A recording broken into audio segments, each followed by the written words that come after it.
Ladies and gentlemen, it is my pleasure to welcome you to the Gizmos and Gadgets mid-set finale, final day of competition. My name is Nekkra, and it has been such an honor to be your host for this weekend. But it's not over quite yet. This final day is the culmination of all of the hard work that our tacticians have gone through in order to get to this point where there are tons of invitations on the line. But we started with 32 players. We have since whittled down the competition till we have the 8 best players in North America competing in the final day of the mid-set finale. Taking a look at what's at stake for today, there are a large amounts of money on the line from that $20,000 prize pool for our top 8 players, and also some invites to future TFT tournaments, most notably the Set 6.5 Innovation Cup for our bottom 4 players today. But for the top 4, this is for all the marbles, an invitation to the Gizmos and Gadgets NA Regional Finals in just a few months. Joining me on the desk, though, to kick off this broadcast, we've got Khroen and Wolfey. Khroen, it has been such a journey to get here, but how are you doing today? I'm doing great. It has been such a journey, Nekkra. It's been some wonderful play from 32 players, but as you mentioned, we whittled it down to 8, and they're going to be competing for $20,000 and the spots to qualify for regionals, which of course, I mean, everyone has their eyes on that spot. It's been intense, but this is the final day. Yeah, it's going to be so exciting. If days 1 and 2 were not exciting enough, Wolfey, how are you and what are you looking forward to for today? I'm great, Nekkra. I think for me, the big thing is I feel like so much has changed between the days, and the comps that we're talking about, and the players that even we might be looking at has shifted pretty wildly between the days. And so I feel like although there's players who might be feeling confident, we might have like a decent idea of who to look out for and which compositions to look out for. I really feel like all that could go out the window, and maybe we'll see some stuff that we weren't expecting. So I'm just really excited to jump into this final day of the tournament. It's going to be an exciting one, and action-packed for sure. But speaking of which, Wolfey, let's go ahead and take a look at the meta trends from day 2 and just see how the tournament meta overall has evolved. And Khroen, what really jumps out to me is that reroll Imperials is now at the top of the popularity list from day 2. Yeah, this is actually a pretty crazy stat because there was only 5 games of Imperials in day 1, and that was over 32 players, right? Day 2 is only 16 players, but over doubled the amount of Imperial games that we had. But it wasn't that successful either, right? Looking at the stats, only the top 4 is only 45%, and win percentage, I think, only got 1 win there. So didn't perform great, but people are more flexible. They're willing to lean into this style. It's actually, if we dig deeper into the statistics here, the Talon reroll version is much better than the Samira variant, so I'm sure players will have that on their radar. But of course, we also have the standard, Fiora, Yone, the Challengers, the Jhin, the Innovators, of course, still on the list, and with a very high top 4 percentage. Innovators still super good, but a little bit of falling off of Urgot as well. Yeah, Wolfey, that's really interesting to see that, especially when no Kentech Urgot compositions actually took a first place yesterday, and it was really, really popular on day 1.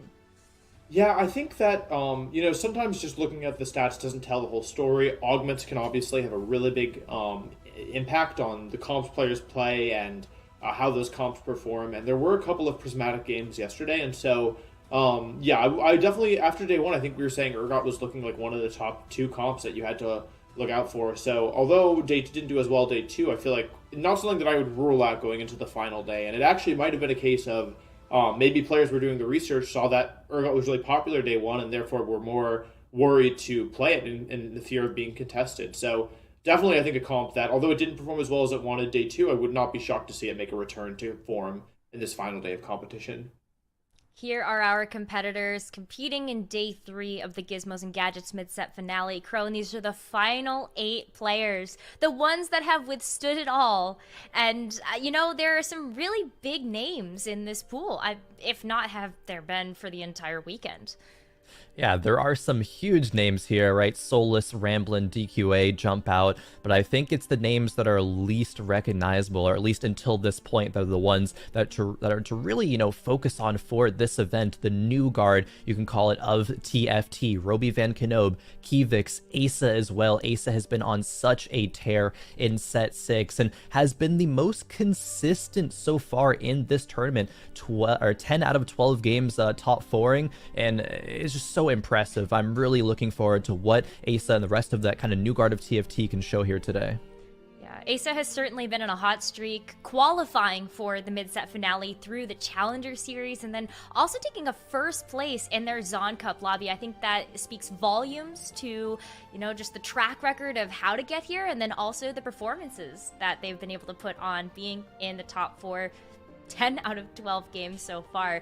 I mean, hey, Asa Stonks might be rising, so head over to fantasytft.com and get your predictions in for our final day of games here. You got 6 chances to win some rare little legend eggs, so head over there, check it out, spread your investments wisely. But Wolfey, when we take a look at the final 8 players as well, there are a lot of players that have made, resurgences from set 4 coming back to set 6. Is there any kind of tie-in between those 2 sets that maybe prepared them a little bit more for the tournaments ahead? I think I would love to answer that question, but I don't like to say things that I can't confidently say. I know we were talking to DQA yesterday, who was one of those players, and for them it sounds more like maybe it was something to do with the sets, or it might have just been a personal life thing. It sounds like they went really hard during set 4, burnt out a little bit, and then set 6, I think, I do wonder if perhaps it is the fact that so many players are loving set 6. It seems to be a very, very, very widely considered a very popular set, and maybe because of the popularity, some of these players who, burnt out a little bit during set 4, had a little bit of time off during set 5, and now find themselves reinvigorated with the game. I don't think it's a crazy story to kind of come up with, but really only those players can say for sure. And I'm not sure how much of the mechanics are similar, but TFT is TFT at the end of the day, and although will change between sets a little bit, I think the fundamental skill should hopefully carry over regardless of the specific mechanics from each set. Absolutely. And when we take a look at set 6 as a whole, and just even how the tournament meta has evolved over the past few days, it's clear that flexibility is so important when taking a look at what compositions or what your end game is in a specific lobby. But without further ado, let's go ahead and kick off the final day of the Gizmos and Gadgets mid-set finale with game number 1. Thank you very much, Nekkra. Into game number 1 we go, Wolfey, on board with DQA, our point leader from yesterday. And actually, as we know from the interview, didn't want to come out on first place yesterday because the, first place curse. But after the, let's call it the Rift Herald incident, really wanted to take a chance to, address everybody and address that elephant in the room. But still, DQA, phenomenal player, and had a phenomenal performance yesterday.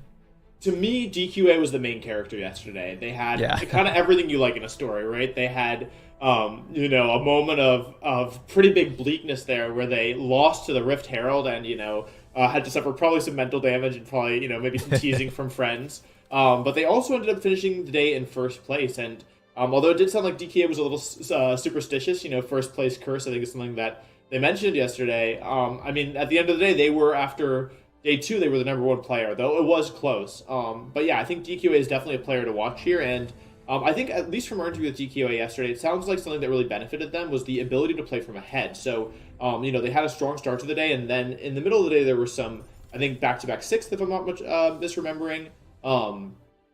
Interesting argument choices here. But yeah, I think that this game 1 is going to be very, very important for a player like DQA. They are picking up the tome here, and they do already have 3 Mercenary online by 1-4. Khroen, tell us about the Mercenary and why this is so impactful.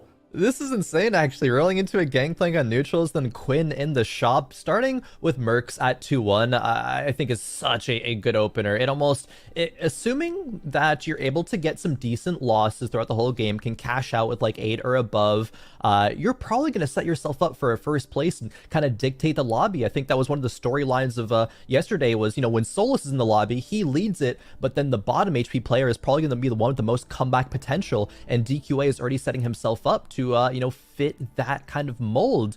DQA also talked about yesterday the fact that they played day number 2 so differently than day number 1, but still played it well. So DQA, I think that goes to show, can play so many different styles. Mercenaries, of course, is going to be those ones they can play to high effectiveness. Yeah, absolutely, and some great units in the shop here as well. Vile allows DQA to play the Bruiser trait, while Graves gives Twin Shot, which can be very helpful. And we do see Voidborn is the mutation this game, which is definitely a helpful mutation, especially for players who like to play Kog'Maw reroll, though I'm not sure how much of that we'll see in our game 1 of the day. But it's interesting to see here, because DQA could level here to put Twin Shot in, which might generate extra gold with Gangplank, but because Mercenaries are in, you really do kind of want to start a loss streak, especially getting it so early where the player damage will be lower. So going up against Wolfey here, I'm actually not sure if their board's going to be weak enough to lose this here. Well, although the Katarina is in a good spot here, so we'll have to see. Yeah. Does take out the Quinn there. She's on the Gangplank. Let's see. Well, it looks, yeah, this will be a loss, and it actually was not that close, in part thanks to the throw of the Hunt, allowing Katarina to heal back up after picking up those early kills.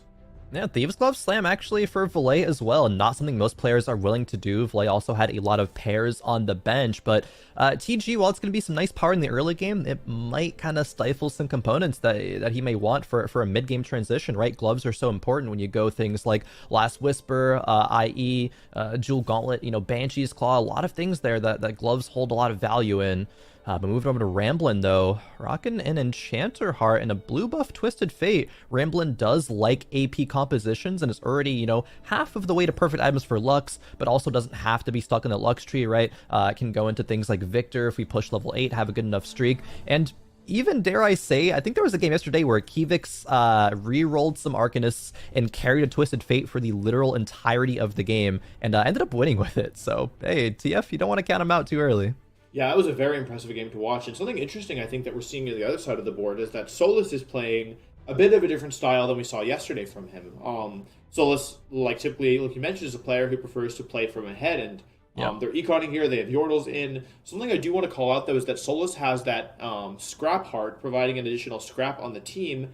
And what's interesting about that is there was a point where Solus actually used 6 scrap. I think it might have actually been the same game as that Twisted Fate carry. I think they finished second, where they used 6 scrap to just go to level 9 and play transition into a Jinx Kaisa Victor carry, as I recall. And so interesting to see that scrap heart early, and maybe we'll see another skill of Solus kind of build up some econ thanks to the early power of the Yordles, and then transition into a 4 or 6 scrap board once you get some more components.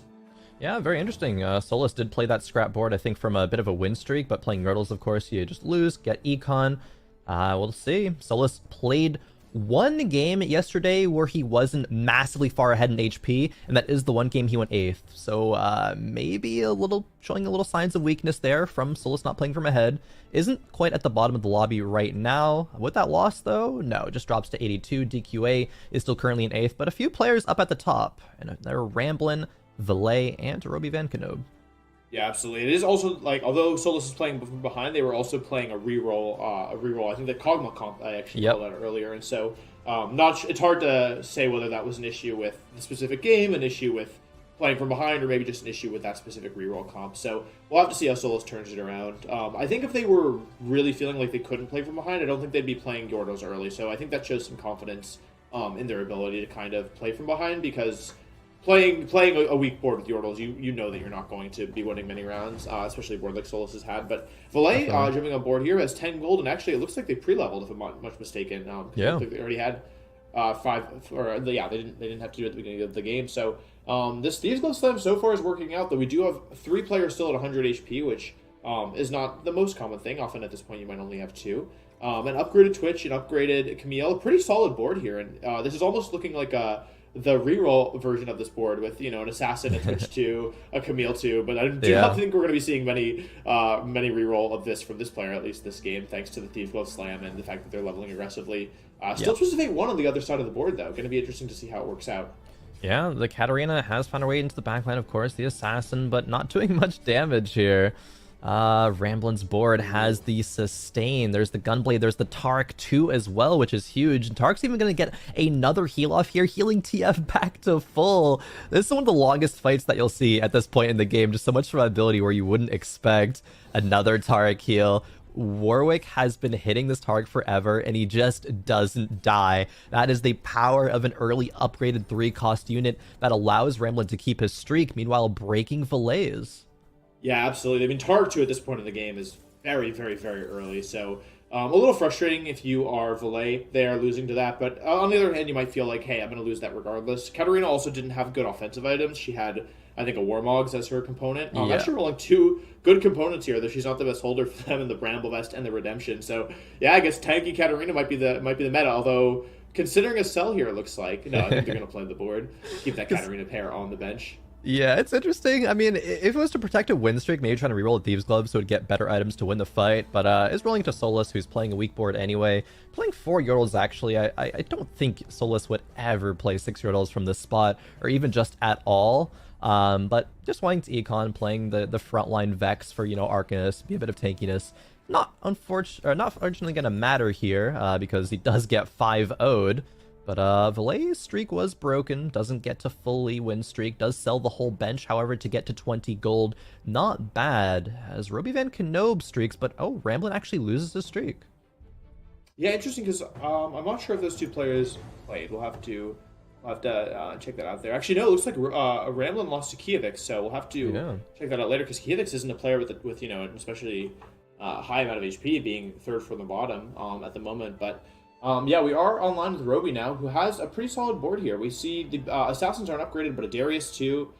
Weak spot reducing healing, that's going to be useful against the Tark player, and also allows you to play AD-based comps, and also this Leona is just a very solid unit. But even before upgraded, she's, with the bodyguard synergy, pretty tanky. So we're going to have to see what the Spatula becomes, because Spatula can be a bit risky early when you don't have an explicit direction, but a Nico's help popping out from one of those orbs, that can be very, very useful, especially for players who are looking to play a more 4 or 5 cost heavy board. And early Mundo, we'll have to see if it gets picked up here. I'm not sure we will, in addition to a Leona pair, so that's definitely very interesting. There's a Leona, we're going to see the Mundo as well, or I guess it's hard to fit in this point, Khroen. What do you think? It is hard to fit. It would be nice if we think about the Urgot board, right? Weak spot is still a nice augment to lean into an Urgot carry, but going back to the Spatula, okay, it's going to actually be a Chalice Flame here, but I was thinking about an Academy emblem. Fiora, one of the most popular carries, one of the most successful carries as well when we look at top 4 percentages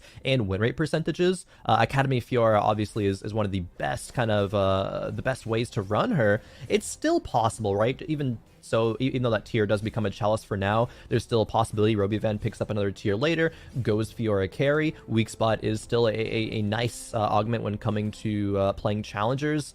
Is going to lose this round, unfortunately, even with the Slam of the Chalice, so a bit of slowing down of the pace. But I do think that Fiora or Urgot actually could be 2 very solid directions there. Yeah, absolutely. We see DQA takes another big loss now, as half of their HP gone. Already, which is quite early for that. So we'll have to see if they're able to get that big cash out later in the game.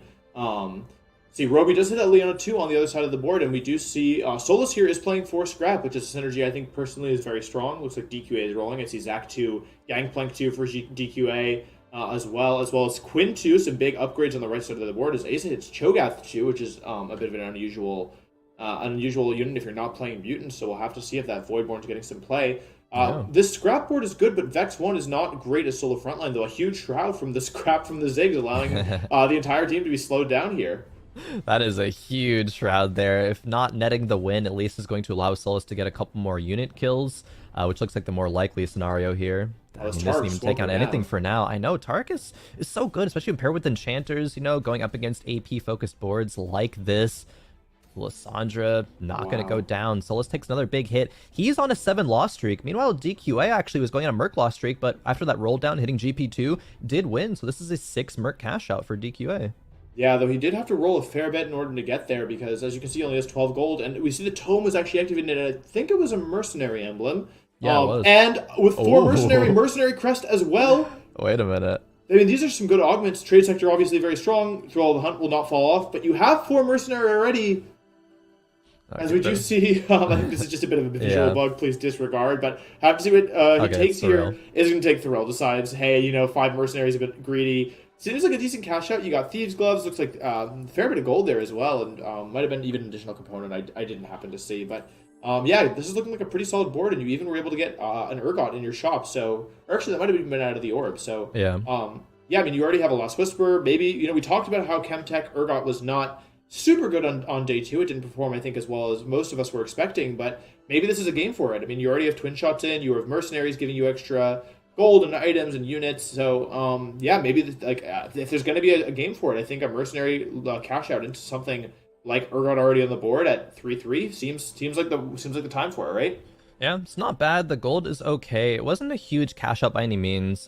Spending 50 HP essentially to get a 6 merc cash out is a little bit, I think, off pace, a little bit lower value than you would expect. But like you mentioned, right, the Urgot still being here, giving solid direction is what's good for DQA. He doesn't need that though. He is a player who he talked about yesterday is able to make a lot of fast transitions happen very quickly. That's kind of one of his best skills and why he's a great TFT player. Doesn't need it here though. I think he's going to continue this direction. I'm really curious what would have happened in an alternate world that he picked up that mercenary heart and played 5 mercenary, even if it's through win streak, right? You can still roll into some more components from there. But not me the game that we see. Thrill is a fantastic augment, especially for an Urgot composition.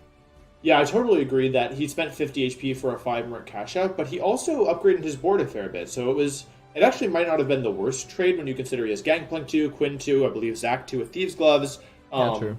And so if he's, if it's kind of one of those situations where if DQA spends 50 gold and, keeps losing, that's one thing. But if they're able to maintain a bit of a win, if they're able to turn this into a bit of a win streak for, potentially into stage 4, I think it could definitely be a worthwhile trade. And we do see, wow, 2 mutant emblems already on the board here. That is quite, I think this is one of the earliest I've seen so many mutant emblems without the prismatic here, as we do see Gangplank going in over Zyra to get the mutation here. Cho'Gath 2 is good, but Malzahar is probably going to be the primary carry, and yeah, I don't know if this board is strong enough, to be honest. It might be strong enough right now. My main concern is when it falls off. Usually when Cho'Gath is going to be a primary carry, he has specific items on him, like Bramble, Redemption actually being a super, super key item there, but is not going to have that. Is going to probably, like, typical Ace of fashion, get a top 4, but not much more. I think Ace is playing for just that consistency like he is used to doing, and this is a solid route to do it, especially considering Asa has had this direction since stage 2, right? Got that Tome of Traits, which granted a mutant emblem, found some early mutants, said, hey, that's my direction, and can't blame him for it.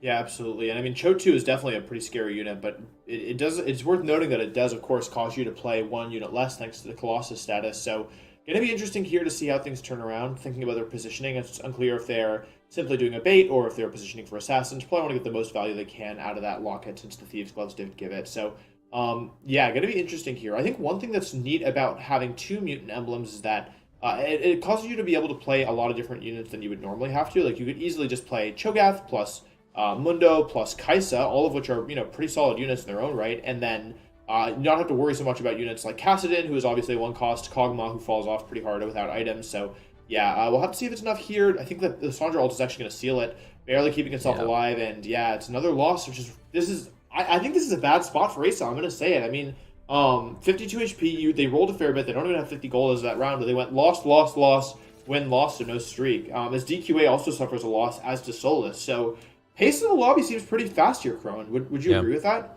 Oh, definitely, especially when multiple players are below 40 even at the Wolves. That is a very, very fast-paced lobby, and it kind of makes sense, especially when we look at boards like this. Kivix having upgraded Heimer with a blue buff, Ramblin still up there, win streaking as well as, 2 other boards that are healthier than Kivix, but we know Kivix, and we know that they love to reroll, so this is probably gonna be a Heimer 3, perhaps a Vex 3 as well. Hey, already just a naturally upgraded Vex 2 here. Kivix loves rerolling on 7, finding so many upgrades and so few rolls. This is kind of crazy, actually. Can stop rolling here, I think, and still be very satisfied with this spot. It can go Gunblade, or Deathcap and Giant Slayer. Okay, that makes use of all the items right now. Could, even if they're feeling like it, slam a D-Claw onto the Vex frontline. Might save these items, however, for potential Chalices or Banshee Claws and things like that.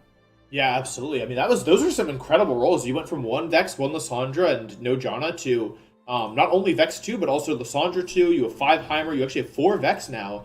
And you even, I mean, he's not going to use it here, but you do have Jinx and Chop. You have Braum and Chop as well, which is a very, very good 4-cost unit. So taking a lot of damage here, and actually we see some of the power here. I also thought maybe a Gunblade was going to be slammed, but I really like the awareness because you're currently running 2 Enchanter, but you might be able to fit an Orianna eventually, and because you have 4 Scholar on board, those Enchanters are going to be casting a lot quicker than they would normally. So I think it's a really nice awareness here to say, hey, I actually have healing. If I feel like I need more, I can maybe put my Lulu back in and get more healing that way. And so I'm going to focus on damage because the best defense is a strong offense. Jumping on board here with Solus, who finally has decided to commit. We see they were carrying this Tristana. They've level 8 and rolled a bit early, but not great direction here. You've got 1 Urgot, 1 Yone. You do have 1 Window, 1 Zac, but you're out of gold. And so yeah. Maybe you just sit on this. I mean, your board hasn't really improved that meaningfully, but you don't have that much gold. So, I'm going to put Mundo in here and just hope, I guess, Tristana carries it a little longer. But Tristana, not a great carry at this point of the game. They are going up against that very powerful, very recently upgraded board on the other side here. Yeah, Solus is on a 3 streak, but I don't know if he's going to continue that one. The board is not strong. Was playing 2 Mundo 1s as well. I'm sure the Urgot doesn't really do much in this scenario until you get him to tier 2. Find some more items for him. It's maybe a bit closer than I expected. I think the Heimer can still win it out, though, and yeah, it does with that triple cast. Solus drops to 27 HP. This is not like Solus in several different ways. Solus has found success in this tournament with playing from ahead, playing from a win streak. He can recover, but even the augments have a bit of anti-synergy, right? He's playing scraps, you want to spread out your components, but also playing makeshift armor that, you get stats if you don't have any items on people. Double Jinx, however, if Solus happens to luck into a Jinx 2 here by some sort of miracle, that could definitely be a much needed out. But if he doesn't hit that, he's so far away from everything else. Yeah, continuing to roll here. Zac 2 is a nice upgrade. You have a Vi as well. You already have Vi 2 though, so never mind. Disregard that. Yeah, it's going to be tough. 3 scrap on the board. You really would like a couple, you're only 1 away from scrap. From 4 scrap, which is a big upgrade. Does not get the item upgrade on the Jinx here. Jinx, I think, is an interesting spot right now. I personally think that she is in a, she's not like super weak, but I think a lot of players feel like she might be inconsistent or, a little bit too volatile. But she's going to be enough here going up against Valet.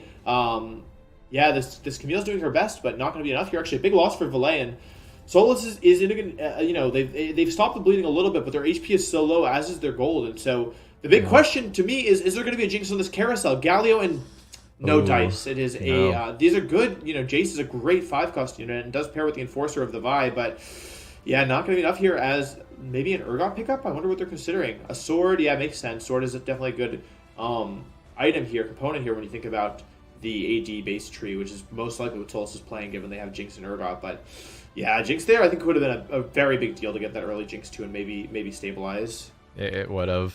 Unfortunate, though, for Solus's sake. Needs to stabilize without it. Setsuko is going to pick up the spatula.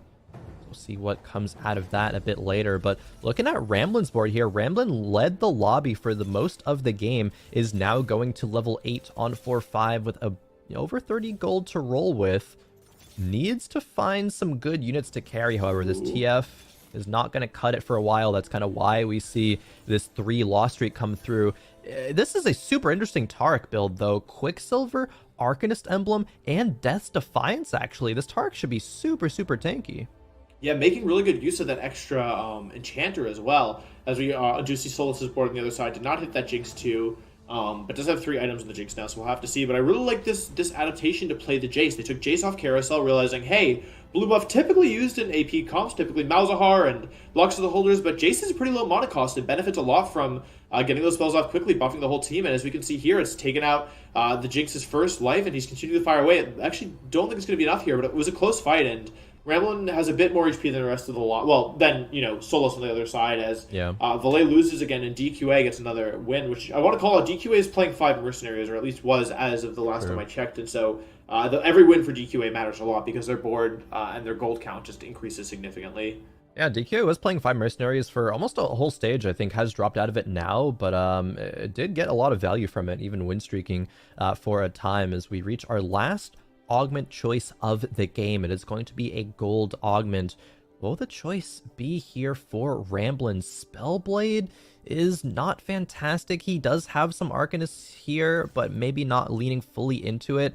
It is going to be Sunfire board instead. You know, doesn't have a Morello's, doesn't have a Sunfire, so going to get at least a little bit of value out of that. Has to roll. If he finds Jace 2, this might just be the Jace build for the game, which would be a little awkward, but hey, it can make use. I think you described it perfectly. Like, it's just going to be a lot better than what he had right now. That blue buff is going to allow him to get multiple casts off, buff up these other backliners, you know, the Heimer being the big one there. What else is he going to do? Actually put a Scion 1 in. Feels a little awkward, but maybe that's the best board that he can have right now. Yeah, it is benefiting from the Protector that is already in right now, and since you have Blitzcrank. And yeah, I think the front line's actually okay, especially with those tanky items in the Taric. The QSS allowing it to not get CC'd, so it can continue to cast and also give it some dodge chance. Death Defiance, obviously, pretty nice item. And yeah, with all the extra Enchanter heal, there is some anti-heal on the other side of the board here. We do see Setsuko, who is playing Urgot 2 with Seraphine 2 already, and Jinx 2, or excuse me, Janna 2. That's 3 upgraded 4 costs still alive in addition to everything else on the board, as well as Stand United. So we're making good use of the weak spot there, actually. We actually called it out earlier because this is the same board that had the very early Cloak Taric, I think, and that Cloak is turned into QSS now. Yeah.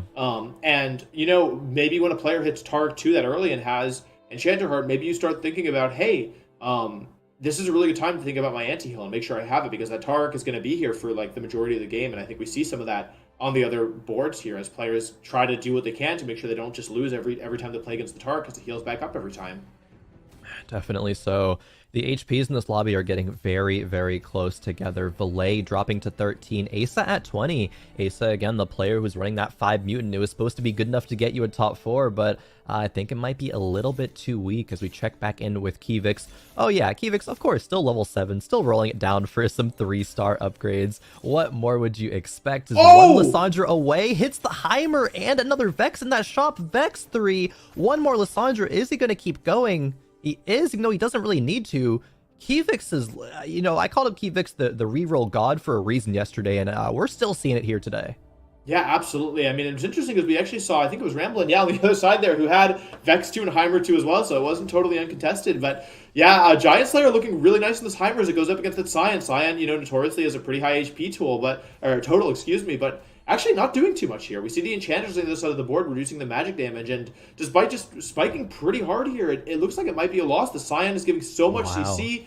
Might eventually go down. I don't know if it's going to be enough. Zyra almost does what she can, although Heimer's staying alive here. Wait, Heimer basically 1v7s there, and with some help from Zyra is able to ensure Kivix, Kivix is still in first place and still has a bit of gold to roll with. So yeah, lobby is really, really compressing here, Khroen. We can see that the players really don't want to have a bad finish, especially in this game 1. It feels like it sets the tone so much, and 13 HP separates 8th place from 4th place here. So I feel like this is really kind of the make or break part of the game, as we are on board here with DQA, who still has mercenaries in thanks to the mercenary heart, but yeah, I'm gonna sell that here, and you'll have to see if the gold they were able to gain from all those mercenaries is worth their low HP total at this point in the game.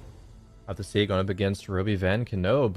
Not a fantastic board for Roby, actually. Really surprised that they're even this HP, you know, 32 towards the top of the lobby. Echo with a couple of decent items, right? Still kind of these aura items, Chalice and Locket. But DQA's Urgot is going to be able to be peeled for. Is going to be able to get all that damage out. Has Thrill of the Hunt as well, so can heal back up. Yes, that fight is going to be a win, and yeah, Roby Van Knob, I think, drops to kind of where I expected them to be, but actually, Valet goes out in 8th, and Solus goes out in 7th.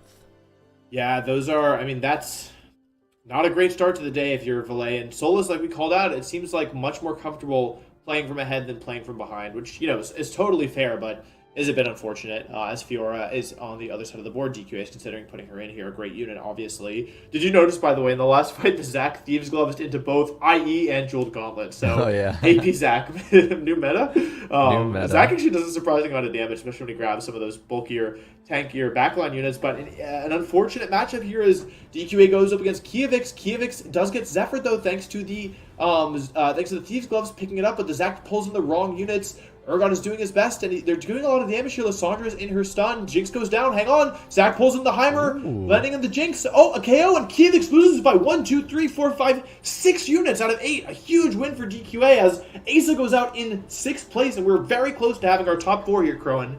And we're shaking things up a lot today, Wolfey. Solus and Asa, two of the best performing players, I think, over the course of this tournament. Both going out in the bottom 4 in game number 1. This is absolutely crazy. Things are very, very high stakes for all of these players, feeling the pressure. Every single lobby placement is going to matter a ton.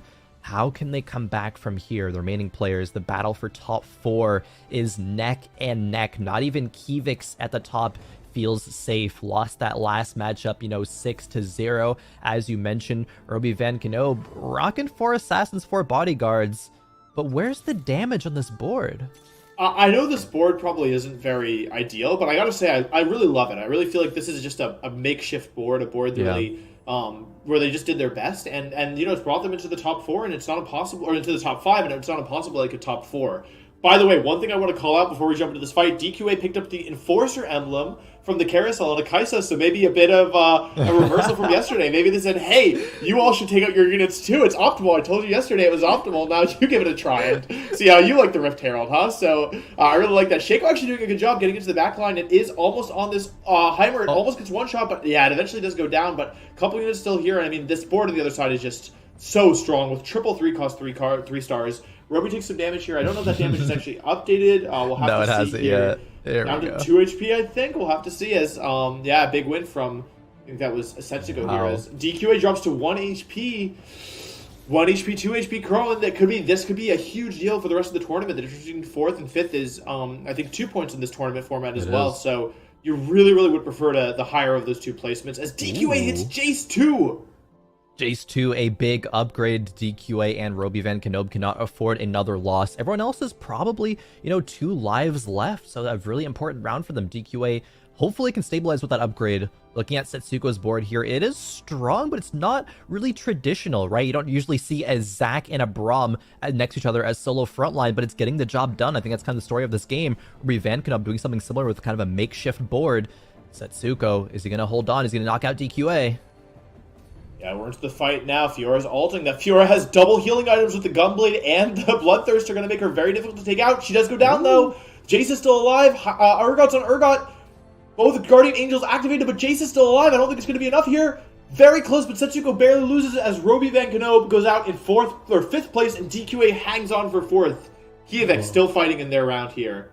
Yeah, I think 5th is about what you'd expect out of that wolfeyvgc board. It's honestly kind of a high roll from that situation. Just playing what you can at each point in the game, not being able to make a strong endgame board, but that's still okay. The lobby pacing that we discussed earlier was fast enough that Valet, Solus, and Asa were eliminated first. But now we have our top 4 situation moving on into the neutrals, moving into stage 6. Setsuko's board is not the strongest, but it is still okay. The IE is not going to improve it that much. It will be tossed probably onto that Jinx, but that's about it. A lot of it's going to come down to this Braum positioning, what knockups he's going to be able to give, and then what damage the Urgot can do here. And the Urgot does not have perfect items. This one from DQA, though, a little bit better with the Runans instead of a Rage Blade.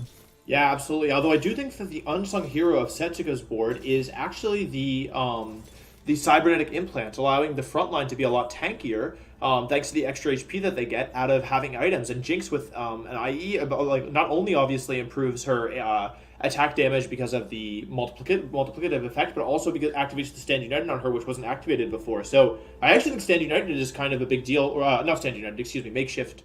Yeah. Sorry, I'm totally getting lost in my words. Cybernetic implants, thank you, but that doesn't matter now. Kivix is fighting against DQA, and this is one heck of a mountain to climb. You have triple 3 stars with Giant Slayer, which is obviously really, really strong against such a strong board. The Lissandra goes into her ult. Urgot's still alive, but I don't think it's going to be enough here. Pretty much every unit is alive on the other side of the board, and DQA most likely finishing this one in 4th. Yep, DQA can't get to the Rift Herald, can't force people to take out the units against the Enforcers, but still a 4th place, not too shabby at all. These fights are, wow, so close. Wow. Setsuko narrowly defeats Ramblin there in that fight, dropping Ramblin to 16 HP. Setsuko or Ramblin could fall in just one fight. Kivix is probably the only safe person, and I think Kivix might be the strongest player in this lobby. However, 3 enchanters, this Scion 2 with Gargoyles and Death's Defiance is certainly going to tank a lot of damage for a very, very long time.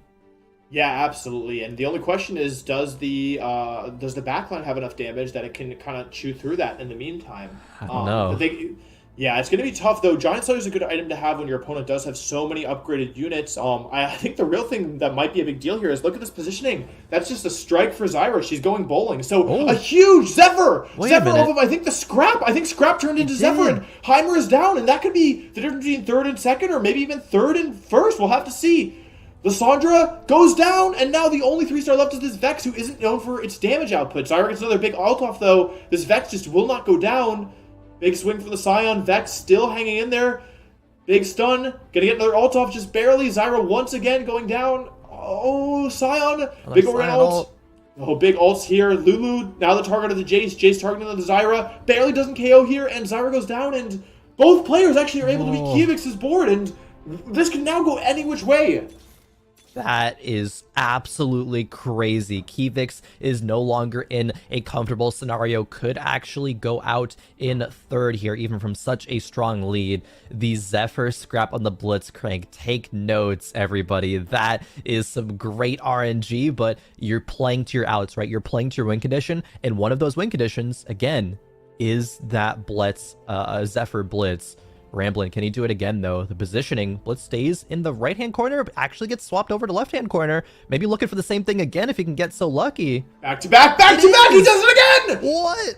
Blitzcrank hooks in the Heimerdinger, and Heimerdinger is now immediately targeted by the Jace. Almost takes it out, but stays alive, but Jace is now really low. Is Zyra going to take it out? No, Jace is still alive. Seraphine finishes it, though. So Seraphine taking out the Jace. It's all down to, I guess, the Scion, and the Heimerdinger pulls in the Zyra this time. The Vex is so low, but because of the retargeting, thanks to the Blitzcrank hook, the Vex doesn't get finished off. And unfortunately, this fight RNG just goes a little bit differently, and the Jace taking so much damage from the Heimer this time means that it will be a loss, and we'll have to see if it's enough to finish it off. 60 HP down to exactly 0. That is very unfortunate, and despite two back-to-back Lucky Zephyr pulls on the Scrap, it isn't enough here, and Kivix and Setsuko are our top 2 players in this lobby.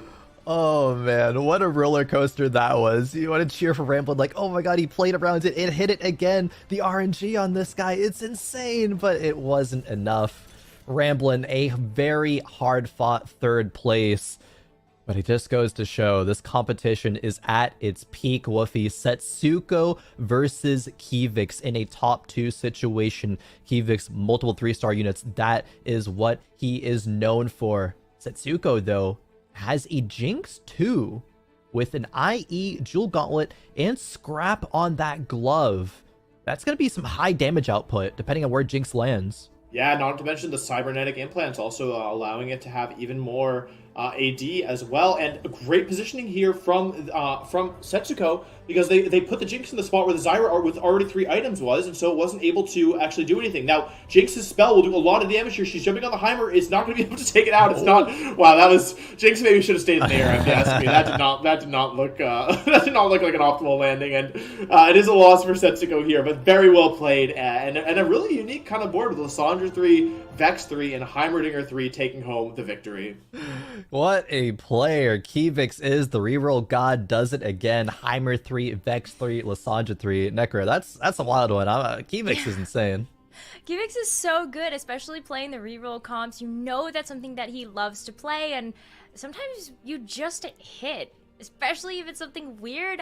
I don't know. It worked out, though, for Kivix taking home that first place. But we got to talk about something else that happened in that game, and that's Solis. Solis yesterday had one of the strongest performances I think we have ever seen in TFT when it came down to HP preservation.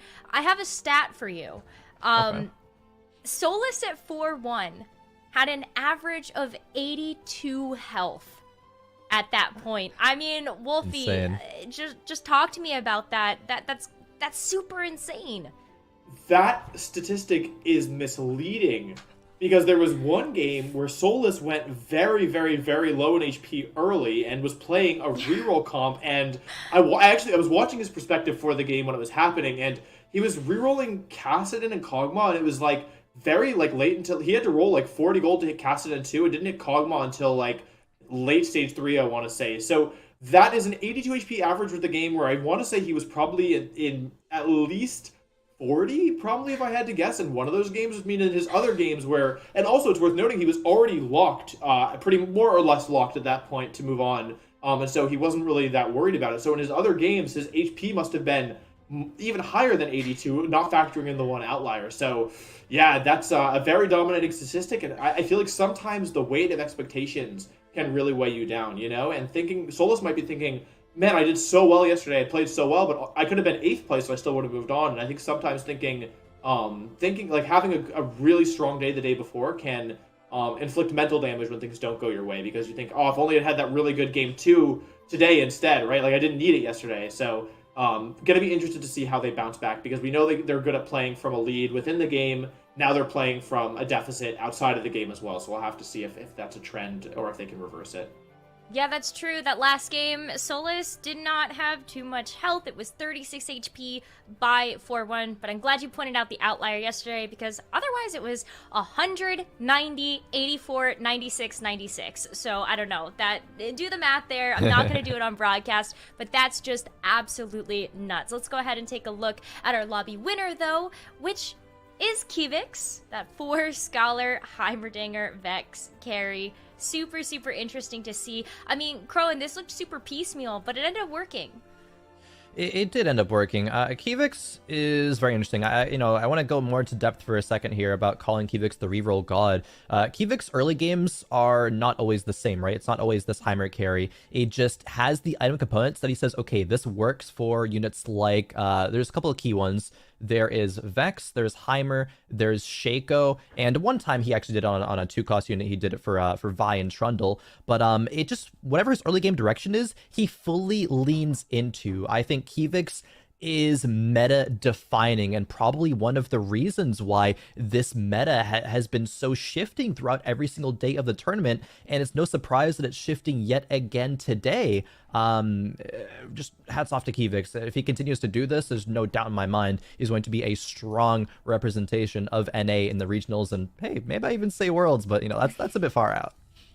Yeah, I mean, Kivix has the track record to back that up as well. Even just taking a look at the tournaments leading up to this point, made it to the final lobbies for the Piltover Cup and the Zon Cup, putting on great performances there. And then just also from yesterday to today, having a really good average placement.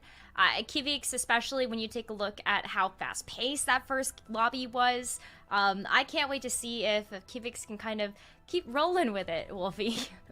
Yeah, absolutely. And I want to call it Setsuko as well, who was using a very unorthodox frontline in particular. We saw they had Zac 2, Braum 2 with no bodyguard online at one point. And I think even from among players kind of all skill levels, but less so at the top, but pretty much anywhere except for the top, I think that there are oftentimes these kind of preconceptions about what units need to succeed. And of course, for a unit like Braum, you probably think, hey, I really need bodyguards for Braum to do well. But in a lobby with some strong AP players and thanks to maybe the specific augments that they had, I think realizing that, I have a Braum 2, it's not worth taking out anything else for maybe a Leona 1, a Blitzcrank 1, whatever, and deciding to roll with it, I think shows a really high-level understanding of TFT that not a lot of players have. So although it was a second-place finish, and of course they would have preferred a first, I still think it was a very impressive showing, and sometimes you're not playing for first. Sometimes you're playing for the best you can get, and I think, although that looked like maybe if things had gone a little differently, they might have been able to win around there. I still think it was a very impressive finish, and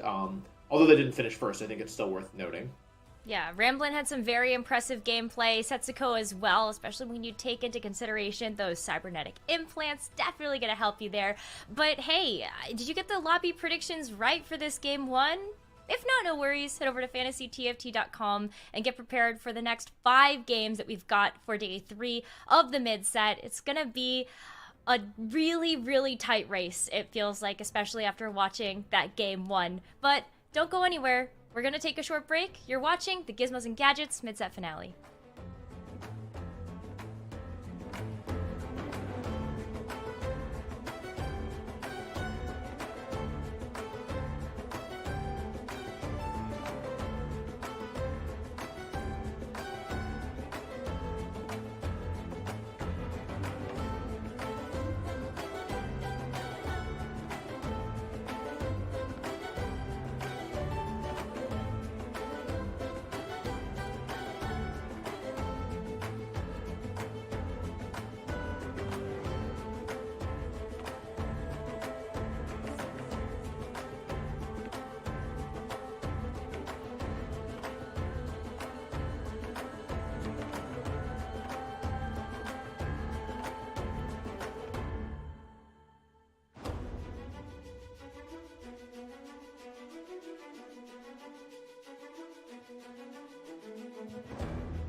rotated casters, and now we're back to take you through more action of the Gizmos and Gadgets mid-set finale. Admirable and Khroen, welcome back to the broadcast. Admirable, I think we're set to have an incredibly fun day 3. Yeah, game number 1 was already like pretty much spot on for everything I would have expected. I'd say the one big difference is that Asa did not make it into the top 4. Other than that, it feels like everything's like going through just as I would imagine. Kivix is re-rolling, Ramlin's playing out of his mind, DQA has a great flex opportunity, Vile is having like a 1st or 8th kind of scenario take place. Pretty much Asa just not being in the top 4 is the only thing that feels off pace so far for me, but we still have 5 more games to go here. Yeah, so much action that we still have to see. Khroen, welcome back, and how are you doing today?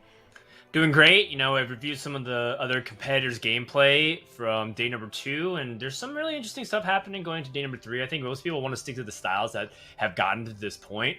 But, you know, like we saw, for example, some AP play coming out of Kivix, which kind of steps a little bit on what Ramblin and Asa wants to do. These are players that have really excelled being in AD-heavy lobbies and being able to play in uncontested trees. So I'm really curious to see how the meta develops within the lobby, right? Does anybody actually deviate from their usual strategy? We heard from DQA how in day number 1, he pretty much played the same thing repeatedly, and then day number 2, he just kind of played whatever came to him. And so he was flexing a lot. And I wonder how many players are going to follow suit in that kind of philosophy. Yeah, I mean, even from game number 1, we saw quite a few players just try to make the best out of what they were handed and ended up doing fairly well with that. But I love the point that you brought up that, you know, there are a lot of players right now that are playing in a different way than what we would traditionally think of being contested. You know, in past tournaments, we talk about maybe specific champions or specific compositions, but in this case, it's trees. So Admirable, you know, what do you kind of make of that in terms of going forward in the tournament? Are people going to really be able to rely on the things that have worked for them to get to this point? I think that like that's largely going to, you know, come down to some of the augments that you're being dealt and like the order you're being dealt them in, as well as the items as well. You know, this is part of the beauty of augments is that it really shuffles those things up. So while you may be an AD player, it's a lot harder to go to the same AD build every single time. There's always going to be some tiny little nuance difference that perhaps creates a wave of changes in the way that you're actually building out your team. It's just part of what I love about set 6 so far, and I expect to see that from the players so far. You know, they've all shown some pretty incredible deep knowledge of the trees they like to play. So in game number 2 here, we're going to see who's going to execute that better. Well, let's go ahead and find out. It's game 2, so Admirable and Khroen, take it away. All right, here we go. Game 2 of the final day here of the Gizmos and Gadgets mid-set finale. After an explosive game number 1 behind a Scholar reroll featuring Heimerdinger and Lysandra, can Kivix keep up that momentum? Kivix, a player that we've talked a lot about, has declared his love for reroll in the past, finding all different kinds of angles in order to get the job done. Very reminiscent of other players such as Casper Wu, for example, that really likes to just press that D key, finds an early Cho'Gath, already has a casted in. The mutant, as you see, is bio-leeching, and I wonder if that encourages Kivix to roll for things like Cho'Gath or not. Ends up selling it instead, a couple of 1 costs. Yeah, the Omnivamp thing, it can be very good at times. It's just not the greatest early on. Not a heavy influencer for, I'd say, moving that direction on the mutant side. At least early in the game. Something to definitely consider as you move through, as now the Cassidy gets 2-starred from the drops and the creeps. And a lot of times you're going to play that just because it's a 2-star unit here, but now early on being offered a Mercenary Heart, Celestial Blessing, Item Grab Bag, 3 very different directions from these silver augments here. Yeah, this is kind of tricky because if you do take the Mercenary Heart and you have 0 mercenaries, we've just seen so many players flounder about not able to actually get it online, and then they play as if they have fewer mercenary rewards but just as little health as they did before, because a Mercenary Heart doesn't actually make your board stronger at all. And so Kivix, you know, especially with the nerf to the Mercenary Heart gold not even giving you one anymore, that's a big deal. So I think that Kivix ends up going for the Item Grab Bag, finds actually one of the best early game items in Locket of the Iron Solari, and is actually in a pretty decent spot. Yeah, Locket's feeling great here. You already have a 2-star, that doesn't mind carrying, I'd say, like a rod or 2 to kick things off, and I think it's in a pretty good shape to figure out something to reroll in a position like this. Gosh, I love watching Kivix reroll on things, because it always is something I don't really expect. I'm like, maybe they will, and then of course they end up going the direction of re-rolling, and it just makes sense at the end of the day. But honestly, there's so fewer players I feel like have re-rolled in set 6 by comparison to the others. But Kivix has just seemed to follow suit on that and do it quite well, I would say. Like, just strong recognition of when you should and when you shouldn't. Yeah, it's interesting. I think, like, at first glance, that statement you made sounds ridiculous, that set 6 hasn't had a lot of reroll. We've had plenty of reroll, but when you start comparing it to some of the reroll in the previous sets, I mean, it does feel like stars have to align a lot more in Gizmos and Gadgets in particular, because augment power is a very real thing. Some comps that don't have those big, powerful augments just makes that, projector cog reroll or Twitch reroll just that much more weaker. So I like, kind of where things are. It feels like all kinds of styles are viable. And Kivix might not end up rerolling this game. We'll end up seeing, as he's right now lower level, trying to see if he can preserve HP, ends up only taking down one champion from Solus, who did start off with Ascension and an Innovator start, which does imply that he wants to play more of that stalled defensive comp, as we do head over to DQA and checking on him. Yeah, DQA with a couple of 2-stars early on here as well, being offered a plethora of variety of options of what to do in a spot like this. And I will say that these 3 items early on for DQA are quite potent, but it's just how do you want to consume these items and in what order? Like, if you decide to slam Infinity Edge right now, you cut off a lot of different options. If you want to slam a QSS right now, you've committed to a certain direction, at least leaning that way, towards the AD side of things. So these are great items to have early on. It just feels like all of these slams are like really heavy commitment right now. Yeah, well, speaking of it, Sasuke decided to slam the level button, now level 5 at 2-2 while playing Hyper Roll, a very common way to grab tempo early, and is even playing Yordle. So you're talking about maximum greed? This Sasuke guy has pretty much every corner covered. He's gaining 2 gold per turn for being less than 10 gold, not hitting a single interest point, and he's also printing a Yordle every turn. Yes, cram the coffers full. That's exactly what I want. The taxation of the Yordles. Yes, I guess so. Yordles are, they have definitely shown their prominence this set as a premier economic trait, as you're able to supercharge your eco by hitting a bunch of Yordles at 2 stars and stabilizing your board, while also selling the extra Yordles to hit those very crucial interest points early. Ooh. And DQA with a little bit of a deviation, selling a lot of his board, recognizing that he is unlikely to go on a streak, so instead weakening it in order to make his interest points. And I think this is important, recognizing that momentum has shifted against you, and don't try to necessarily force a win streak from a position where it's quite weak, and says, hey, it's okay if I lose. I still feel like I'm competitive because I have a couple of 2 stars, but I'm going to dial it down a little bit.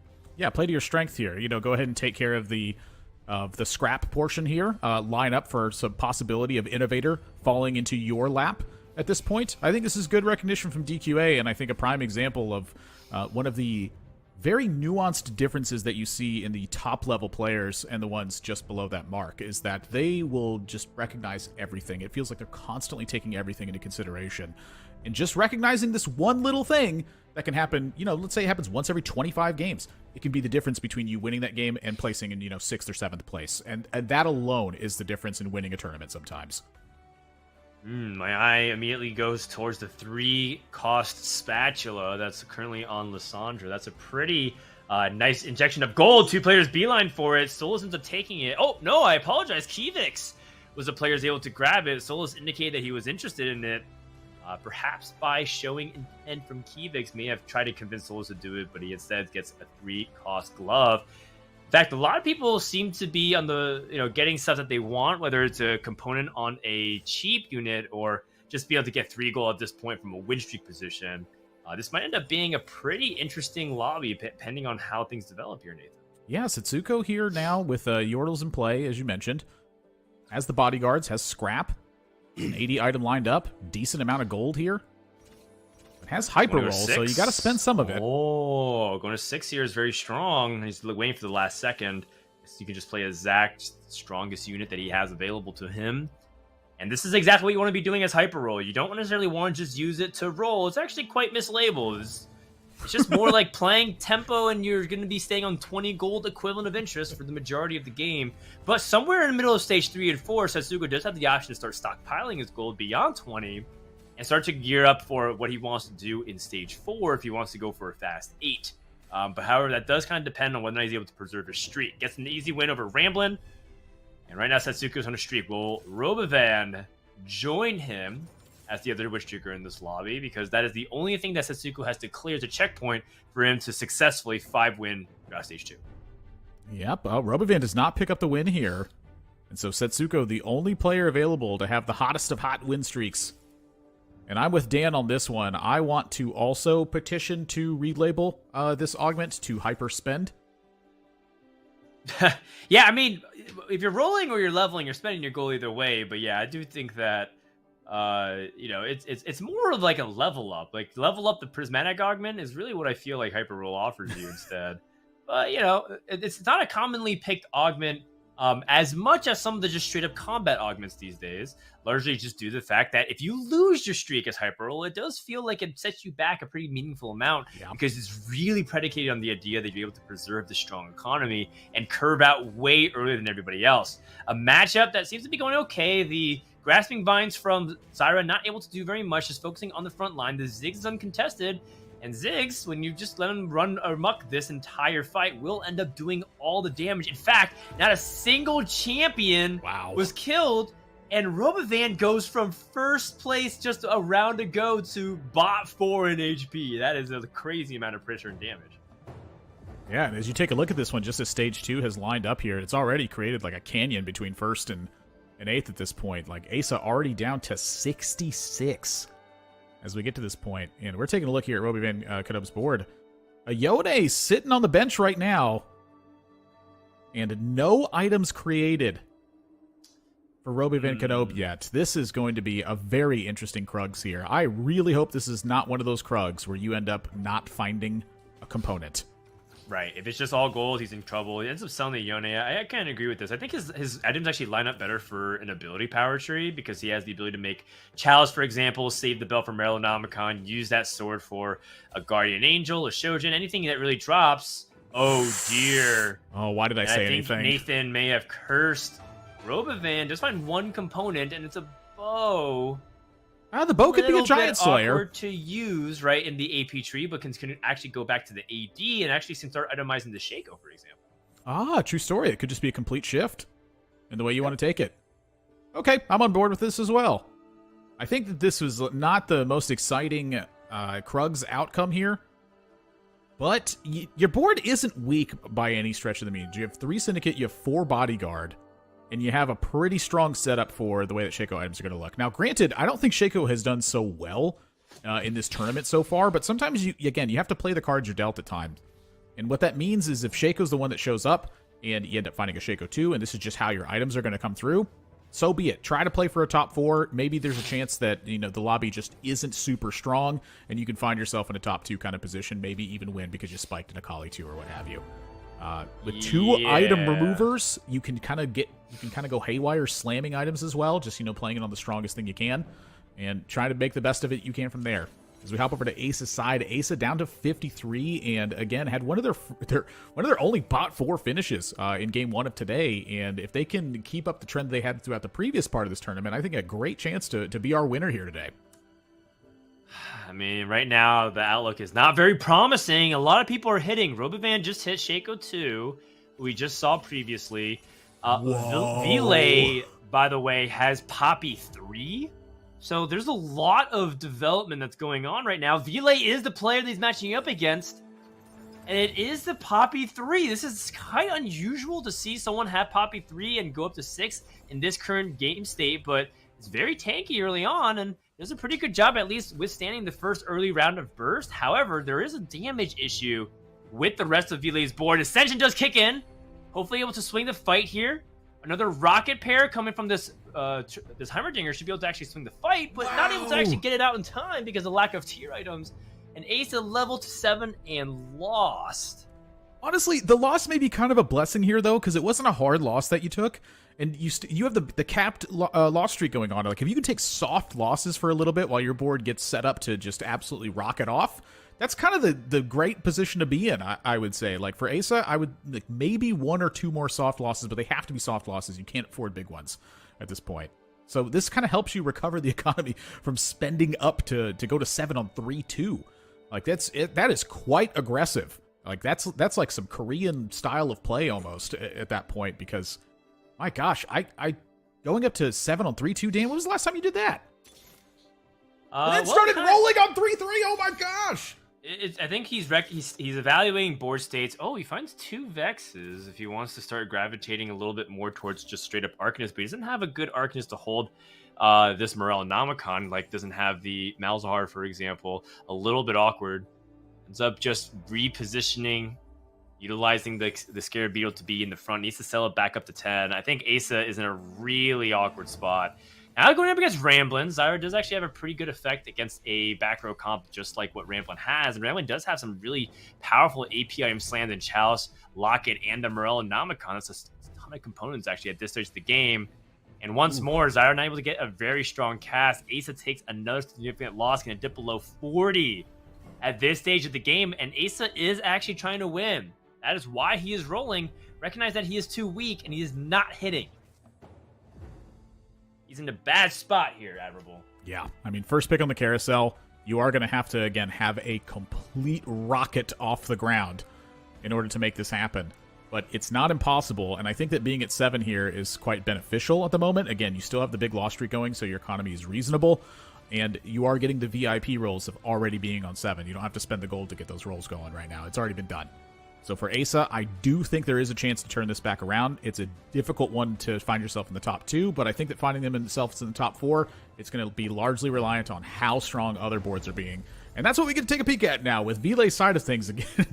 You pretty much hit the nail on the head here. Seeing a Poppy 3 this early is a bit unusual.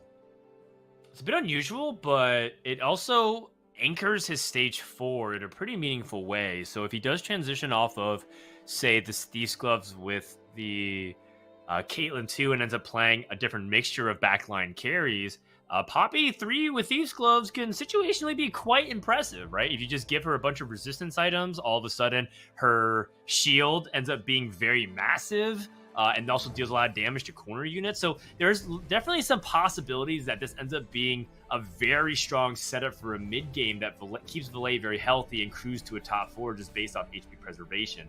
That being said, going up to Setsuko, who is level 7, is at that 20 gold threshold with a pretty expensive bench. So we see that Setsuko lost his streak, is now conserving his gold, and now trying to work his way up to level 8 and just play normally. And this is something that you have to recognize with Hyperroll. You can't just keep pumping levels and forcing your way manually to 8, especially when you lose that streak. Yeah, you do have to find a way to eventually shift that momentum and try to take the most advantage of it. And it's not exactly the easiest thing in the world to do. It's kind of difficult, I feel like, at times, because so very often what it requires is you just kind of like build up a bunch of units on your bench that cost, 3 or 4, sell them all at once to get the econ rolling, shift for a couple rounds, and then, again, try to hit that clutch and shift those gears and take off and build a very strong board all in one turn. It's very weird. Sometimes it doesn't work that way. It's a bit unusual, and it's very different than the way you normally play the game. Over on Solus's side here, it does look like they are pretty heavily committed to this idea of Shaco being the carry at least through stage 4. I imagine this would be a pretty difficult one to change at this point because you are so closely set up to 2-starring this entire board. Yeah, and his items are pretty good. Just needs one additional sword, and all of a sudden he has what is considered to be the best 3-item set for Shaco, at least based off of a generic setup like this. Does have Ascension and Thrill of the Hunt, so has a couple of options on how he wants to play his late game. We know that Solus really loves challengers, particularly he's been very fond of Fiora this entire weekend. Perhaps finds a way to stabilize on this board and transition out of it, or he can just ride this wave all the way until he finds an Akali and try to scale up from there. And I think those are both 2 viable ways for him to crack top 4. Either way, we're at a very important moment here. From 1st all the way to 7th is one fight. 68 HP, GQA is tied as Setsuko, right behind his Robovan. And then all the way down to 7th is Valet and Solus at 60. The only gap is between them and Asa, who has a lot of catching up to do. Yeah, I mean, it's really evened out over stage 3, that's for sure. And for Setsuko here, already starting to click that level up spot on 7 here. This is a 4-2 takeoff point. It's just, what on earth do you do with these items? Everybody in the lobby just spiked. except for Setsuko. 3-star Swain for Kivix. Can we look at Kivix's board soon? When he's doing some stuff like reroll Swain, is he going for the Imperial reroll? Is he doing something else that's kind of strange? Maybe some Arcanist stuff? I haven't seen Swain reroll really since he got double nerfed in back-to-back patches. As we do approach what Ramblin is doing, he transitioned. He found Kaisa at 7. No Guardian Angel, but with Morel Namicon, a Static Shiv, and a Jewel Gauntlet to still get a ton of damage onto the entire backline. And Setsuko hasn't rolled. This was definitely a loss that Setsuko was expecting, but to have a dramatic 7-0? Yeah. I do feel like for Ramblin here, this is a great call on stacking the items on top of Kaisa as well. You have a Stand United alongside a Makeshift Armor, so your front line is going to be relatively stable. You diversify your traits in order to get the most possible, and that Kaisa then delivers an immense amount of damage. Huge transition coming in for Setsuko here. They've committed to the AD tree, given the position here, so that's a strong front line that's been shown up with the Braum, and now it's about whether or not you're going to find Fiora, whether you're going to find Yone, or whether you're going to find Urgot at this point. Heck, you might even just find a Jace. You know, you are rolling at 8. I'd say the last one you want to commit to is going to be Jhin, and that's probably the direction that Setsuko is not looking in at this point. But what on earth do you sell here in order to pick up this Fiora? It's very unlikely to be an Urgot setup, but we might see a potential hold of the Urgot anyways. Largely just due to the fact that these items between Fiora and Urgot are quite interchangeable. With that being said, the setup for Fiora is very good. We have Braum 2, which will stall for a lot of time. Fiora does seem to struggle to get that second cast with the Blade Waltz. And that is also a Braum 2 from Solus's side. Solus hit that Shaco 2, but also hit that Braum 2. And he's at 50 gold. So Solus barely rolled. And he has 2-starred almost everything. Meanwhile, what on earth am I watching? That is a Vi with an Imperial emblem, a Jewel Gauntlet, and a Hextech Gunblade. But that's not all. There's also a Zac 2 with Imperial emblem and 2 tank items. This is one of the most Kivix's board I've ever seen. 5 Imperial, 2 Enforcer, 2 Bruiser. Sometimes what just the heck? Look, sometimes just the basics are the best. I just don't understand this. It's a board that I couldn't even fathom. Like, I don't even really understand what really inspired Kivix to say this is the lot. I'm gonna go the Vi 2 carry. Now, granted, all Kivix has to really do is find a Fiora 2, and things would be good to go. But it's found a really interesting spot right now where this Swain 3 could hold the fort down for a long time. And then maybe Kivix continues to commit to a Vi 3. If he doesn't commit to a Vi 3, he actually could move those Imperial emblems to a couple of other different carries that can really benefit from all that Imperial damage. Kivix and Solus on a hot streak right now. Asa at 24, Vile at 29. And very close between, honestly, the top and bottom, I think, all things considered. Like, the context of it, we've seen it be a lot bigger of a trough at this, at this stage a number of times. The fact that no player is above 70 right now, I think that says a lot about how this lobby has gone so far, because it feels like in almost every single game we've had one player just absolutely so far ahead of everybody else.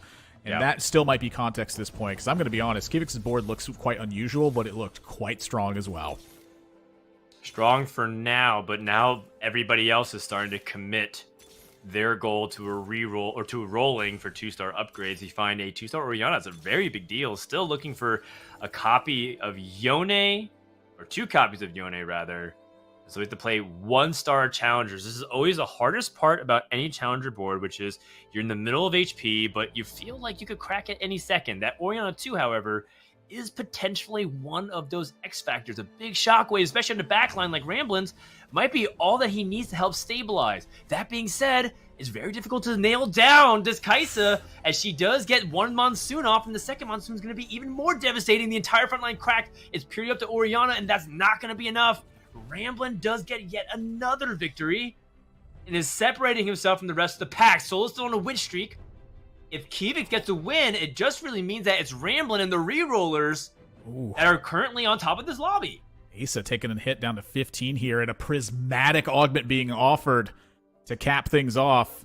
And I will say that from Ramblin's perspective here, honestly, the Stand United does seem pretty appealing at this point, considering that you've committed to one of them as well. Like maybe committing to a second one is just a totally good idea. It's like a critical mass sort of aspect to it. You're having so much attack damage and ability power that it's just too much. Right. He does also have Kai'Sa as a flex option, and when you play a Kai'Sa carry, that often means you can mix and match a bunch of synergies. Ends up going for not one but two handshakes. And the Stand United 2 and the Stand United 3 means that Ramblin is going to have a lot of high base AP and AD. Now, another reason why I really like it is because Ramblin chose to slam Jewel Gauntlet. And Jewel Gauntlet works very well the more you have flat ability power attached. And you can get flat ability power through traits like Arcanist, you can get it through aura items like that Chalice, or you can get it through your augments like Stand United. And when you combine all these forces into one with good positioning, avoiding the Shaco altogether, really calculating his matchup potential, this might be an opportunity for Ramblin to snap that streak. Shaco is stuck immediately on the front line. A follow-up cast from the Heimerdinger might be able to limit the Shaco, and the secondary Monsoon is too much, and Ramblin is the one who's able to end Solus' Stage 4 campaign with the win streak, and it's currently first in health. And that is a prime example of why that base AD and AP is so strong here. It just completely shut off the Ascension from Solus' side. It was active for 1 second during this fight. So for the entirety of this fight, Solus just didn't have 2 augments, while Ramblin has 3 in play. Major difference on the combat. Very much so. And I love this. I love that Ramblin is playing with the dimensions of his board. It's not just about, am I going to put Kai'Sa in the back left, in the back right, or in the back middle? That's pretty much what a lot of people really think about when it comes to these kinds of positioning. He's willing to play with the front line. He's willing to tuck it away in the pockets. He's also willing to play Socialite if the matchups feel good. And that's exactly what you should be doing at this point. As Ramblin now has been cleared to go to 8, he didn't greed as well. He's been stacking up his war chest. Now he can go to 8, commit to a roll down, look for those very important forecasts. The Seraphines, the Orianas, the Jannas. Can he hit any of them in order to stabilize? Well, so far the answer to that seems to be a no, which is very concerning. This was not a quality roll down here on Ramblin's perspective. You know, it wasn't like a ton of gold, but this was a lot of gold that got rolled through here, and really very little got found. Jace shows up though. That's big. We'll take it. So big. He's looking for those innovators in order to continue to deepen his traits, as well as get more scaling AP and AD, and eventually just he effectively has Ascension built into the comp through the Mechanical Bear. Ace is on his last life, but he does have what looks like to be a Kai'Sa 2 with very good items as well, and a Guardian Angel, and that might make all the difference in the world, as it does give him the final say, assuming he doesn't get popped. Oh no! Dear, he's dead! Asa is out in 8th place with the Kai'Sa 2.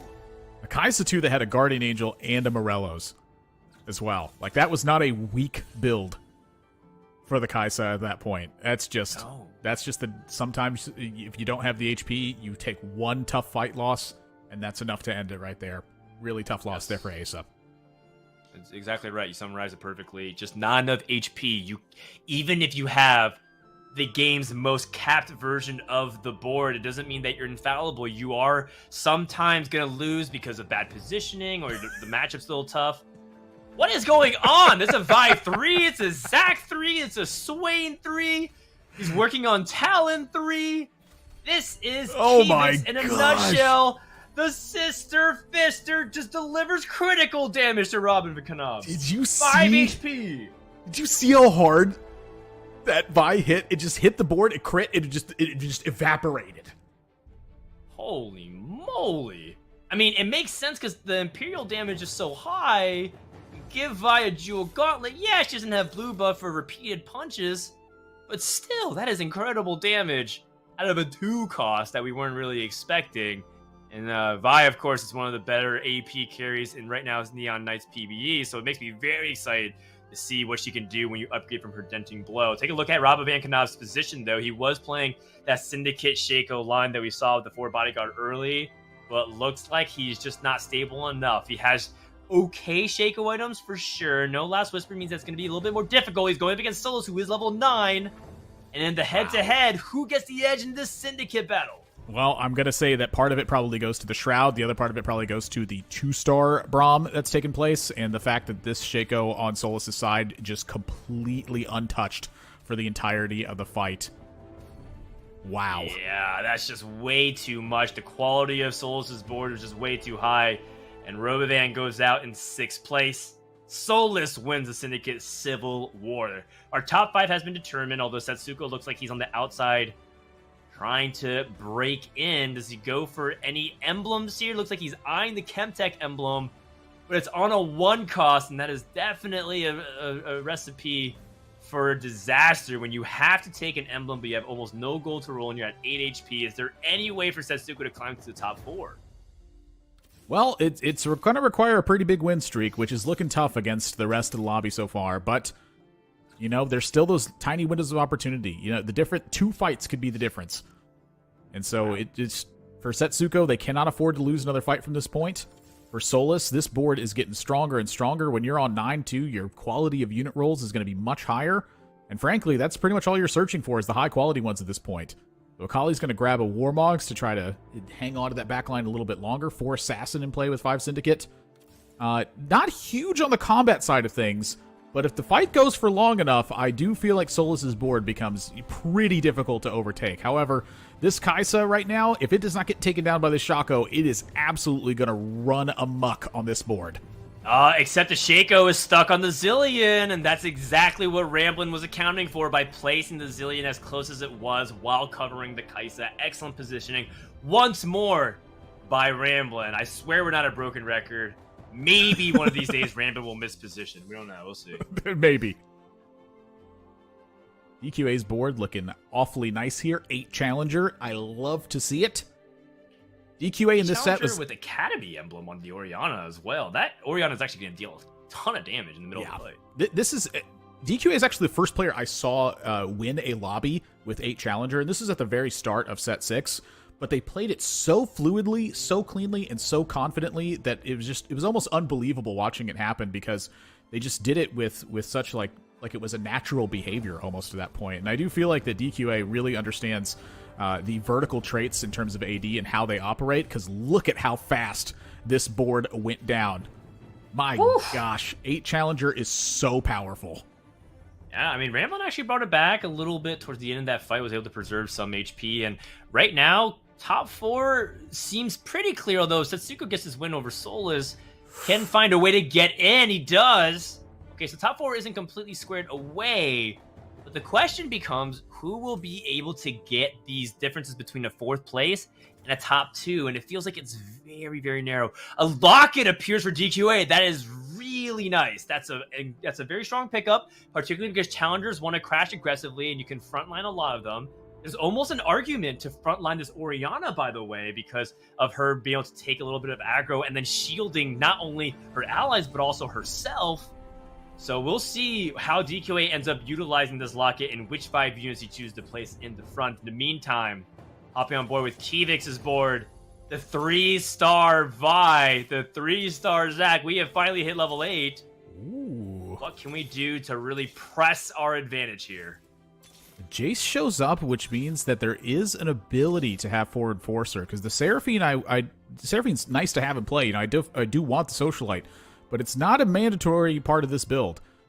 So right now with 3 Enforcer in play, if Kivix can find a Fiora, I feel like that could be a tremendous difference in that board where that Seraphine sits right now. However, the board right now for Kivix feels quite strong. We're going to find out if Ramblin is strong enough to fight this on. All right, well, have to go through the front. They enforce on the Mechanical Bear. Does the Bear get the cast? It looks like it might have done it the last second, but they spent so much time on the frontline tankiness of Ramblin that Kivix couldn't even address the damage dealers. Both Fiora and Kaisa and actually all the damage dealers stayed alive. Setsuko loses now down to just 1 HP. No! And all of a sudden, oh, I apologize. It was definitely the visual bug. Setsuko went -12. Top 4 has been squared away. Just can't overcome that HP deficit. And look once more at Kivix's board and see if he can improve it. Rolling for potential of Talon 3. Sells the Caitlyn, recognizing that she's really not doing much and trying to lean more into Socialite. Now, all of a sudden, there is a mana source for Vi. Give her a little bit of Socialite power. Is this enough? A thumbs up? Is this a thumbs up like the Terminator, like I'll be back? Or is it a thumbs up because it's about to slam dunk DQA's 8 Challenger board? I'm not entirely sure. I've never seen this fight. Oh my Wow. god, the denting blow does so much damage, but it doesn't matter because she was good for 1. And Kivix does end up bombing out here. Looks like to be top 4. Top 2. Solus able to preserve his life enough for a 3rd place. Ramblin once again has been able to survive and outlast people, and with the double handshake is challenging DQA for 1st place. And I think challenging in quite a significant manner as well. You know, DQA certainly has some ways to pierce through here. It does depend on where the Yone is going to throw that spirit. But part of it is also going to depend on where Ramblin's Kaisa is going to jump at the start of this fight. You know, pretty much everything is going to happen about as quickly as you can possibly imagine. Neither of these boards are going to take their time. Oh, I love this. The frontline Zillion did potentially try to catch the Fiora. Oh, ends up aiming directly at the Leona and not giving it a chance because the Leona cast way too fast. This is way too much DPS to handle for the front line. Kaisa doesn't have GA either. And I think it's just a little bit too much pressure the other way, though. DQA is playing Glass Cannon because there is another damage source that Fiora was never dealt with. Oh my goodness, I was focused so much on the Kaisa, I was focused so much on the front line, I forgot that Fiora actually puts out an incredible amount of damage as well for Ramblin, who beelines immediately for that Infinity Edge to go for yet another damage item. This is really powerful. 2 heavily scaled comps into the late game, Admirable. Yes, and Fiora now having access to that Infinity Edge alongside the Socialite buff, that is a tremendous amount of damage that's going to be dealt there. DQA decided to take the Yuumi with a tier in this instance, and so I'm curious if that can change anything. Like, the littlest, tiniest things are going to be making a big difference, I feel like, in this fight, because just everything happens so fast. And so the quicker your team can get the job done, the better it is. And so that was an item remove on that tier. Can it be used in a significant way? Oh, a Zephyr onto the Fiora. Wow. Rams get to play with that one of his carries early on, and hopefully that reset will give him enough time that he's looking for. Kaisa does end up casting on both sides. But, I mean, from Ramblin losing that Fiora, that's a really big deal. Huge damage dealt towards Ramblin. Can't afford to let that happen again. What options, what levers can we pull to avoid that situation again? That is a permanent Zephyr. It's not from the Thief's Gloves. Speaking of Thief's Gloves, both of these holders have the exact same items. That's the 2nd time today we've seen that. Is there something in the code? There's something weird. I feel like there is. I don't know exactly how it works, but it definitely feels like an odd even sort of thing to me. This is just pure speculation on my end. Pure speculation, mind you. So Ramblin, again, I really feel like he cannot... Yeah, exactly that. Right? He cannot afford to get Zephyred in that spot. We saw how terrible that was. So now, is the minus 20% damage enough? It might be. Fiora gets to cast a little bit earlier. The Blade Waltzes miss each other. The Yone's on the back line, though. Kaisa immediately drops. It's just down to Fiora now, but there's just so much DPS. Wow. EQA will not be denied. Is able to close out Game 2 with a 1st place behind his 8 challenger board. Holy cow. I mean, Admirable, you called it out that DQA is so good at playing the 8 challengers and somehow is able to position that enough against Ramblin's board.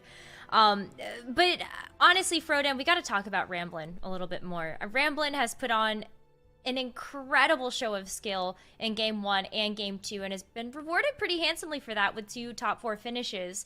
But tell me a little bit more about why Ramblin is such a threat as a player in this final day of the mid-set.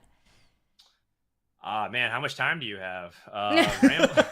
Get ready for a novel. Is, one of North America's more complete players. And when I say complete, is that he has a very comprehensive understanding from multiple angles on how to execute on comps from multiple positions. That's a lot of words to basically say that Ramblin knows his TFT.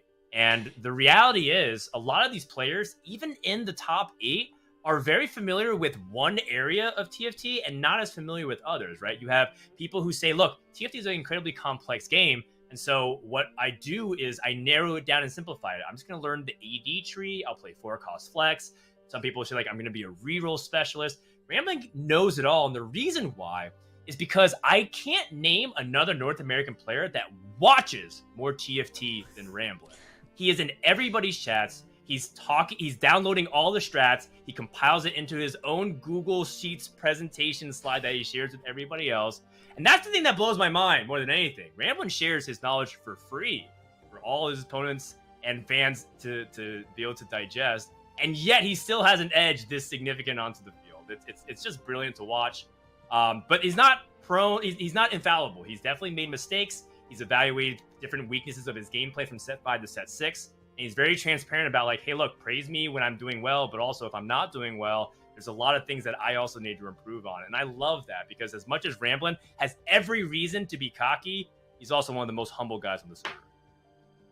I mean, there you go. Sorry to take so much time. No, hey, we're all talk. here for it. Trying to highlight all of these incredible players today for day 3 of the mid set. But the star of the show for game 2 was DQA. Let's go ahead and take a look one more time at what DQA was playing. And Admirable, here's the floor now to talk about why 8 challengers is so interesting. Just because the spike from 6 to 8 is just massive. And at a certain point, again, I feel like I've used this term a lot in this particular game. At a certain point, you just hit critical mass. And when you hit that, it's just so difficult to overcome because so many things have to line up in your favor.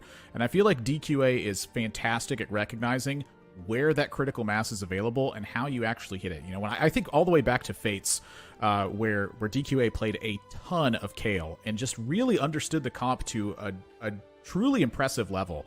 And then you flash forward now all the way to set 6, and it feels like so much of that knowledge and understanding is carrying over into this 8 challenger trait, where I just feel like when DQA is lined up for it, it's just such a natural understanding for it and just followed through tremendously. You get offered the emblems for it, then you stack it up and sail your way to first on this one. It was like one fight that was lost, and then everything else was done pretty well in this regard. Just very well done from DQA now. A 4th place finish and a 1st place finish. 16 points for the day.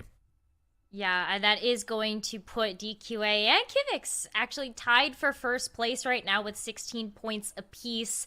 But from there, it really feels like Khroen and some of these other players are struggling a little bit. Yeah, particularly Vile and Asa. Now, Asa took an 8th place. I don't know if his comp should have been an 8th place finish, but his start was so rocky because of how much HP bleed he had that it's understandable that he was almost guaranteed a bot 4. I was not expecting an 8th, though, and I think it goes to the fact that like he leveled really aggressively, he rolled, didn't hit, and then continued to lose. That's always a really bad feeling. For Vile in particular, I'm not entirely sure what has gone wrong because we haven't been able to focus too much on him. But, you know, from watching some of his VODs yesterday, it seemed like there were areas where Vile was autopiling a little bit too much. And then he was so dialed in on stage 4, where I think Vile is at his best, that he can't really get away with in a lobby that's really punishing that, right? You have people who are pushing tempo, who are rolling a lot and pressuring the lobby. I'm thinking about Kivix, right, who hits like Swain 3 immediately and all of a sudden just 6-0s your board. It's just really, really hard to guarantee that you get to stage 4 in a really healthy spot. So for Asa and for Vile, it's really about stage 2 and 3 preserving as much HP as they can, because I consistently see for these first 2 games that they're at 50 HP in the middle of stage 3, and that's just not going to cut it. Yeah, we have seen some pretty low HP totals by Wolves, which is definitely not a good sign, because it's hard to come back from that kind of position. But right now, I'm definitely looking at DQA, Kivix, and Ramblin', especially if I'm going to be investing in some players over at fantasytft.com. So make sure you go check that out. We're going to take a short break. When we come back, game number 3.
We're about to jump into Game 3 of the Gizmos and Gadgets mid-set finale, and joining me again on the broadcast is Khroen and Wolfey.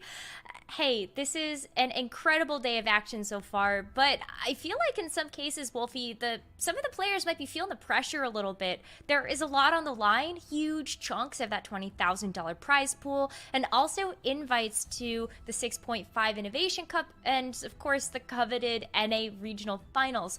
How do you deal with that kind of pressure? Well, Nekkra, I think something that's really important for these players is that playing in a tournament is such a different experience than playing on the ladder, playing with your friends, and expectations are good, right? Because they really allow you to bring out the best in yourself, right? Trying to be the best version of yourself, bring out your potential. It's a really exciting thing. It's something I love about competitive games, but it can also be crushing sometimes, the weight of those expectations, both internal and external, right? And also the pressure and knowing that you're playing against some of the best in North America, and knowing that there's only so many spots from this tournament for to move on to the NA to the Worlds qualifier. And so I think if there was a word of advice that I, as a worse TFT player but someone who's competed for a long time could offer, I would say it's important to keep in mind the day's not over yet. It's still important to try, and even if you think, hey, I can't win today, use this as an opportunity to get experience playing in tournaments, right? It's a wonderful thing to be able to play against such talented players, and thankfully there's different prizes no matter where you finish. 7th obviously earns more prize money than 8th, and up so on and so forth. And of course, if you're able to turn this kind of a rough early game into a top 4 finish, you will still advance. So you don't need to be first in order to advance to the Worlds qualifier for North America. So I think these players should just accept that maybe they had bad games, maybe it's been a rough start, but that's no reason to view this as any less of an opportunity, and it's not a knock on any of their accomplishments. I mean, these are players who have done extremely well to get to this stage, and although somebody has to go 8th, right? Somebody has to go 7th, and you're not any less of a player or a person just because you're having a bad day when you're up against the best in the world, right? No one looks at the top 8 of the Olympics, 3rd of the Olympics, and goes, "Oh, you're so bad," right? I mean, it's just, but in the context of 1st, 2nd, 3rd, it can feel a little bit. You can feel a little bit down if you don't get as far as you want. But these are still incredibly talented gamers, and I'm so excited to see what they show us for the rest of this tournament. I mean, you're absolutely right. This has been an incredible field of players. Day 1, Day 2, Day 3, starting off so strong in terms of the gameplay that we've seen. And Khroen, there have been a lot of surprises, especially when we take a look at how Kivix has started to piece together their boards, how DQA has been making incredibly strong transitions, and even speaking about Ramblin', even before we went to the break, it's just top-tier TFT play all the way around today. It really is, and I think to me at least, it's so fascinating in terms of the meta trends. They don't follow what you would expect at all, right? Looking at the stats in the previous day, players come in and be like, oh, that performed poorly? Doesn't matter, I'm still going to play it, right? And actually perform, better day to day. I mean, the players obviously have practiced a lot of different scenarios, and just a couple of game sample size doesn't tell the whole story, but it's interesting, say if you take a stat like yesterday, Shaco Syndicate composition, played 5 times, only one of them was the top 4 and didn't even win, right? And we have 2 players playing Shaco in the same lobby.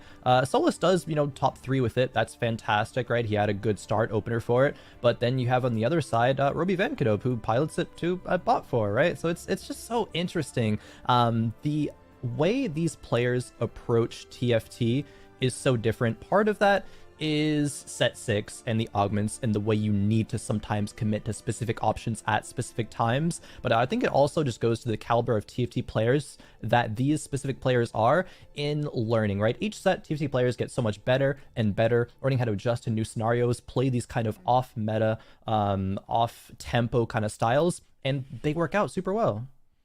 Yeah, I mean, if one thing's for sure is that all of these players have showed us that a variety of compositions can work, a variety of play styles can work. Everybody is finding some type of success just doing what they do best. So let's jump into game number 3 of the Gizmos and Gadgets mid-set finale.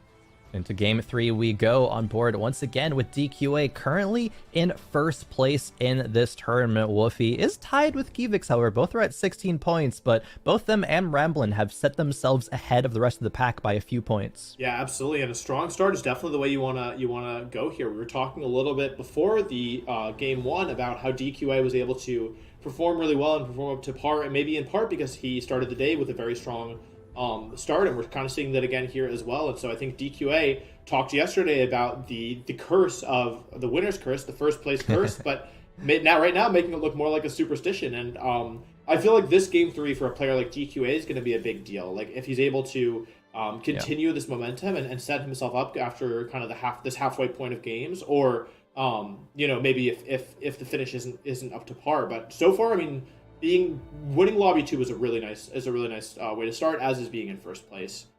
Yeah, definitely starts off with a very comfortable component as well. Bow super good. DQA played a fantastic 8 challenger board the last game, and these are some fantastic items to kind of run it back, right? It does depend on augments, and as we get the first augment choice here, weak spot, first aid kit, and cutthroat. Probably would steer clear of cutthroat and first aid kit. It's probably just going to be weak spot.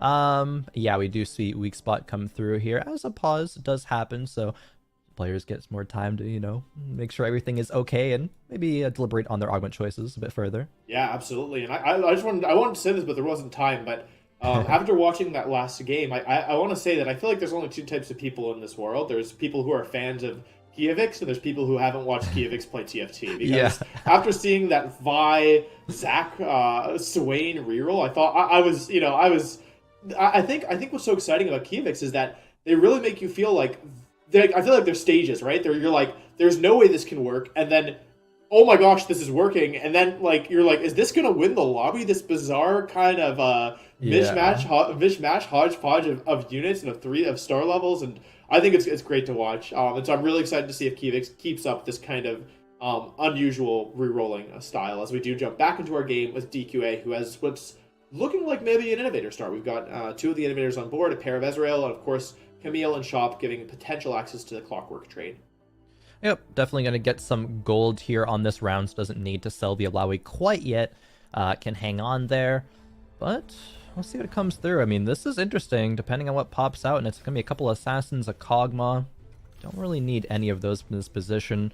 Is not going to pre-level to 4, right? Just once, I think a bit higher odds to me roll into that Singed and into the pair of Ezreals, but doesn't hit anything. This is a little bit of an awkward opener here. It's not terrible. You do have at least a synergy with the Bruisers. Talon is really good at killing off at least one unit. So while DQA might loss streak, it's probably not going to be, you know, some 3-0, 4-0 losses back to back to back. Yeah, it's a little uncomfortable, right? You have a pair of Graves, you have a pair of Alawi, you have a pair of Ezreal, and you have a pair of Zyra in the shop. And so having that many pairs can be, on the one hand, a little bit not necessarily so far as frustrating, but it can be a little dizzying, I think, because you're like, oh, what if I sell this Alawi to make Econ, and then all of a sudden another Alawi pops up, right? But I like DQA's decisions to play strongest board here. They are going to get at least one kill here, which is great. I think that probably is all they're getting, though. Yeah, it looks like it. Trundle's going to be too strong here as they do running into Shrug It Off, which is a tier 2 augment that was initially, I think, a tier 1 augment, excuse me, that was initially a tier 2, and I feel like isn't chosen that much, so I'm really curious to see how Rambling's board develops over the course of this game, if they lean really into the Bruisers, if they go into the higher tier Bruisers. But we are jumping on board here with Solus, who did win round 1. We have talked about how Solus is good at playing with a lead. That's kind of, I feel like, a storyline that we have touched on a number of times. Hits Camille too, and actually has pretty nice early game items here with the Trap Claw and the Static Shiv. Presumably Trap Claw coming out of that item box, as typically Shiv is the more common early game slam, though can't say for sure. Yeah, and so what do you make of this board, Khroen? I mean, having 3 Innovator in line, having Clockwork, upgraded Camille, and of course this Heimerdinger, it's probably a pretty decent shot to streak here. Yeah, it's strong. Camille is a strong front line. Just means to worry about, you know, units like Assassins jumping into the back. But Zilean, you know, great peel. Gets to stun that Talon. It's going to take out the Zilean, but that is about it. This is a strong opener. The only real concern here is that Solus is going to fall off eventually, especially if he doesn't hit these crucial upgrades like an Ezreal 2. Could just start to lean the direction of a Heimer as well, though. Heimer is a unit that, I mean, we know Kivix loves Heimer, especially rolling the tier 3. And oh, wow, even another one in the shop. Solus definitely going to hang on to that. But now is the question of what am I doing at 2-3? Am I making 10 gold, going to level to 5, or pre-level? Those are really your 3 options. And Solus with that Zilean and Heimer pair, probably not making 10. It's going to be one of the other 2. Yeah, absolutely. I think it just depends on lobby strength. I also do want to apologize. I thought it was Shrug It Off, but it was actually a Bruiser Heart, so that is my mistake. They are going to level twice here and just play another Heimer. I mean, we know Solus likes to play from ahead, and they are going up against Roby, who has, I think, a pretty solid board here. You have Talon, you have Locket, you have upgraded Twitch. I think this level might be a good idea, but question is it enough? You know, I feel like Talon is actually one of the better units to have in front of the Trap Claw, because every auto obviously procs the spell, but it will be enough here. Honestly, I feel like it was a 3-unit win, but I feel like it might have been a level difference there. The additional level allowing their true Heimer, the primary Heimer being buffed by the Trap Claw, additional time to get those rockets off and keep Ezreal safe. So I think if you're Solus, you feel pretty good about that, because nothing feels worse than leveling and then losing to a level 4 board. So yeah, good decision. In my opinion, good decision from Solus, and it is going to allow them to be one of 2 players still at 100 HP. Definitely. A couple of interesting things that we do see on the left-hand side here with the augment choices. Number 1, Asa going for Hyper Roll. You know, you see Hyper Roll be very effective when players push levels in the early game. I believe Asa is already, you know, level 5, making use out of that. But Asa's had a couple of rough starts to these games, right? He's currently, I believe, in 7th place overall on the leaderboards, just 1 point ahead of Valet. But having an augment like Hyper Roll can maybe kind of get your confidence back, right? Let you win streak through the early game, say, okay, I have a lot more time to pivot. Because last game, Asa's pivot was really good, honestly. Just unfortunately ran into a bad matchup, was on 1 life, and that happens. But also the next augment that I think is super interesting is going to be Kivix rocking a Chemtech Heart already. So I think we can draw from that Kivix is going to reroll some Chemtechs this game. It's just which ones. Yeah, I have to tell you, it is 2-5. Solus has 5 Innovator already. This is the earliest I've ever seen it with no boosting augment. They have a Seraphine already on the board, as well as the other Innovators, and wow, it's honestly pretty remarkable. So that's really good to see. But sorry, I got so excited that I totally missed this fight as Rambling does win again and maintains their 100 HP. Having to see if Solus with that 5 Innovator will win on the right side of the screen, and he loses. 5 Innovator 2-5 loses. That is just in a number of ways not what I was expecting, to say the least.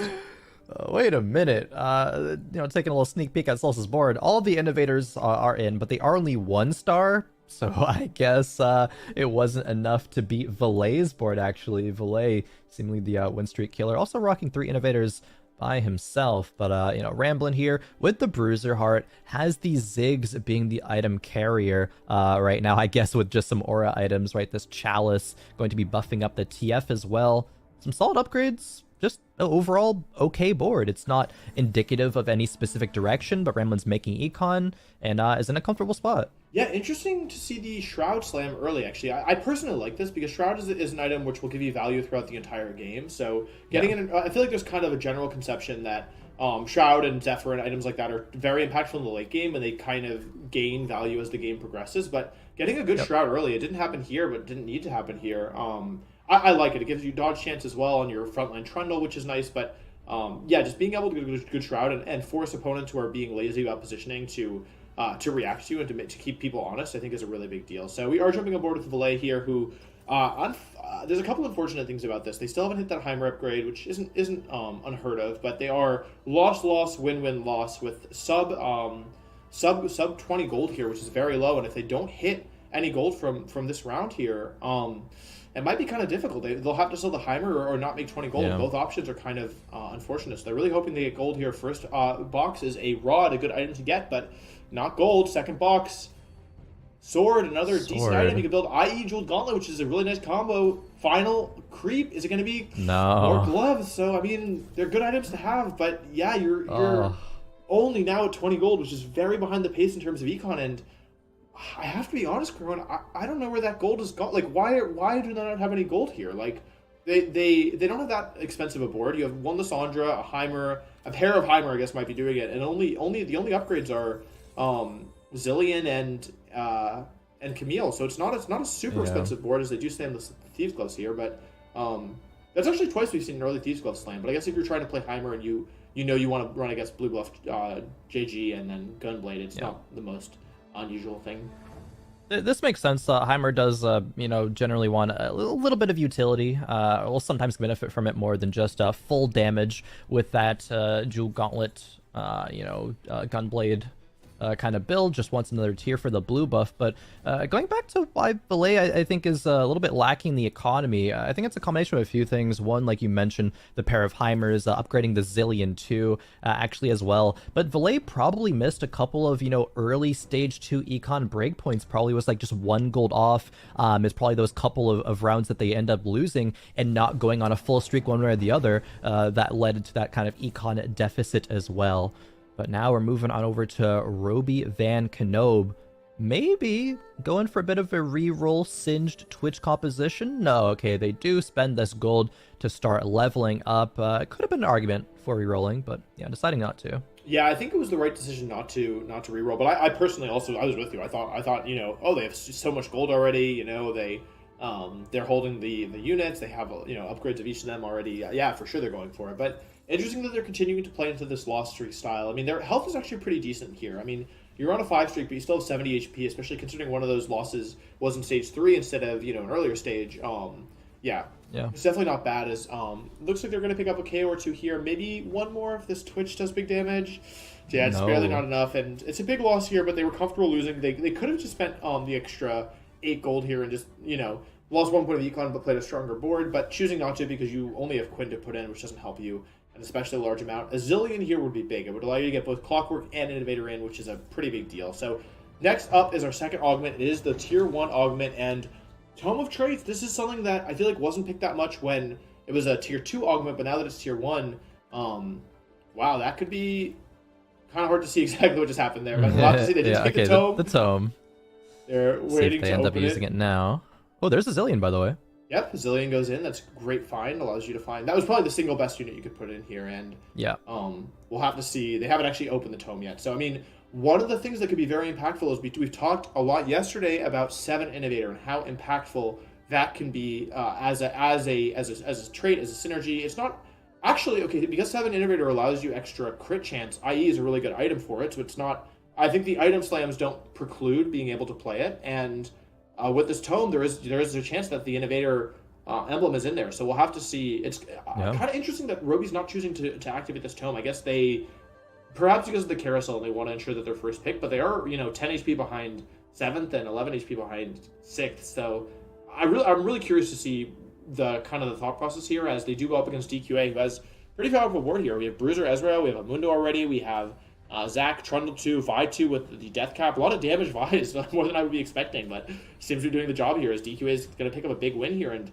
wow, yeah, another 5-unit loss for Roby. They're going to have to pull something together here soon, Khroen, because they are running out of HP, 22 HP behind 7th place. Yeah, definitely a big HP deficit. Interesting to see DQA not fully carrying this Vi, but, Vi does deal damage. She is pretty adept in that, and you wouldn't really expect, seeing as she's just a bruiser enforcer. But still, as you mentioned, Robyvan needs to start coming back here soon. Is able to get a Heimer with a bow on this carousel. All right. I mean, they didn't already have a Heimer, I don't believe, on the field. Might just be for the component there. But looking at other players in this lobby, Asa, level 7, again, has that hyper roll augment, but it hasn't preserved that much of an HP lead that you would hope coming out of that augment, right? He's still below middle of the pack here. He's 10 HP behind Setsuko in 4th place. The only players to win streaking right now is Ramblin', but Belay and Asa hitting Heimer 2s. A lot of Heimer, a lot of Innovator Prio. That synergy, that trait is so good, but multiple players are contesting each other during it.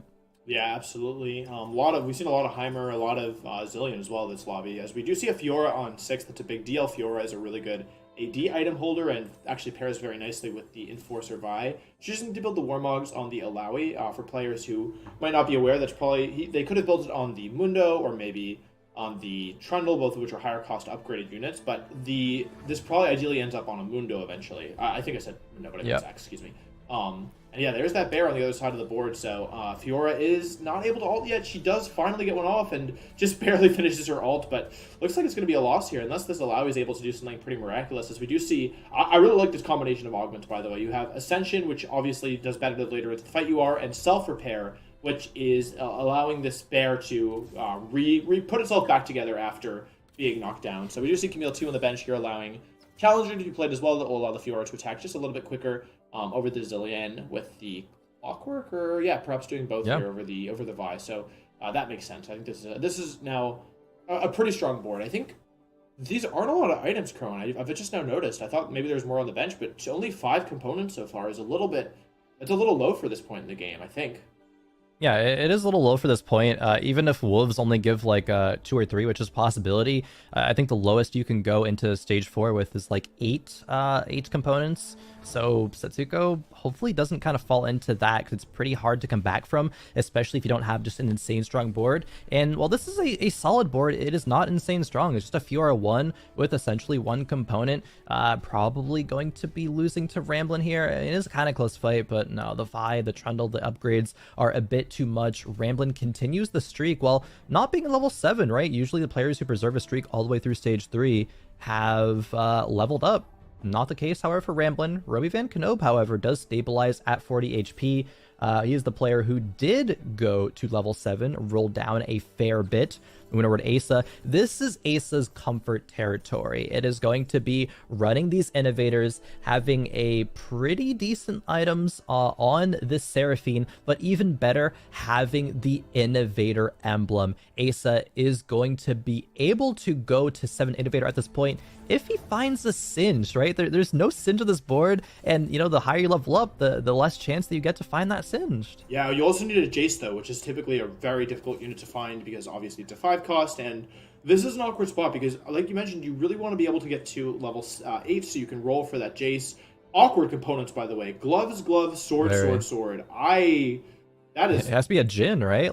Yeah. I mean, with this composition, you can run Jhin with innovators. That has done well. It's just there's no Jhins right now.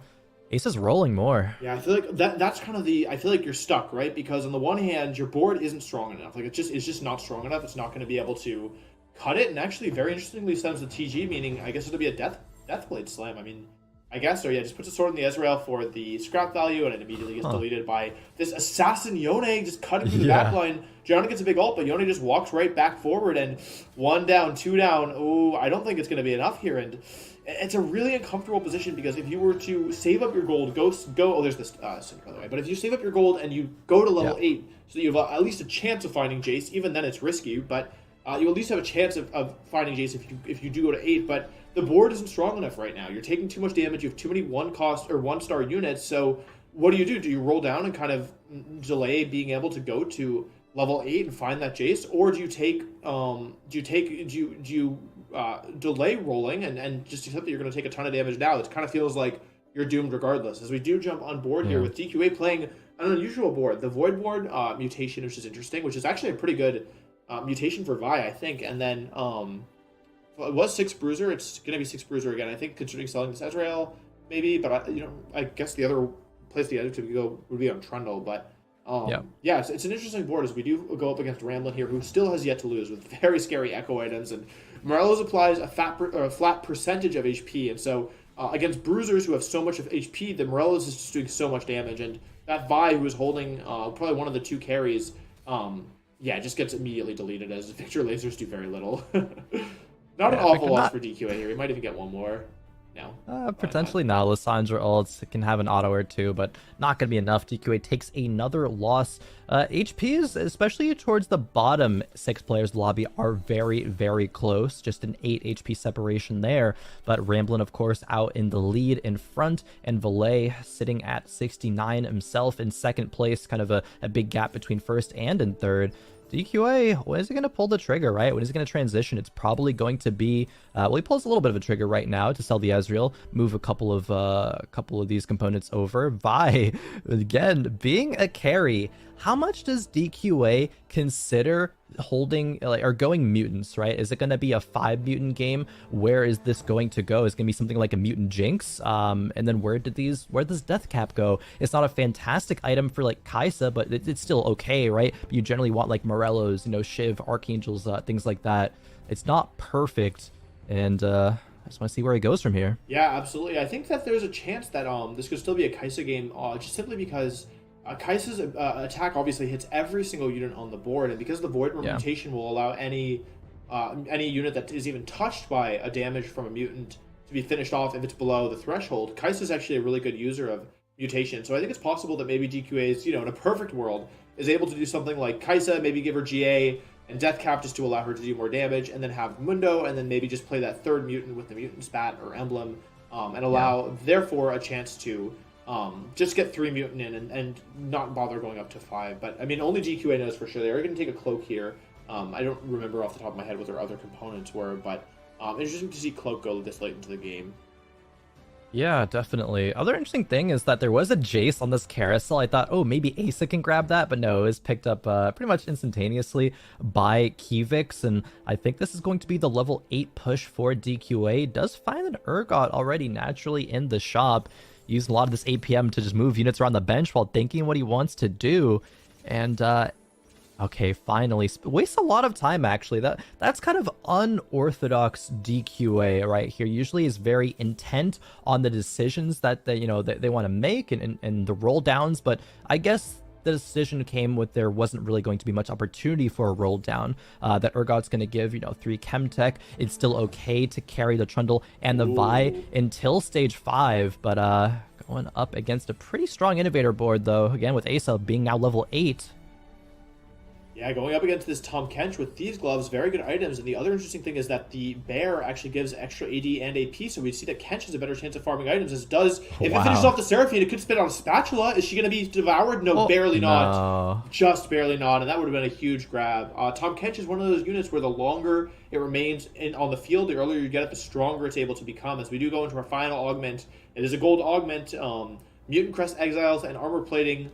I believe armor plating is unfortunately not really a viable option due to perhaps a bug. So only being offered really only 2 augments is unfortunate, especially when you are very low compared to the rest of the lobby and you're low HP. And yeah, they do take exiles, which is good because DQ is keeping in mind that they have a lot of flat affected, just like a large amount of HP, and exiles uses a percentage of that. So a lot of shielding because the units have such high HP compared to traditional units. As we do jump on board here with Setsuko, who is also a player in danger of being eliminated rather soon.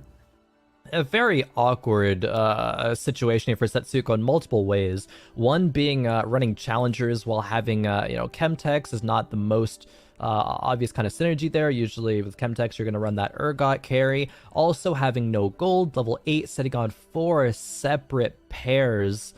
And not having items for both carries, right? Not having any Yone items at this point. It's just all in on the Fiora, and she's still tier 1 as we get to the end of stage 4. It's just not going to cut it. Ramblin has, however, not really improved the board that much. She's still level 7, hasn't rolled down, still above 50 gold, so it might be okay if Fiora get another Blade Waltz off, but she doesn't. Even the not rolling down Ramblin board is looking like it's strong enough to deal with Setsuko here. That's a huge loss. He's only 15 HP, potentially 1 life left going into stage 5 if he takes a bad loss. Same with Kivix. Yeah, that was an unfortunate fight for a number of reasons. The Fiora immediately after targeting the Jace jumped on a Bramble Vest Vi 2, and with only a 1-star unit really wants to be getting value out of that Infinity Edge, and against the Bramble Vest it just wasn't going to cut it. So yeah, this is a very awkward board. It really feels like they were trying to play strongest board and just haven't really been able to solidify anything, but it could change. You know, a Yone 2, a Fiora 2, maybe you would find a way to get the Chemtech emblem onto the Yone, allow him to be tankier and give additional attack speed. I mean, this definitely isn't, they're not out of this just yet, is what I want to say. I mean, Static Shiv is not amazing, but at least you have high attack speed with challengers to use that, as we do jump on board here with Roby, who does have that Yone 2 and the Fiora 2 that hey, here we go. They were so desperately looking for. Yeah, this is a bit better. Assassin Fiora, actually, and both of the carries are itemized. Okay, does Defiance on the Yone. It serves as kind of his defensive component there to replace either a Quicksilver or a GA that we will usually see. Only 4 challengers, right? It's not going to be an insane cap board like DQA with 8 challengers, but it's still very, very strong. Even the Locket Leona there in the front line, giving Academy, giving a little bit of shielding to everybody else. This Fiora is going to jump all the way into the back line, and once Jinx is no longer there, actually, the Urgot gets Blitzcrank hooked, so the Yone is going to take it out instantly. That's a really, really unfortunate difference of positioning, and yeah, the one of the downsides of using these Colossus units is that they are quite strong and they are really good at tanking. They have a lot of HP. They do make good use, of course, of the Exiles trait that augment that DQA is using, but they don't have that much damage. And when you do, and they also take away from other units on your board. And so, if your main carrier, main item holder gets hooked right away, it's pretty much, in most cases, going to be doomed for the fight. As Setsuko actually goes out in 8th. Wow, they took a ton of damage in that last round, and a very unfortunate 8th place for them. Just not able to find any upgrades, right? All the upgrades are already taken. That's, I think, leaning back into the conversation of off-tempo rolling. When you're trying to find units that players have already hit, right? Maybe the consideration is, oh, I should have rolled earlier. I should have went 8 faster, or I should have played the early game different so I had more economy, or even if I didn't roll down at level 7 perhaps. But Setsuko kind of falling prey to just never hitting, takes an exact lethal loss, it looked like there. Really unfortunate way to end your game 3 there. But now looking at Kivix, Kivix doesn't have any 3-star units. There's something wrong here. Wolfey, what's going on? Yeah, maybe someone else is playing. I don't know what's going on here. But this Fiora with IE and Assassin Spat is just doing so much work, and because she heals up whenever she ults. That was a huge Lissandra ult, actually. Wow. The double again? Oh my! I mean, it's not going to be enough for this fight, but it wasn't. Wait, hang on. It wasn't even a GA state. Whoop. Another one? I mean, it's a great job. It's a great effort, I would say. Wait, hang on. Oh, so close. As Kivix, they can take it out. Let's survive. 2 HP just barely remaining. So Lissandra really kind of the hero of that fight. And we said that there's no 3-star units, but there are 7 Lissandra on the bench, and there is a Nico's help. So that might have been a Lissandra 3 diff. We'll have to see if Kivix is able to hit it. I mean, only has a few gold left to roll, but Kivix, that's Lissandra 2, and that's going to be Lissandra 3. Can Kivix make it happen? I think 5-3 is probably the latest that we've seen Kivix hit a tier 3 unit in this whole tournament, or at least close to the latest in all of his reroll games. Solus, on the other hand, here. 7 Innovators online. This composition is almost guaranteed to get top 4. He is kind of low HP, though. The items aren't the best, and most of them are on a zillion. What? 2 dragons! Well, one of these players has a pretty decent shot at going bottom 4 now, because, they're both dragons, so they might mess up all of our data. Dragon versus dragon, double Fear across the board. Jhin versus, I guess, a Seraphine carry with all those Jace boosting as items well. on the Heimer is. Oh my goodness, Solus finishes. Wait, hang on, are they still alive? Drops to 1. Yeah, so lives on 1. It looks like, yeah. I thought they were going out there, but just barely hang on. And so this is a very close battle between 6th and 7th with Kivix with 2, Solus with 1. This could really go any which way because the power of the dragon is so significant that even though Solus is on 1 HP, it isn't impossible, especially if they pick up an impactful item like that Shroud there. Does grab the Shroud. There is Academy potential for some of our Fiora players. I mean, the Fioras that we've seen, though, have already full items on them, so probably not going to be the direction. Asa grabbing a Bruiser, Roby grabbing a Quicksilver. Ramblin gets left with the Dragon Claw, but Ramblin has such a nice HP lead right now, is not scared, is probably, guaranteed the top 4 of this game.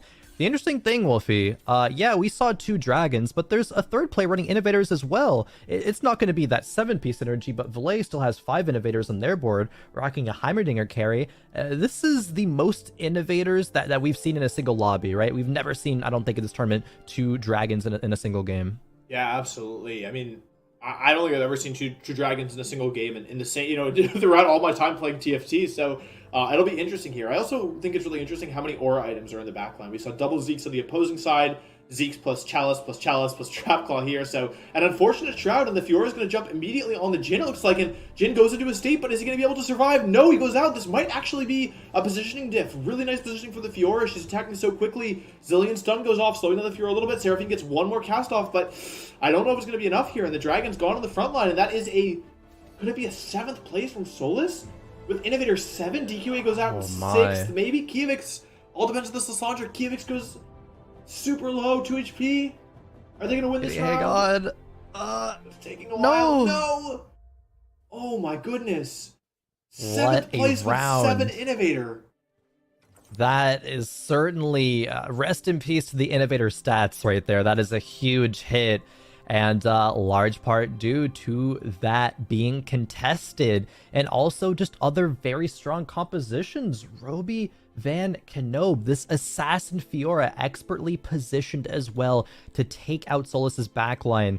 Kivix drops and DQA. These are players that had great score lines, actually. Kivix and DQA were first place coming to this game, tied with 16 points. But now this is all shaken up, and it's going to keep getting even crazier from here. A great Fiora, again, jumping into the backline, but does get stuck on that Tahm Kench. Is now going to make her way to the Dragon, but Yone just cleans up everything else. Nothing can stop these challengers right now, but oh, wait a minute. Speaking too soon, perhaps.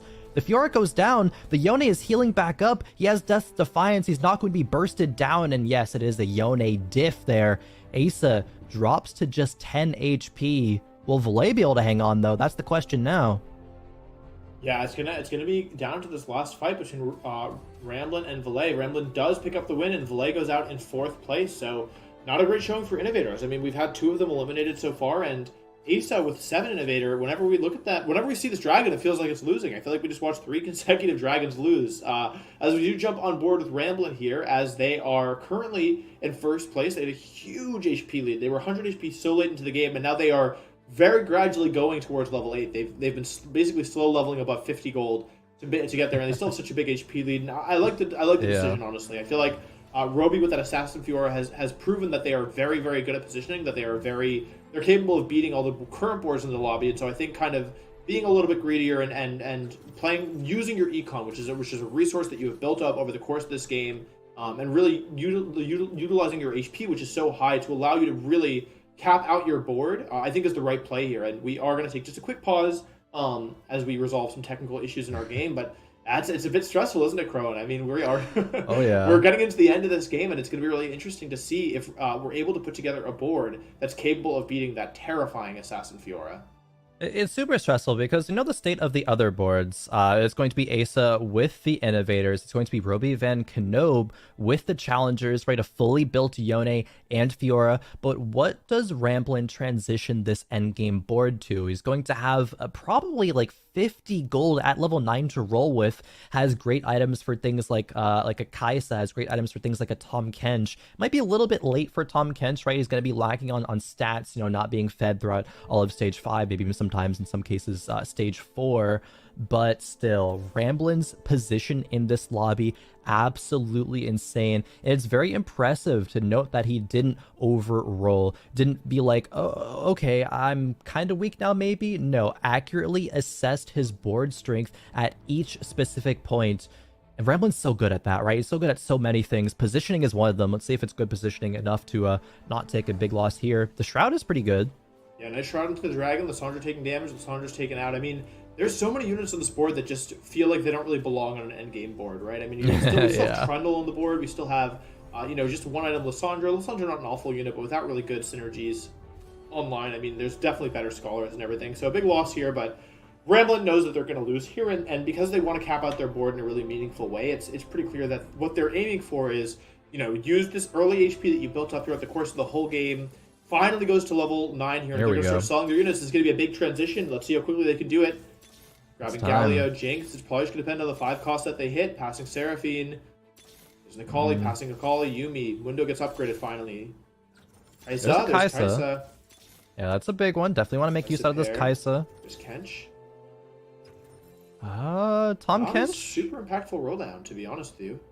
No, it didn't hit a single 2-star upgrade besides, the Mundo? Yeah. The Kaisa isn't even on the field right now. Ramblin gonna take another big hit probably. As we do look at the fight between Roby, Van Knob, and Asa here, I think it is going to be favored towards that dragon, but again, it depends on what those Fiora ults can hit, and Fiora's gonna go down. Yone gonna fall soon after. This is the power, Wolfey. 7 Innovators. This is Asa's comfort territory as well, and a much needed comeback here starting in game number 3. Yeah, and I think Ramblin actually manages to win as well, and we didn't get to see the fight exactly, but I have a feeling it's because they actually put their Victor in the front line and backlined their Mundo and their Jace, and so probably predicting that the Assassin Fiora and the clone of the Yone were going to jump into the back line and responding appropriately. So that win could, Ramblin didn't finish spiking, so they didn't really cap out their board at all, so it's going to take them some more time. So saving HP there could be a big deal, especially if Ace and Roby continue to play each other. They're going to eventually knock each other out. I mean, they're each basically on 1 life here, so we'll have to see how this next fight goes for Roby. And once again, nice call to frontline the Victor, frontline the Lissandra, and of course backline the Mundo, the Kench. Kench actually eats the unit, which is very impactful here, stalling the Fiora, not allowing her to get that first cast off as Victor's lasers go down. Lissandra ults, able to spread that damage across, and Morello's across multiple units. Mundo is still alive. The D-Claw Brambles Mundo is so strong. Kench spits out Yone, but Fiora's down, and with that... Wow. Kench actually... I'm surprised. Oh, Death Defiance. Doesn't go down quite yet, but now he does. And with that, Roby Van Knob goes down. That is strictly a positioning diff. Ramblin time and time again assesses these board states, right? Assesses the threats and positions perfectly around that. That Victor had no business getting multiple ults off, but he did. That Lissandra kind of playing bodyguard as well. Of course, she's not an actual bodyguard, but at least blocking that Yone. Had multiple ults, one, stunning that Yone, another one just to make herself immune. Can Ramblin do it again, though, versus Asa's board? It is definitely not easy to take it out. Ramblin still has more upgrades, right? This board can get much stronger. He can position now in the back line, put his Tom Kench in front, farm more components as well. Even if Ramblin loses rounds, the amount that his board can get stronger is way more than Asa, and that's a big deal. Yeah, but on the other hand, Asa has the dragon, which, if we hadn't seen the dragon already be defeated here, we might be saying, hey, that's strong enough, right? And the Kench actually isn't able to eat the dragon, so even though you just hit Kench 2 with Chemtech, it's already deleted, it's already gone, and so Dragon's taking damage, but I think it's going to come down to Victor, and Victor 1 just doesn't do enough damage here. Dragon still alive. The opposing Kench actually generating econ for the other side of the board as Heimer takes it out, but yeah, Ramblin doesn't have any gold. They've rolled down to sub 10 gold, and so it's going to really depend on if they're able to hit that Victor 2, that Yumi 2, but even with Victor 2, Yumi 2, I'm not sure it's going to be enough. Oh my gosh. And there's Yumi as well, so... yeah. Okay, well, yeah, not bad. Okay, well, let's see. Let's see. I said maybe Victor 2 wouldn't be enough. I guess we're here to see. I really want to see the Kench moved in a different way. I don't think having it jump immediately on the dragon, getting immediately aggro down, is really what's gonna do it here. So, I'm really curious to see how the positioning changes, balancing both the Shroud and where the Kench needs to go to eat. Does look like it targets the opposing Kench this time, unless it jumps on that Sin. So we'll have to see. Nope, it's Yeah, not oh, Kench. Delicious. A great Shroud eats a Kench. Yeah, is not going to get stuck on the Dragon this time. Victor is tier 2 for Ramblin'. It does not have great items, but Double Shiv does give a bit of mana. Finally, the cast comes through. How much damage is it going to do? Ooh, not enough. Not enough, though. The Seraphine does heal up the rest of Ace's board. It is a lot closer a fight. Maybe it is enough. Maybe I spoke too soon. Jace has GA, though, but doesn't even get popped. That was a much closer fight, however. And Ramblin' had to lock the shop for the Yuumi upgrade. The Yuumi is upgraded now. I think with a bit of that similar vibe of positioning for Ramblin', he could potentially win these fights. And that's a Gunblade as well, a very good Tahm Kench item. We see Asa having a Chalice, but there's not a lot of room for that Chalice to get value in the backline. Might put it on Orianna. It's going to be not the worst item, but Gunblade maybe a little bit better. Yeah, I think one of the issues here is that the Zyra was actually, once again, very impactful. I feel like throughout this tournament, we've seen really good Zyra ults, especially against these innovator boards, which tend to clump. And Zyra is actually exerting a lot of pressure because Jace obviously boosts everyone's attack speed that are in his row, but with Zyra, you can see that there's a lot of units. We have 4 units positioned in the 3rd row as opposed to the 4th to try and keep Zyra off, but the Chalice really encourages you to put another unit to get value out of it next to either Seraphine or Jace, and so yeah, it's very interesting to see kind of how things go here and how positioning. They really are respecting the Zyra and putting things in the 3rd row rather than the 4th. But late into the fight with all these scholars, it's not impossible for Zyra to get really big ults, especially it's 6 scholar on the other side of the board. So Ramblin' has 2 lives at this point. Ace is just 1. Let's see, where does the Shroud go? Not a great Shroud, to be honest with you, but interesting Kench positioning. And actually, it's Gunblade Mundo, which I wouldn't have expected. Yeah, interesting. Oh, the Zyra ult does hit the back line. Try to play around it a little bit, but it wasn't quite enough. Victor ult's coming through. They are shredding the board of Asa. Jace still alive, though. These Thieves' Gloves rolls are very good. The Rage Blade is continuing to ramp up that attack speed. Takes out Ramblin', but not quite enough damage. Ramblin' drops to 4 HP. Round 7-2. This one will be the last, Wolfey. Is there anything Ramblin' can do to win this fight? I mean, I think the Shroud positioning wasn't great there. I think you have to do a good job of assessing the threats. Also, the Kench feels very impactful. In that fight, it felt like Ramblin's Kench got CC'd, and then it got eaten by the other Kench, and then it eventually actually gave up an item. And so I think figuring out where you need to Shroud... actually, Jace rolls a Shroud here too, which is a new factor here as well.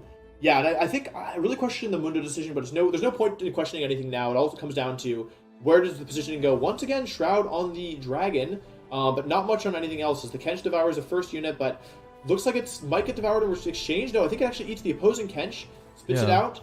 A lot of Kenches going on here. Mundo's still alive, and I think that is an interesting choice here. I mean, to try and tank up your Mundo, but it gets eaten. Victor's ulting, but is it going to delete the whole board? Jace 2 is too tanky, and Asa is our Lobby 3 winner. Only 4 points coming into game 3, but Asa with a much needed first place. Back to the 7 innovators and making sure those innovator stats are pretty clean, at least when it comes to the win rate. Yeah, I mean, Asa playing 7 innovators, and then we also saw Solus with 7 innovators, 2 dragons going head to head. I mean, I feel like Asa only got stronger as the rest of the units from Solus's composition kind of just got put back into the pool, Khroen. Yeah, definitely. It makes it easier to hit these upgrades like, Jace 2, Seraphine, if you didn't already have that one. It's oftentimes what happens when 2 players are playing the same comp. It's like, oh, the other player is low. I can kind of wait till they get knocked out and then start rolling down more so I can be more likely to hit those upgrades. And I think that definitely played a factor there for Asa, back to peak, top 4 condition. And no wonder you can do that, especially, again, playing 7 innovators. That's very fair. The statistics definitely back it up as well. But, it was Asa and Vile that really needed that top 4 finish. Wolfey, this game 3 was definitely an equalizer when it comes down to kind of where the scores are going to be. Yeah, absolutely. I mean, we saw players who were doing very well, finishing far below their average, their expected point score given the first 2 games, and Asa, who I think was in 7th place coming in, actually wins the lobby. And so it's kind of what I was talking about before, where focus on what you can do now. Focus on playing the best game that you can. And sometimes, the other players will kind of do below how things were looking. And so sometimes that kind of script, that narrative that you've built in your head, oh, I'm losing, I'm going 8th, I'm going 7th, it's such a bad day for me. All of a sudden, one game, it's probably not enough to put them in first place, obviously, but it does start to put them back into contention. And a strong finish in game 4 could now definitely, I think, flip the script on this event after the first 2 games. Yeah, well, with Asa winning game number 3 with the 7 innovator composition, this is great. You know, Asa is one of those players that was really leaning into the innovators when given the opportunity, as you pointed out, Khroen. So it's kind of great to see that Asa was able to go back to the tried and true to be able to take this lobby win. Yeah, he tried to go back to the tried and true in game 2 as well. It's just that rough early game, you know, did manage to hit the Kaisa again, but it just wasn't enough when you have such low HP. All it takes is one bad fight. And the board strength overall in game number 2, I think, was much higher than game 3. And that does come into play when we consider the augments, and there was only some silver tier, you know, gold tier augments in that previous game. But it's nice to see Asa continue this stride of dominance, or at least get back to it. There's still 3 games to go, right? Nothing is locked in. There's still chance for Asa Valet to make their way back to the top, and there's still room for the players that are at the top to maybe falter a little bit. Maybe the meta gets to settle a little bit. There doesn't seem like any consistent meta, so I'm sure it's just going to keep going all over the place. The only consistent that we see on the screen is Ramblin top 4ing every single game, and he is the only player to do so. Ramblin is back to peak tournament condition. That is why he was on number 1 of so many players, casters, fans tier list of best player in North America. He is continuing to prove that here in the mid-set finale. Yeah, absolutely. And I feel like with every game, Ramblin just continues to extend their lead over the competition. But Wolfey, DQA and Kivix are still putting up pretty good performances, all things considered, even though they didn't do as well in that game 3. Yeah, absolutely. I mean, this is one of the advantages of having a lead, right? Where having one bad game, they're still in the top 4 contention. Although Ramblin kind of does feel like slow and steady wins the race, right? No first places, but 2 seconds in the third. That's pretty solid, and having a 3-point lead at this point in the game is, in this point in the tournament, is a big deal, right? I mean, 3-point lead over second place, and you know, over a 14-point lead over the 8th place competitor, and so I think that actually applies a lot of pressure to the field. DQA having come off of a bad finish, you know, not a bad finish, but you know, below expectations there. I think that it puts a lot of additional pressure on DQA, for example. DQA, who's been very comfortable playing with a lead, now if they want to win the tournament, they might think, oh, I need to outplace Ramblin. And if Ramblin is, you know, consistently getting top 4s, DQA might feel like they need to play a little greedier. They need to go for a top 3, a top 2, a first place. So I'm interested to see how the lobby reacts to Ramblin's gradual accumulation of a lead over the rest of the field.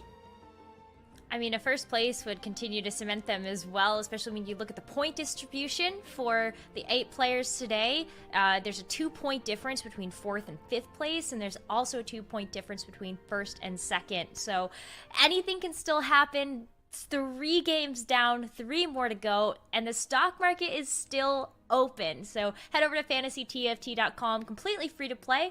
And if you haven't played before, there is a great how-to video on that website so that you can get involved in all of the TFT action. Halfway point means we got to go to a break. So when we come back, game number 4.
halftime break is over, which means we're back with the Gizmos and Gadgets mid-set finale, joined by Admirable and Khroen to take us through game number 4. And Admirable, we're at the halfway point. There's only 3 games left to go. What's your take on where things are right now for today? Wow, we're closing on this final spot, and honestly, it's so exciting to watch this happen because sometimes there's just always a variable that stands out, and sometimes there just is a variable that absolutely does not. And right now, Ramblin is kind of slowly stepping away from the rest of the pack, sitting at 23 points. DQA finally had a showing in the bottom 4 for today, putting at 20 points. And then Asa had a really critical win in game number 3 and is now back in the running, sitting at a tied for 4th with 14 points. And so for right now, it's really closing on these last couple of games and how things could either go completely into upheaval or could really cement themselves after this 4th game. So a lot of critical placements are coming into game number 4 here. I mean, game 3 kind of turned everything on its head, besides Ramblin', of course, but we definitely saw some much-needed top 4s and some disappointing bottom 4s for some of these players. Really equalizes the playing field. But Khroen, you know, who are some other players right now that you're keeping an eye on that might be able to make that comeback back into the top 4? Yeah, I'm looking at Solus right now and just wondering like what happened in the first couple of days. It's not really clicking for the first 3 games. It could just be a small sample size. Things just didn't go his way. Maybe he's just not in the position that he's as comfortable as he is before. Maybe Solus is a high roller like Sojin and all them are calling him for a long time. It's probably something, a mixture of 2, right? Like obviously Solus may have gotten some fortunate openings, but he also has been playing very well and consistent. He's also one of my picks to advance to regionals and be in the top 4. So I'm looking to see if Solus can really make that comeback from the bottom of the standings right now. I mean, Solus has had a little tough go of things when it comes down to these first couple of games, especially when you take a look at how well they were able to preserve HP yesterday. It's not entirely translating over to the first 3 games that we've had today. And even going with the 7 Innovators comp, last game, it was contested, which is not something that we typically see, especially for the mid-set overall. So I hope to see that get turned around. As of right now, though, at least it looks like DQA might be avoiding the first place curse. Maybe I'm going to cross my fingers on that one. But let's hope. Let's hope for the best. We're about to jump into game number 4. So let's hope that we do see some standings get shaken up a little bit. But Admirable, I mean, speaking of comps and just kind of going over the rest of the day, well, actually, we're just going to go into game. So maybe I'll just let you handle that as we jump into game 4. All right, here we go. Game number 4 is upon us. We have Ramblin', who we're going to hop on board with, who's currently first in points. He didn't win the previous lobby, but on this current pace, Ramblin' does have a sizable lead over second place, a very sizable advantage over 5th place. Just has to put on a couple more strong performances. Starts off with that rod. The thing that defines Ramblin's play currently right now in set 6 is that he really favors an AP opening, like starting rod and tier, staying open as much as he can, playing AP burst comps. But as you can see, he is also flexible enough to go back into that AD tree if the situation calls for it. Yeah, and honestly, like the way that Ramblin has played the AP comps has just been, I feel like I learned something every single time I watch him play, even if it's just a little bit when it comes into these spots. And I feel like in the last game, he tried just absolutely his hardest to find the spot where he could crack through that 7 Innovator lineup and pick up a single round win. And it just wasn't shaking up in that spot. But for Ramblin here in this one, starting out with Rod, this is definitely something that I enjoy doing because I love compositions that start with Rod, but they don't always work out for myself. And so for Ramblin, he's just figured out a way to make everything work, it feels like. Even when things just look like they're just not going to go his way, it feels like he finds an angle or he picks something up and he runs away with the torch. And with these 3 items right now, feels like it's got a great start. Yeah, it's a great start because he really feels comfortable playing a Morel Nomicon strategy. So, for example, he has the ability to put that onto a Twisted Fate. And then if he has enough gold, he can pick up Vi Trundle. Those are really solid frontliners to build a board around. And he has Hyper Roll, so he has gold.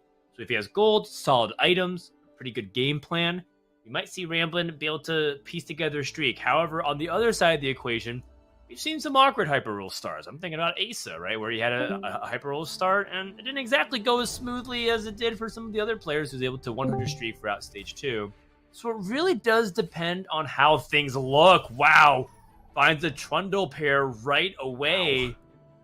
Wow. I don't know what was in it, but I just felt like he was about to hit another Trundle right there. But this is also plenty to get started off.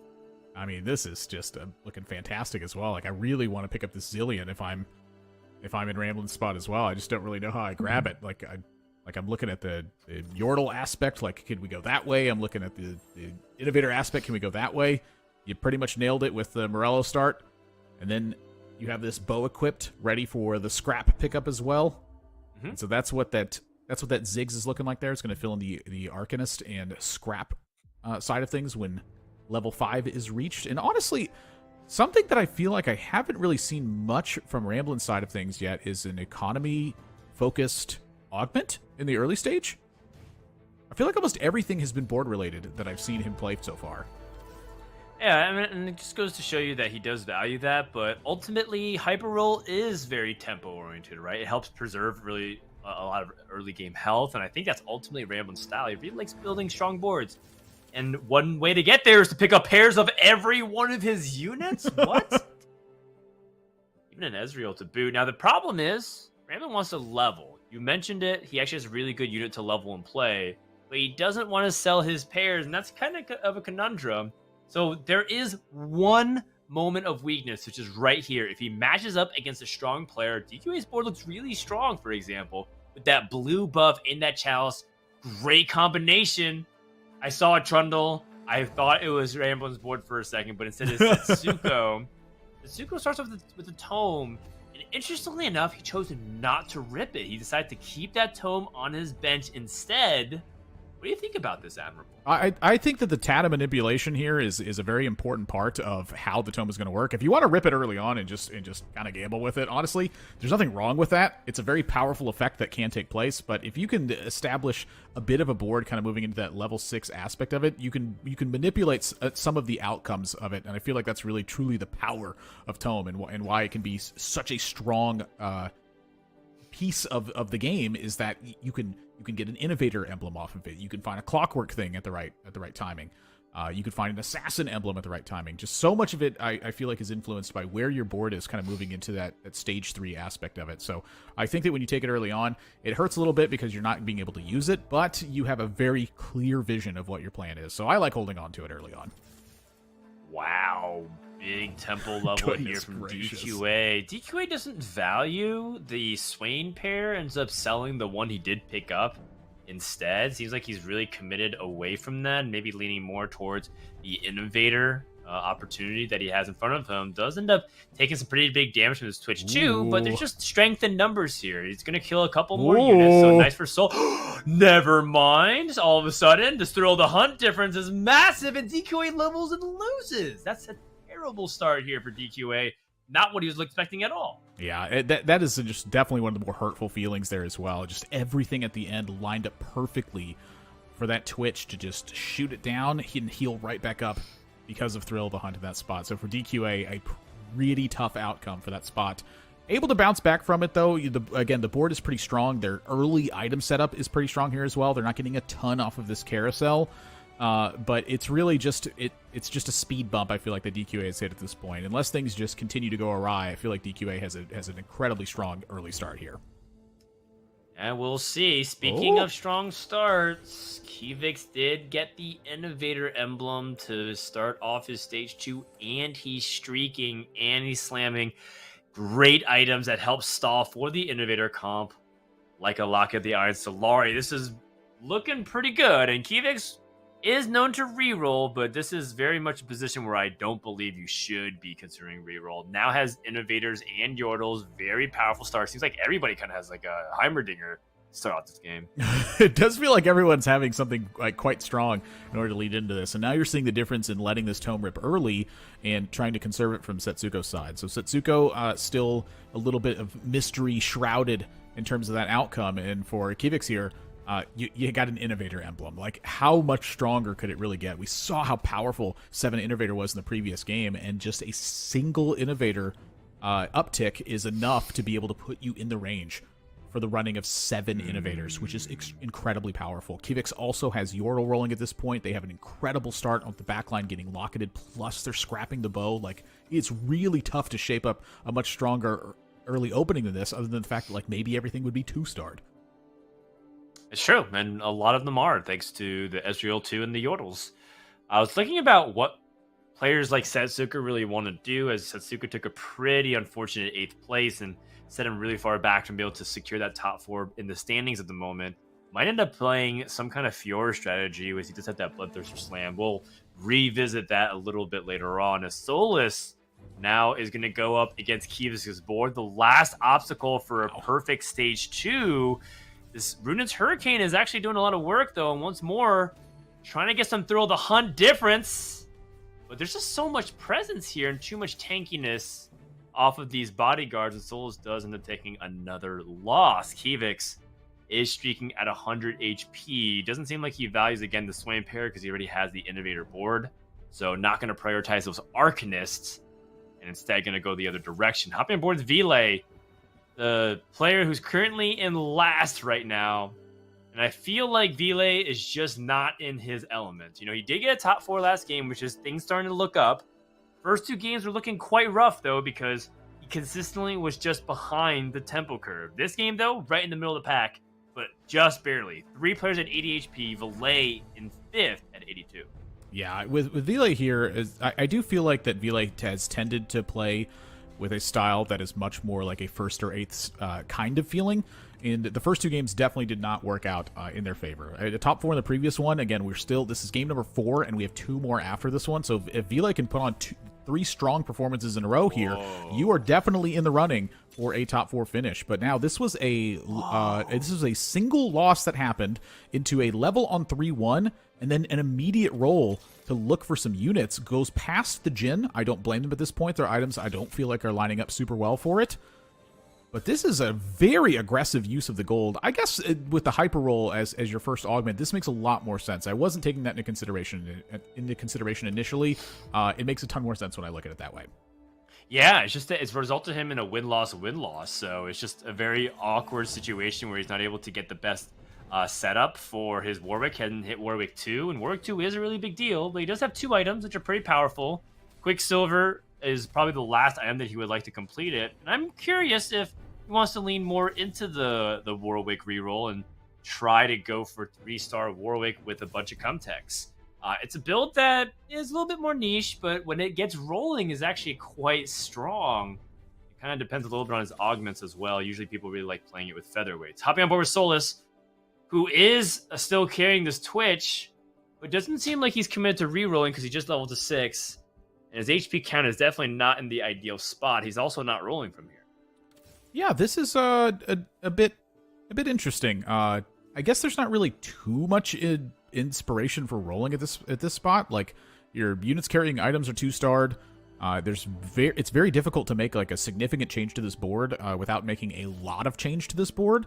And so I do feel like this is kind of like a coast to 7 feeling here from Solus's side. And not too surprising, I do feel like Solus it often does lean that style of direction, where it's just like create a pretty solid board for stage 3 and then find a significant impact moving into stage 4. Like, just get to a reasonable carousel position, try to have your life total preserved well enough that you're just not getting smashed into the ground as you're going into that stage 4 position. I do feel like that's a big point of Solus's side here, and honestly, you kind of just get a glimpse of how strong the board is. It's just pretty solid.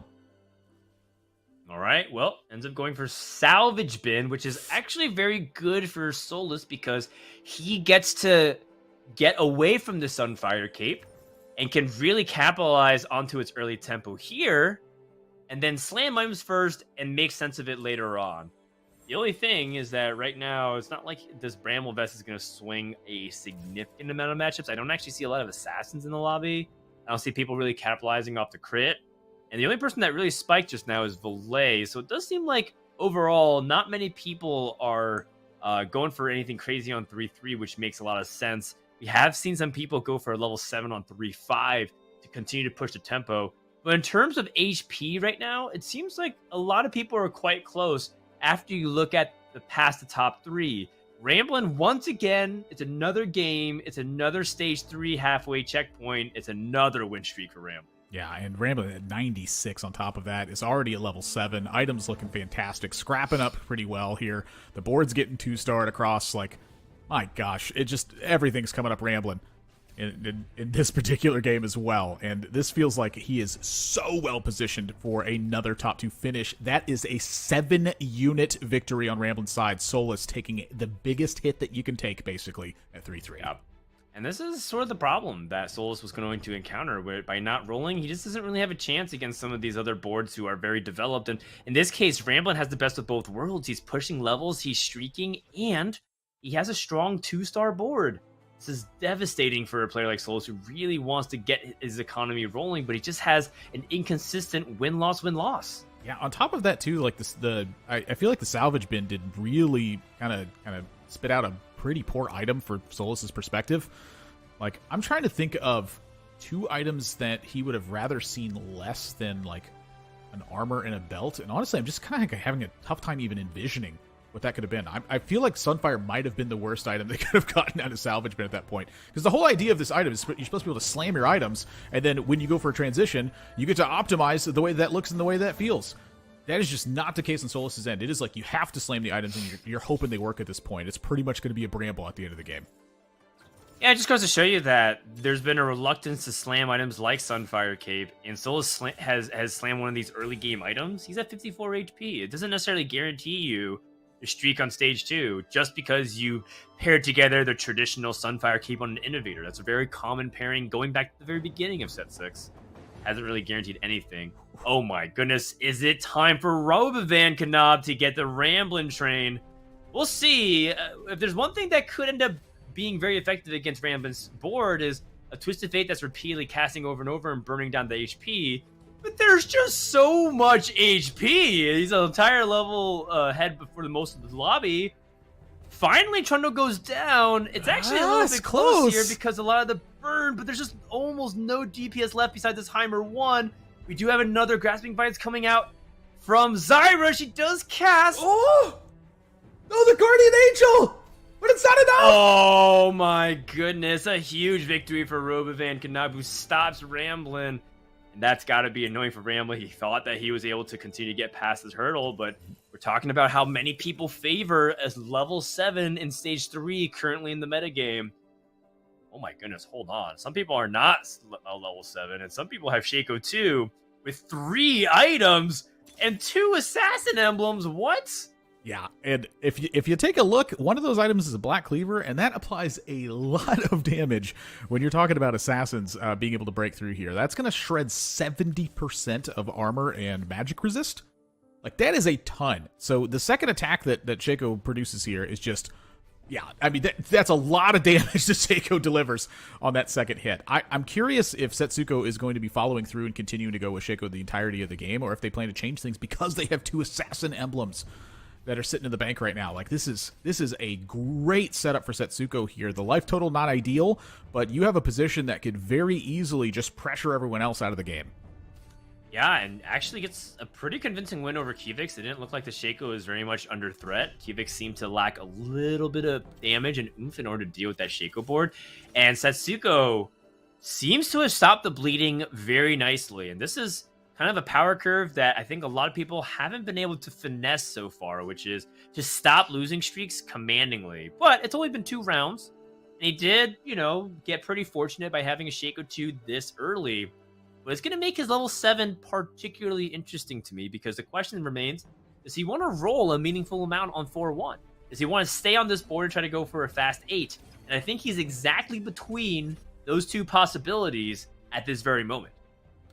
Going to ace his board right now, and Seraphine showing up. You're pretty much never going to be upset with that one. The Jin kind of looks like that they are temporarily holding some items right now with a Titans and a Scholar, and Asa very much focused on getting it to 8 from this spot. But what are you going to do with these items right now is really the question. Morelos is already equipped, so that belt is pretty much free to make like a Zeke's or a Trapclaw. I'm sorry, a Banshee's in this instance. That's exactly what they're going to do. Then fuel this Seraphine for being your big damage focus right now. The Jin going to deal a natural amount of damage here. But right now, this front line is looking fantastic because this makeshift armor, and then you also have Seraphine to back this up. I feel like Ace has got a very clean 8 here. Yep, should be. Even if he does lose, he shouldn't go down without at least killing a few champions on the other side, and that's really the name of the game. And then if he gets to play with extra credit, which is to win fights despite not rolling, it's good. So this is about the expected result. Ends up losing by just a couple of units here. Not the end of the world here for Ace. The only thing is that he is a little bit lower in HP than you'd prefer. And also, if he does level right now, he still only has about 20, 30 gold.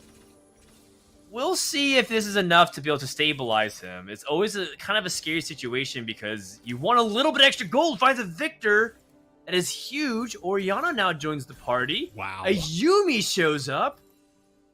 Holy moly, this all of a sudden got kind of dangerous for everybody else in the lobby. The only thing is that how do you get this victor in a sustainable way? I don't think we do just yet. But the good news is that we can play around it and utilize this sword and aim for a Shojin and start going from there. Yeah, it feels like that this victor is a welcome to level 9 idea. But this is really where Setsuko, I think, is throwing a big wrench into everyone's plans here. I think that this Shaco is really going to pressure players, and if they can't handle this right away, it's going to be a dangerous asset because it is going to be breaking up win streaks, and it is also just going to be delivering damage at times. Setsuko, though, takes a pretty big loss here. This is 5 units still being available. So for Asa here, I feel like this is an indicator that maybe because you have that makeshift armor, because you have 4 Scholar set up, that you get to make something happen here. For Solis' side, they still have not cracked the tome, so here we finally go. Challenger being found, that's a big one to find, but now they need to complete this board. To have the guarantee of Fiora 2 was preferred to not have to use it so you can save it for even better items. It doesn't even have a 3rd item guarantee. Oh, it does at the salvage bin. You can make a Titans, for example. Needs to Nico. He's at 8 HP. Gonna commit to it. It's the best that he can do, but he does have 6 Challenger. However, Fiora doesn't exactly scale off of Challenger in the way that the others do. She actually cares a lot about the support and the healing, some damage amplification, even using Enforcers. But still, Fiora 2 this early in Stage 4 is quite fearsome. Able to at least get to access to the back line. Not being targeted currently by Heimerdinger. Almost had the damage from Robvan's side. So Fiora should be able to actually get the win. So Solus will survive at least until the carousel. We'll see what happens right after. Yeah, a pretty convincing win here, but this is also Solus had 5 Challenger in play for that fight as well. So I do think that the thrill there in combination with Bloodthirster is going to be enough for this Fiora to be a massive force in this game. And Solus is going to take the Jace here that offers the Enforcer as well. I feel like Solus is in a reasonable position here to find themselves in the top 4, but they cannot really afford another loss at this stage. You know, it's a lot of hits that they took to find themselves in this spot. Is it too many, or is it just enough? Yep, the good news, Solus has a very powerful board, finds a Jace off the carousel. Bad news, he can't lose a single round pretty much for the rest of the game. Going on to Ramblin', who has gone for an 8 at 4-5, gonna roll down. Hitting a bunch of upgrades. That's a Jhin 2. And now can start placing Jhin as his prioritization of his carry damage while playing a backline bruiser, or sorry, a frontline bruiser composition. Wonder if Chemtech Emblem ever goes on a unit like Jhin. That feels a little bit unusual to me. I've personally never seen it because he doesn't really benefit from attack speed compared to some of the other 80 damage carries. That's usually why you never play like Rage Blade on him, for example. It is what it is, though. We still haven't even placed this Chemtech Emblem because we're not entirely sure where it goes. Yeah. Finally places it. Jin's Curtain Call comes up. Asa did hit 2-star Seraphine, though, and he still has 20 gold. Look out! Asa is in his comfort zone coming for that top 4. But the Jhin 2 damage will not be denied. A big victory here to apply more pressure to Asa. Just giving more damage over to him to stop him from being able to greed and get the maximum power of that AP composition online. Yeah, Ramblin' sells off the victor here as well. Oh boy. Buckle in. We have a prismatic finish to this lobby right now, and I can guarantee you that despite the setup that Ramblin' has right now, that Knife's Edge is looking awfully appealing at this point. Like, you would have to completely change around a lot of your positioning, but that is a ton of damage you're being offered with 5 Chemtech right now. Right. Cyber Crown's also damaged for his Urgot, but the problem is he's playing Urgot ones, and you're saying if he plays Knife Edge, he's going to ultimately sell a Jin 2. He could also just go for high-end shopping. He does have a decent amount of gold still, but ends up going for the Sniper Crown. I think I like this the best because it means that he can still play Jin, and he actually gets a meaningful power boost. Now you're essentially setting up Urgot the way that he has been played most of the recent patches, which is to play multiple carries with him. Urgot isn't really a one-person show anymore. It's really about Urgot and Jinx and Jace and splashing in Kai'Sa or Fiora. You really have to have multiple sources of damage. In this case, kind of unusual, but Jin is a lot of damage. And he's going up against Solus, who picks the Stand United 3. Is it enough to be able to wipe off Solus from this game right before he finishes the rest of his components? I feel like this Fiora is easily getting the job done versus this matchup right now. Like, this is just almost an ideal matchup for Solus. Like, this looks a lot closer, I think, than it actually is. This Fiora was never under threat in this position. So Ramblin' is taking a hit here. I do think that the sniper onto Vi was quite an interesting choice, as that's going to, hit a couple cells forward. So we'll be getting a little bit of extra damage here and there. But for now, Solus still feels like they're safe, and for Kivix here, they take a hit. Setsuko looking, caught a quick glimpse of that board. It did look pretty strong, and I did notice that Vila hit a 3-star Warwick during that process. And for Kivix here, this is a 7 Innovator that has showed up here with 4 Scholar being topped off here because of that Prismatic. This is incredibly powerful. Yeah, this is looking like a recipe for Kivix to top 4 pretty easily. I believe we still are at that win rate, or rather the top 4 rate. 100% of the time, 7 Innovators has been able to get top 4 this tournament, which might go to show you that if you have a chance to play something like this, you should absolutely take it. A lot of components dropping for Kivix. I got a little dizzy looking at all those vests dropping. Ramblin' hitting, so is Setsuko and Kivix. Everybody powering up in the lobby. It's a 5-1 roll down. A fast 9 from Asa. 5-1 level 9 because of Windfall. Wow. Kai'Sa. But Kai'Sa's a little bit awkward to fit in. He's just going to lean more into the Tahm Kench carry at the moment. A little bit unusual. You see a lot of players actually ditch Tahm Kench, and I think some players would even go as far as say that you should just play Kai'Sa with these items instead of Tahm Kench. He actually can use Titans decently well. Oh no, we're queuing up against Kivix, who does have the 7 Innovators out with the Jace. It's going to be very difficult to take down this dragon, if we can even take down this dragon. Looks like we do, but there's so many units left over. This is big damage coming in the opposite direction, and Asa lost half his remaining life. Solus takes a hit! Vile also taking a hit as well. Vile just hits way too late. You want to have Warwick 3 by the beginning of stage 4, not the end of it. Taking a look at what's happening around, DQA also playing this core and Seraphine Jace Socialite strategy, but using Orianna as his main damage dealer source, while also having that extra sniper's crest onto the Seraphine. This is kind of an unusual variation of playing AP, but it's one that can work, and most importantly, it's preserved DQA a lot of HP. Yeah, but honestly, it's just a lot of items here is really what's been making the difference for DQA. When you have 2 Zeeks and a Chalice set up for this back line here, you're going to produce a lot of damage with a fairly resilient front line that's taking place. Like, I don't know if you noticed, that Seraphine hit very hard on that back end, and then look at that, the Orianna topping that off and just wiping Robo Van Knob out of the game at this point. Vile taking a hit, also falling as well. We have 5 players left, and we're on 5-2. Yeah, we might actually see half the players dead by 5-3. Asa does end up getting a pretty crucial victory. Does at least have earned himself a 5th place. Another roll from series of rolls of DQA. With 2 players dying, perhaps more units have entered the pool. But he's pretty much just looking for Seraphine, and there's 2 other players that also have Seraphines right now, Asa and Kivix. So I think it's going to be really difficult, tall order, to try to 2-star the rest of the units until Asa dies. He's scouting right now. Unfortunately, based off the way Socialite is being positioned and how he has his aura items, DQA's position is quite limited. It's almost very predictable. He shouldn't really move anything except for maybe his Blitzcrank. He's going up against Kivix, who does have that dragon, but Kivix is not on a streak.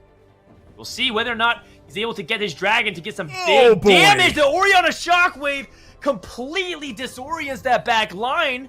And Jace is no longer able to gate for the backline units. Big damage followed from the encore of the Seraphine. This sniper Seraphine is absolutely bananas. This is just massive damage, and so much of this is produced by just everything working together here. The Shiv weakening the magic resist, the extra attack speed in order to cast a little bit faster, getting that Morello's in the back to start burning down those units. Everything on DQA's side is related to synergy right now, and it's not necessarily the trait synergy, it's just how the units work together. Just great recognition of DQA here and understanding of how these are all going to function when you put them in play together. And that's a big part of why DQA is looking so strong this game right now. This board, honestly, it's not really that impressive. It's just the fact that all of these units work really well together. That's right. There's a tipping point, right, of how much stats that you can put into play with auras. We've known that for quite some time in TFT, dating back to set 3 and set 4 when people were slamming a bunch of aura items constantly to push levels, and DQA has a little bit of a throwback in terms of that style. Let's talk a little bit about Setsuko, who from the very beginning held the tone, was playing the assassin line, has this 2-star Shaco, and has pushed the tempo significantly to take out players like Khivix, and he is on a streak. Now going against DQA, gets the Zephyr onto the Blitzcrank, seeing whether or not his Shaco can continue to shred the back line. Somehow the Orianna has shockwave Shaco directly onto the carries. That's not what DQA wanted at all. And there's not a lot of range for this sniper to get full effect. So Setsuko, being incredibly tanky with all those stats from Syndicate, gets another win over DQA. And Setsuko is also saving his gold. He's not rolling. He might even be able to push to 9, find a way to get a Kali with really powerful items, and then just take over this lobby. And Asa was eliminated in 5th place in this one as well. And so much of this is just from Setsuko getting so many emblems to work with here. 2 assassin emblems, 2 syndicate emblems. It's like he's running a dojo over here, teaching everyone how to fight. And just, my gosh, this board is so powerful because of the 7 syndicate. You get so many additional stats in play because of that. I like it. The Zephyr on the front line as well. It's a really nice nod, but a good job by Khivix to move the dragon away so it doesn't end up getting Zephyr'd. The big dragon's roar is about to come, but is there the follow-up damage? There's a lot of DPS coming out from the gate, but Shaco is still untouched, but so is the Jace, and Shaco has to go to the dragon the hard way. A second roar should be able to clean it up here, as Shaco is not able to interact with the rest of the composition. Setsuko takes his first loss in quite some time. Ramblin', who's done a great job preserving HP, has been a little bit on the quiet end. Oh my goodness, what is that? That's an Infinity Edge! Now we just really need to find a Kali, and there's gonna be some fireworks on stage 6.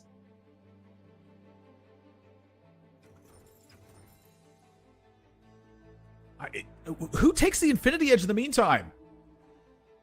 I just give it to TF or something. Someone that you know you're gonna replace because well, I mean, the reality is Twisted Fate is an assassin, and he also is going to be the 7th Syndicate that you replace because he's a 1-star.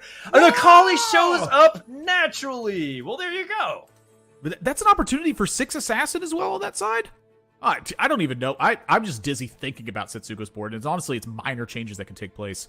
If you look at Ramblin', a lot of this has been upgraded, but some of it has still not. This is a 1-star Orianna.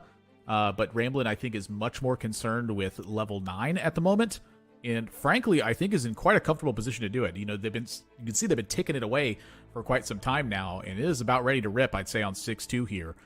If Ramblin' can win this round and then gets to go to 9 afterwards, that is a massive difference, but great Zephyr timing for Setsuko here, knocking that Urgot up.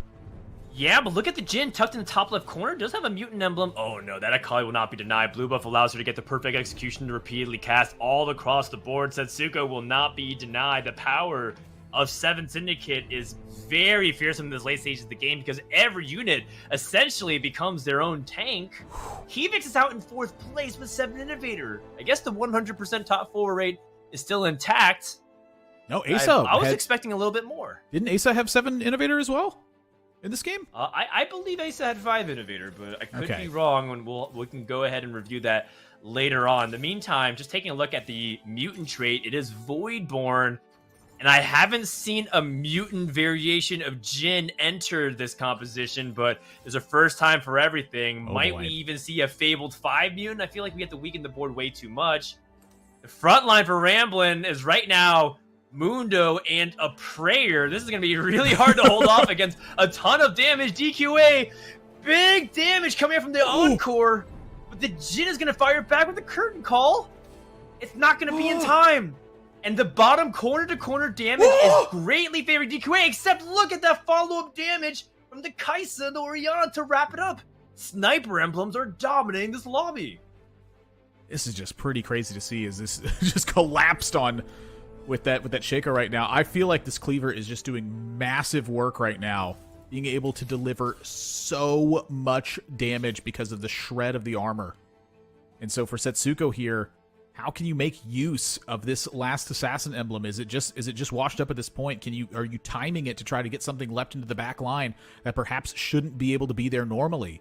Is that the key use of this emblem right now? Yeah, I think right now we might just end up using the assassin emblem just to tech. There's definitely ways that you can make assassin emblem be really cool. Like you can use it to jump an important backline unit at the last second. You can use it to try and give somebody big amplification damage. Like you might put it on Yumi at the last second, and then all of a sudden her ability just crits like a truck. I mean, there's a lot of different ways you can try to apply it, but what's important is Tetsuko's remaining patient and not using the items just because he has to. Just look at the destruction. The Kaisa just tickled everybody instead of actually killing anything. And Ramblin has done a great job preserving HP, but does he have enough to outlast DQA? Because Setsuko looked like he's running away with the lobby. The ghost of Setsuko is haunting DQA. We're going to go to stage 6 carousel to see if either Ramblin and DQA can challenge Setsuko for a top 1. All right, Frozen Heart, a big element against Setsuko that can be used. I feel like Clockwork could free up a lot of space. A 5th mutant for Ramblin, a pretty easy 5th mutant as well. A 6th assassin has now been picked up for Setsuko with that, because that is now 2 more assassin emblems that have been taking place. And honestly, it didn't really feel like damage was the missing key to Setsuko's board, but it definitely feels like the damage just got scaled up quite a bit more.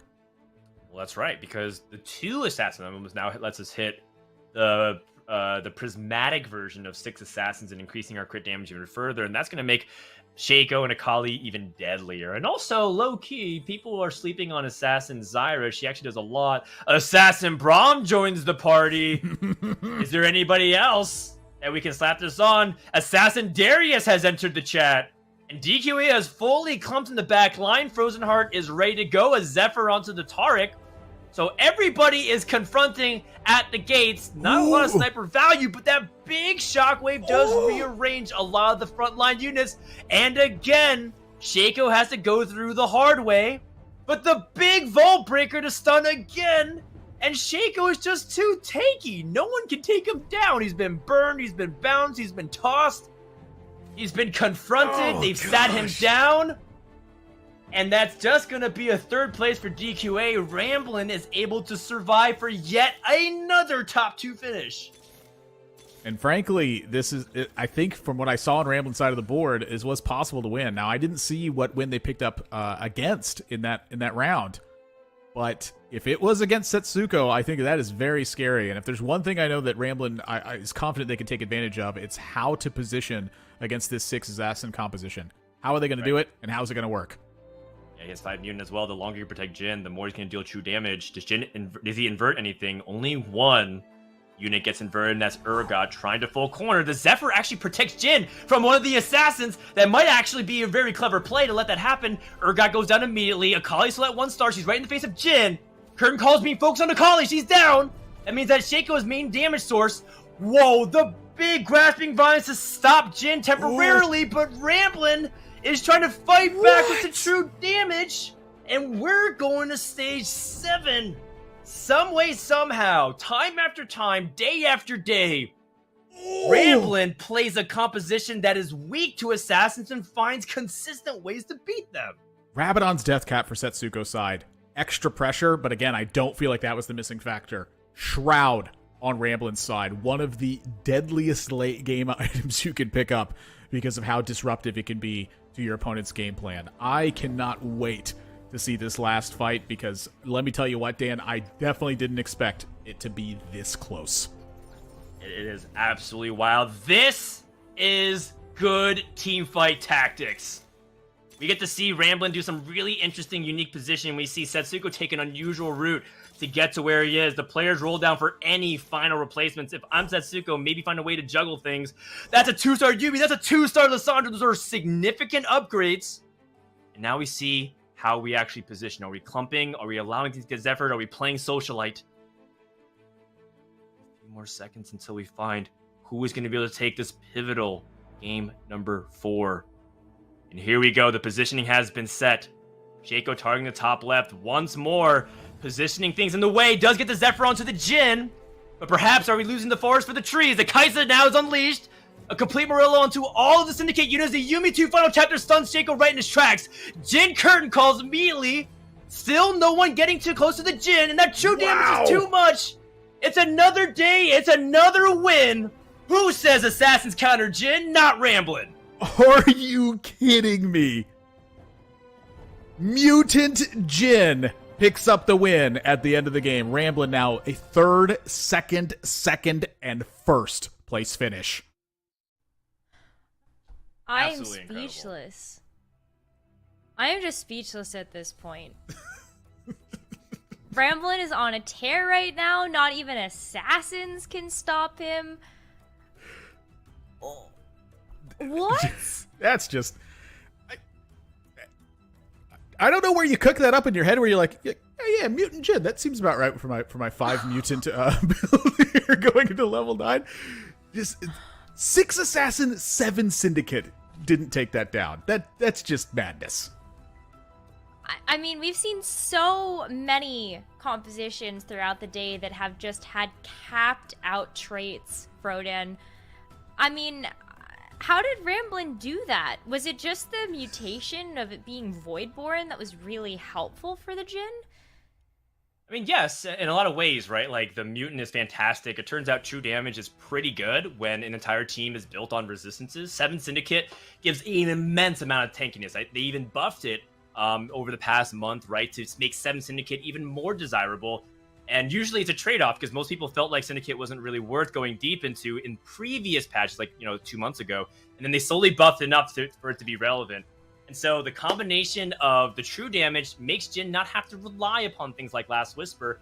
But I just have to say the positioning battles back and forth were very clever. And Setsuko just had so many threats that he had to take down because there's also a Kai'Sa too. And if you're very careless, Urgot can actually still do a pretty significant amount of damage if you let that go.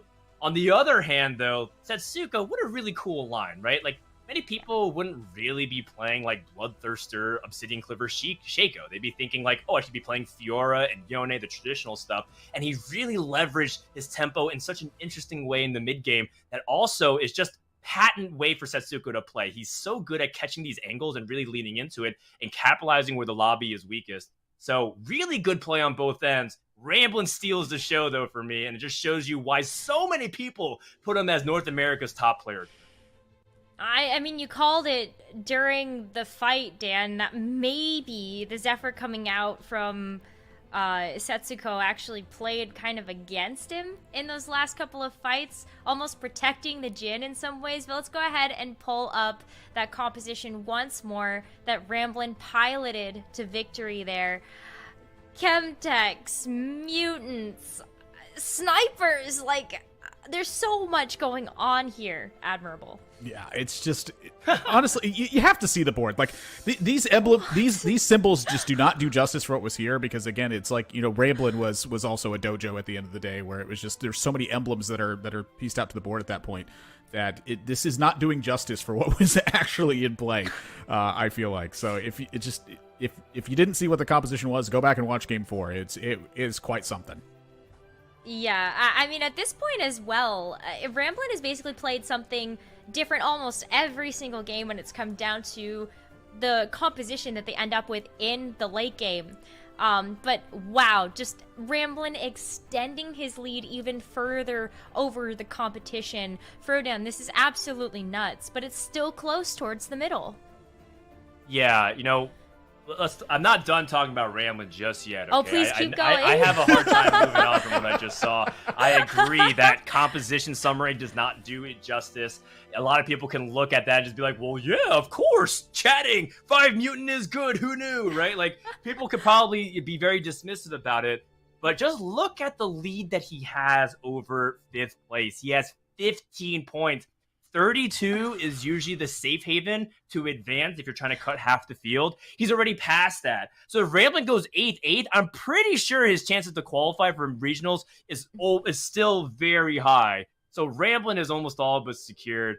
Good shout out to DQA as well. DQA had a really hard fought 3rd place, and he's also been very quietly putting on a consistent performance despite being overshadowed by the dominance of Ramblin'. And even, players like Kivix too, right? Like he's done really well. I do want to highlight that it does seem like Solus really hasn't pieced it together. He's been consistent, but not in the right way. He's been consistently bot 2. And that's just such a departure from what we've seen in the first 2 days from Solus. So, it's really now or never. Game 5 is going to determine the outcomes of a lot of players whether or not they even have the opportunity to play for a regional spot. Yeah, Solus and Vile really need to step it up for this Game 5, whether it's maybe adjusting the play style, seeing what they can do with what they're given. But yeah, it's going to be a tough one, especially going into these final 2 games. And I'm really looking at how Setsuko actually does in these final 2 games as well, because there's another storyline at play here, where Setsuko has done incredibly well with the Set 6 snapshot. So if Setsuko can secure a top 4 finish here on day 3 and qualify for the NA Regional Finals, that opens up another slot in that Set 6 snapshot. So let's see how that continues to develop. And yeah, we'll have to see what happens with these last 2 games. We're going to go to a short break. While we do that, head to fantasytft.com and get some predictions in. Last 2 games of the day. So we're going to finish strong after this break.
Welcome back to the Gizmos and Gadgets mid-set finale. To bring you through game number 5, we've got Khroen and Wolfey back on the casting desk. And Khroen, let's start off with some of the storylines that we have that are really important going into these final 2 games, and that is there a chance for Solus and Vile to actually get back into contention for the top 4 spots? Yeah, it's really unlikely for the top 4 at this point, but they're still guaranteed, right, to qualify for the Innovation Cup, and it's a little bit of more prize money they can go for right now. I am surprised to see both these players down at the bottom. I think Solus, particularly coming off of his really strong performance yesterday, it's almost night and day, right? It seems like he's very lost without these win streak openers. By the time he's actually making these transitional moves, which are good, it's just too late at that point. It's not like he's setting himself up for these transitions, or at least he's just getting lost somewhere along the way. It's really strange, and unfortunately, yeah, he might be out of reach of top 4ing here. It doesn't mean he's a bad player, of course. He still did a great job to get here. Just, I guess you can't always have a good day, and Solus and Vile are 2 that are kind of falling into that category. For Solus in particular, Wolfey, yesterday we saw quite a few mercenary starts for this player. Touted as one of the best, if not the best, mercenary player in North America. We haven't seen a whole lot of that today. Yeah, I think with mercenaries in particular, one of the things that's challenging is that it's not a late game comp. It's really something that you want to play early, get the loss or win streak going as soon as you can, streak one way or the other, either use a win streak to build up just extra bonus gold or a loss streak to go for a big cash out. And so if those units don't appear in your shop, if you don't get the Gangplank, Misfortune, Quinn, Alawi early, it's not something you can force. You're not going to roll during stage 2, or you really shouldn't roll during stage 2 unless you're looking for some fun content there. And so because of that, it's one of those things where being a flexible player and having multiple openings, which Solus is, to be clear, but it's necessary, right? It's not the kind of thing where you can just say, oh, okay, I'm playing mercenaries, especially since it's an early game trait and not something like a late game like Jhin, Urgot, Yone, any of those carries. So yeah, I think it's really just a case of if the game doesn't give you mercenaries, then nothing to do about it. Yeah, for sure. I mean, sometimes you just have to deal with what you've been dealt. But one thing's for sure, Khroen, is that emblems have become a staple when it comes to some of these compositions making it into the top 4. I mean, what are your best chances of getting these emblems and also utilizing them for a success like that? Yeah, it's risky if you take early spats off of carousels, but we have seen some great success with that. It usually just comes through with what augments you happen to pick up. I think Setsuko, that last game, had at least 4 emblems, like 2 Syndicate, 2 Assassin emblems. Had such an insane comp, but somehow Ramblin had, even more of an insane comp. I don't think I've ever seen a player have 5 Mutant, 4 Sniper, 5 Chemtech, and whatever else he had too. Like, that's just such an insane board, and pretty much only Ramblin can make that happen. Just such a fantastic player. This will definitely not be the last time we sing his praises today, because he's almost a lock for top 4 at this point. Well, we're about to head into game number 5, where Ramblin, DQA, and Kivix are still at the top of the leaderboard. Let's see if they can continue to make that happen as we enter this game. Here we go into game 5, Wolfey. Ramblin, I mean, he's just so good. What are your thoughts, just? I'm going to open up so generally to you on Ramblin, top 4ing every single game today, and it's even getting better, right, with that first place last game. Yeah, I mean, I think for me, the name of the game is flexibility and creativity, right? Seeing outs that other players might not notice. I don't think any of us really would have thought that, 4 Sniper, 5 Chemtech, 5 Mutant, whatever, like you said, whatever else was on that board is... It's probably something that they've never played before, and I think to be able to say, look at your game state and say, hey, this is a unique set of augments, this is a unique kind of position, this is, a unique mutation even. It was a great mutation to have a Kaisa carry in with 5 Mutant, right? The Voidborn mutation.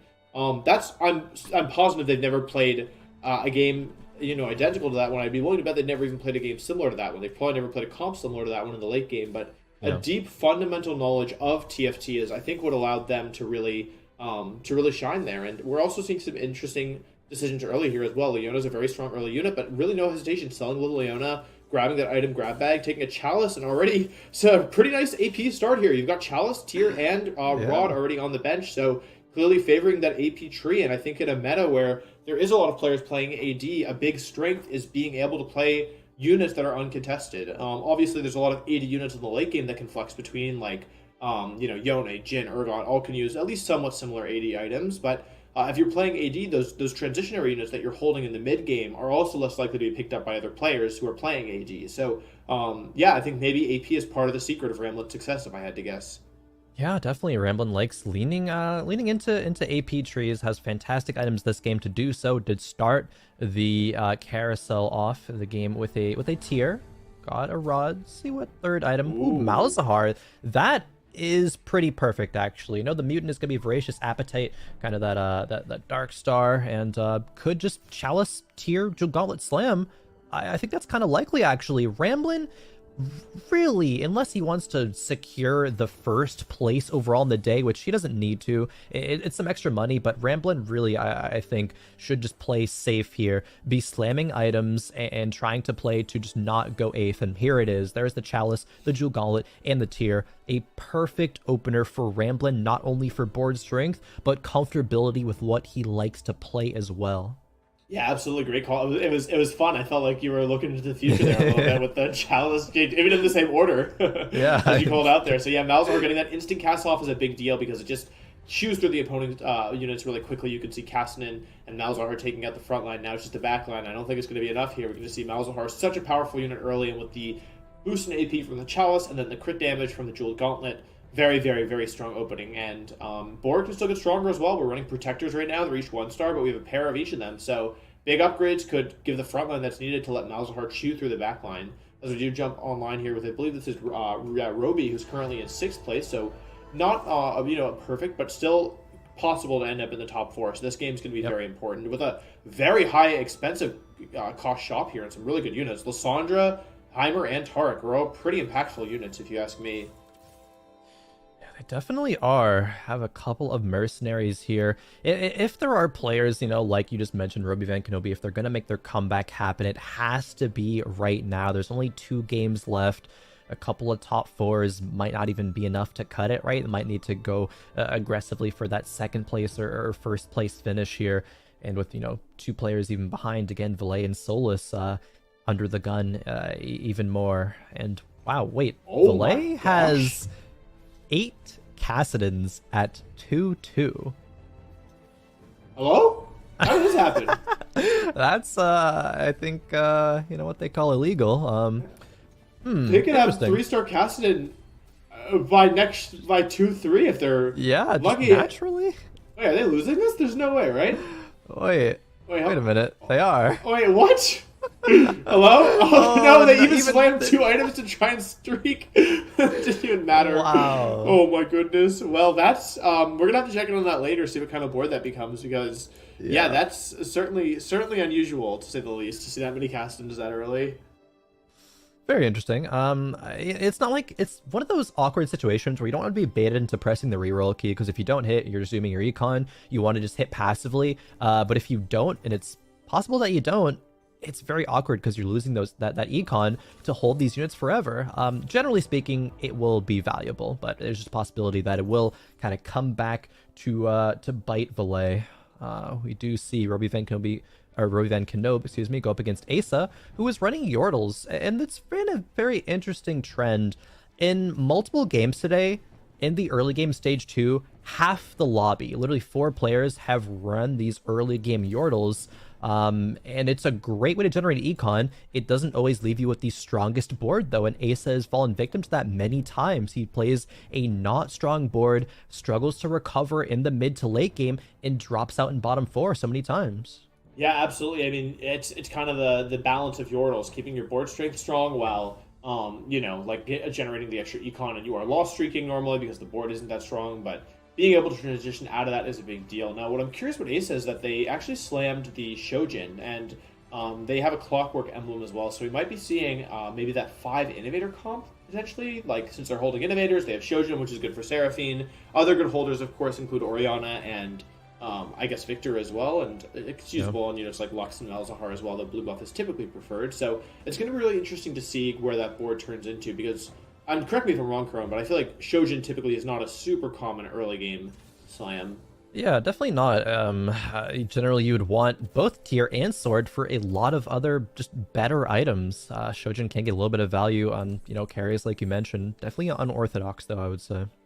Yeah, jumping on board with Solus here, who has carrying a 1-star Twisted Fate, which isn't super powerful. But they do have a pair of Twisted Fate. They do have a pair of Ziggs here. They've got Scrap online. Some nice synergies between Protector, Scrap, Bodyguard, and Arcanist in addition to these target dummies. Now, we do know that the augment this game is Voracious Appetite, and so I almost wonder, with the willingness to hold these Cassidans, I mean, this is your probably strongest board right now.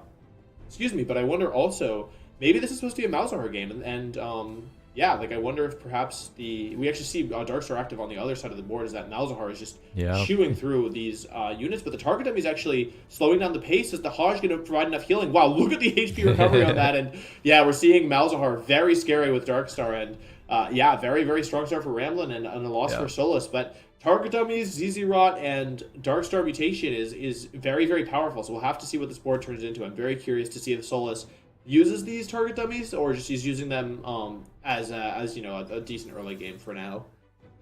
Yeah, we'll have to see. An interesting point to make about Ramblin's board, though, is he's not greeding any items whatsoever. I thought maybe there's a chance Ramblin would greed that tier into becoming a blue buff, but no, just slamming a Hand of Justice, which is not the best item. It is, however, going to, you know, make the difference in that fight, allow Ramblin to win streak through stage 2. And Ramblin's one of the best players when it comes to finding use out of those less than optimal items that you slam in the early game and make them into strong carries later on. I'm loving the way that Ramblin's playing this game from start to finish. No, you know, surprise why he's on in first place overall on the tournament. But still, we see here Solus going up against Roby Van Knob, who is leveling to 6 even without Hyper Roll Augment. That, I think, is the only situation we've seen players aggressively level to 6 on stage 2. But it just says, you know what, I don't need Econ at all. Yeah, it's a strong board, though. We can kind of see where they're coming from. They have upgraded Camille, upgraded Darius, upgraded Ezreal, a Quinn in the backline for extra Challenger. You have Clockwork online, and yeah, it's going to be a 5-unit loss for Solus, who, you know, when we checked in, was actually pretty high HP, and so that's a lot of damage for Solus to take, and not the way you want to start the tournament, not even making 20 there. Does have a pair of... Oh, we're jumping on board with Wolfey here, who does have a pair of Shaco, which is interesting, because we don't really have great items for Shaco, just, you know, a vest, a belt, and, you know, a Locket Slam. Well, maybe if things pop out of the Krugs, that could be helpful. That could, you know, sing a different tune here, but also worth noting, still no Cassidon 3, started at 2-3, had 8 Cassidon, and yeah, still haven't hit that third one, and you're right, it's going to be really dangerous to roll here, because if you miss, you're just going to be in a really bad position in terms of your econ, though double belt is actually pretty nice to get in Cassidon because Protector scale off your HP stats, so should be interesting to see what they go from here.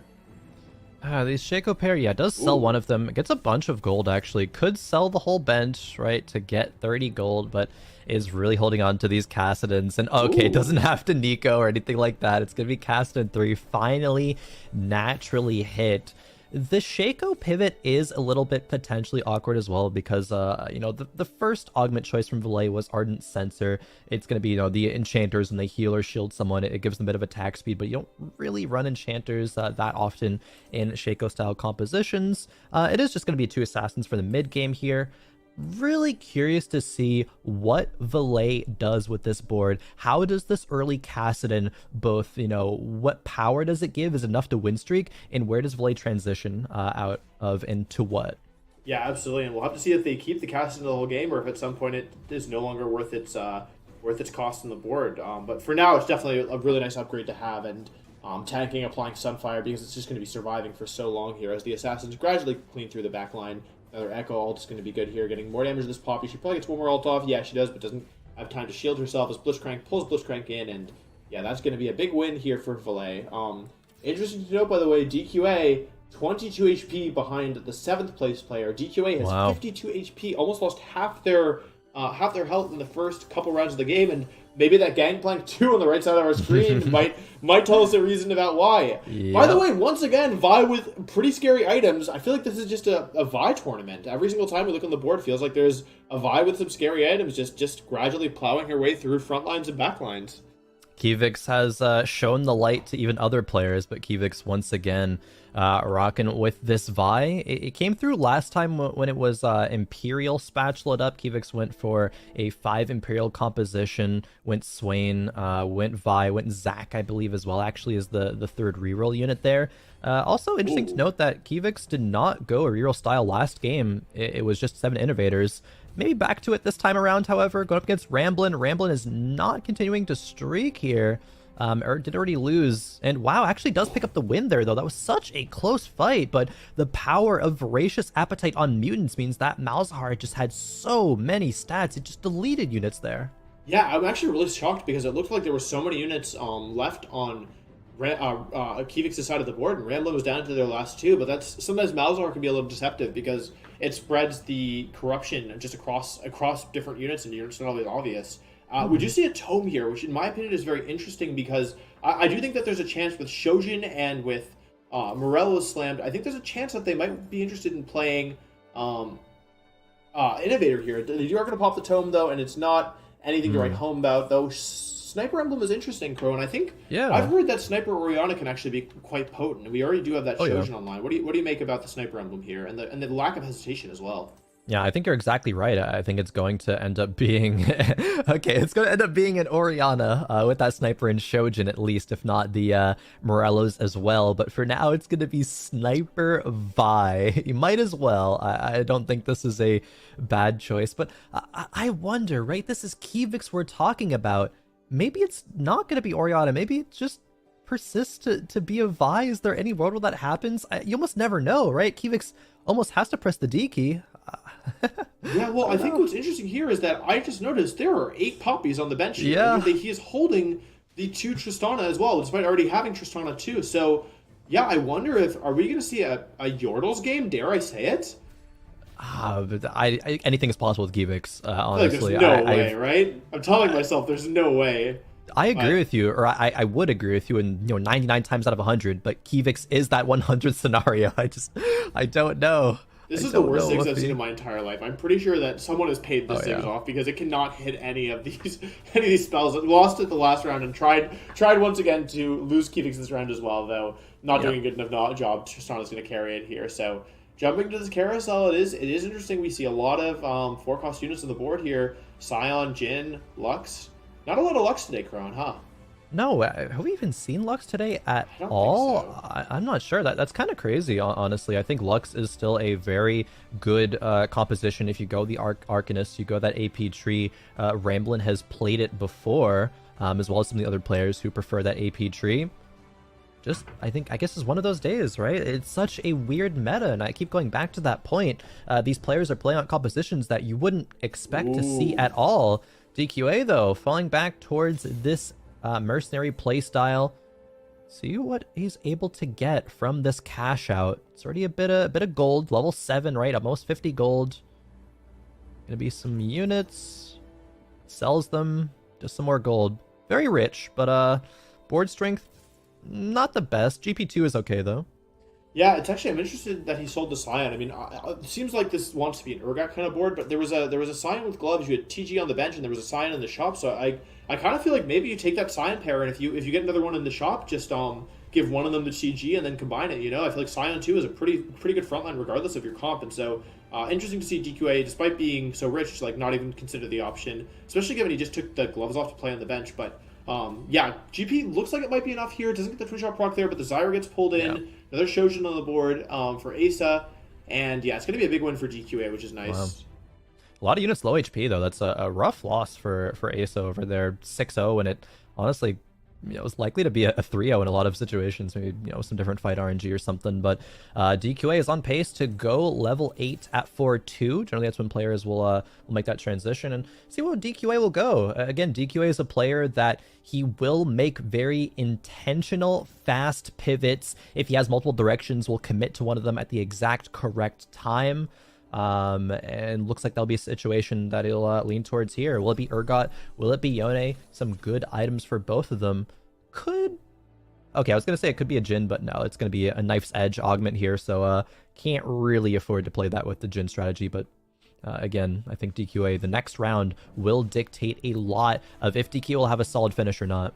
Yeah, absolutely. I mean, I think something worth noting here, by the way, is that in addition to playing Mercenaries, DQA was also playing Calculated Loss, and so I believe that was their first augment choice, if I'm not much mistaken. And so just getting so much extra gold and so much extra value here, we can see part of the reason why they're so rich. But Ramblin, once again, showing the power of Darkstar Mutation. Malzahar is taken out, but not before wiping the whole board. And yeah, Ramblin, I mean, they're not win streaking. They don't look so flashy when we look at the right side of our screen here. But 82 HP, level 7, 40 gold. It's not a bad position to be in at all. Yeah. Moving over to Ruby Van Knoop, 5 Innovators has the Innovator heart right now. We might get to see another Dragon board. And it did go bottom 4 once today with the 7 Innovators, but that was only because there was 2 players in the lobby running it. And Dragon v Dragon, you know, one Dragon does have to fall there. Still in a fantastic spot this game. And, you know, needs to be, right? 6th place coming into this game. Ruby Van Knoop, one of the players who really needs a strong finish here. Yeah, absolutely. A little bit, not super wealthy, not incredibly not wealthy either, but, you know, definitely kind of in the middle here. And Ezreal replacement is really nice because eventually you are going to want that QSS off, and if you do happen to get the Jace, having as like you don't want to get blocked by only having 7 Innovator, but all your items are on the Ezreal. So yeah. I like the item slam for the IE here. You do have this extra Innovator online thanks to the augment, and so eventually you can move this towards maybe a Jhin with, you know, 7 Innovator Jhins. You can play, if you get a Jewel Gauntlet here, you can play Orianna with the carry. You can also just use these items on Jace. They're great Jace items. So I like this spot a lot. I'm just worried that their board strength might not be high enough. And it's really interesting looking at Ramblin's board because feels like there's almost no, I'm going to say there's like no good units on the board. You've got a bunch of 1-star units. Your upgraded unit is like Garen, not known for being a good unit. You do have the ZZ Rot, which is, you know, a very, very powerful unit. But the real power here is just this Malzahar, this 1-star Malzahar, thanks to Throw of the Hunt and how strong it becomes. Maybe having bad units is a good thing. I'll say it. Like,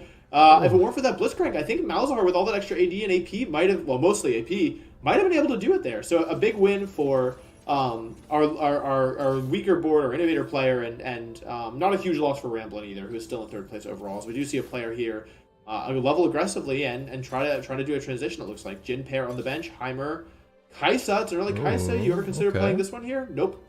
Yeah, might if there was already Morello's. Has a belt, so could next carousel grab a rod. But again, Asa leading into this Innovator tree.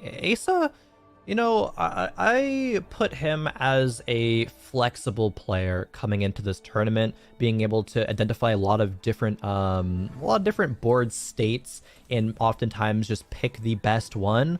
I think Asa is showing a lot of inflexibility though, very heavily leaning on the Innovators. Sometimes they work out great. And for today, they oftentimes haven't, has multiple bottom 4 placements, kind of atypical of Asa in this tournament so far. This game, it's going all right, though. It's going fine. Didn't have the best early game, but now with this roll down, again, it's kind of, I think, a little bit below average. Only has 1 Seraphine, has 1 Orianna, a Jhin.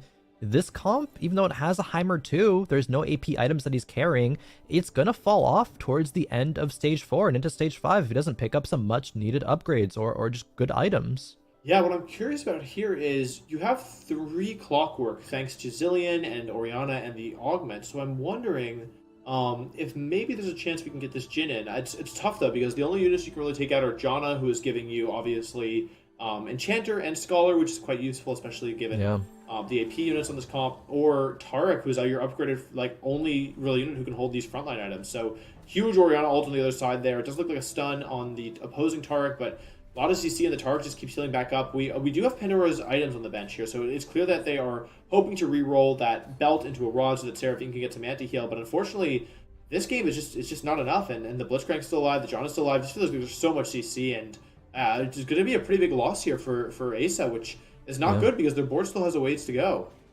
Board still has a ways to go. Only 11 gold. Gonna be lowest in HP going into the carousel. Sure, you have priority pick, but guess I'll say at what cost? At the cost of a lot of HP, that's for sure. And I'm not sure the Ace is going to be able to come back from it. Does indeed grab the rod, so we'll guaranteed having Morello's. Needs to luck into a lot of strong units.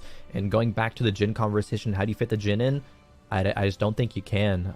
Need the 5 Innovators in, need the Janna. If that Taric is solo, that composition has almost negative front line, so there's just really just no way to run for Clockwork right now for Asa, unless somehow, some way you can level to 9, but even that feels like so far away. Yeah, absolutely. I think the only thing that I can think of is maybe if you're able to find a Jace, sell the Taric, put the items on the Jace, and then go from there. But jumping on board here with Solus, who is playing similarly to Ramblin', Malzahar too, with this 5 mutant comp, so you might think it would be stronger. You have the phony front lines, you have the ZZ Rot, but somehow way lower HP, despite having Malz too, despite having a better, what looks like on paper, a better setup for it. Guardian Angel now in Malzahar as well, so Ramblin' really just showing a deep, in my opinion, a deep master of TFT and taking a board that looks weaker and, you know, probably has looked weaker for a while, and somehow making it work and making it like have higher HP. So Malzahar is doing its best, but it can only apply. It actually is pretty slow if you look at it to apply these stacks here. You get one of the Yones that's going to start spreading now, but yeah, I'm not sure it's going to be enough. Although, again, the weaker Solis's board gets, the lower HP of his units, the lower quantity of his units, the stronger the Malzahar gets. And actually, yeah, nothing was able to stop the Malzahar. So it's just going to very gradually take out this Braum. But it's a narrow win, to be honest. And with that low HP, I'm not sure you want to be winning in such a narrow fashion. And of course, the last augment is prismatic. Let's see what we take here.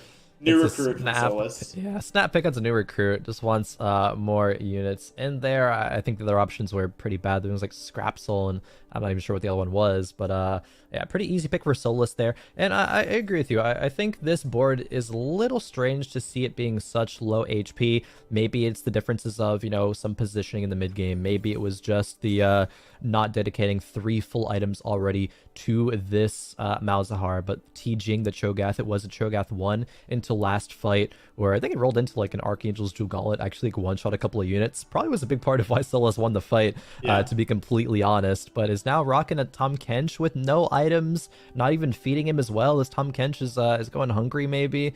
It's still not a fantastic spot for Solis. I think it's not super likely that he top 4s from here. I mean, I don't know though. There is still a lot of Voracious Appetite value, right? This is 5 mutants. There is ZZ Rot. There is the target dummies in the front line. This is kind of, I think, a deceptively weak comp, but it does get enforced, however. This is rough going up against DQA's Yone 2.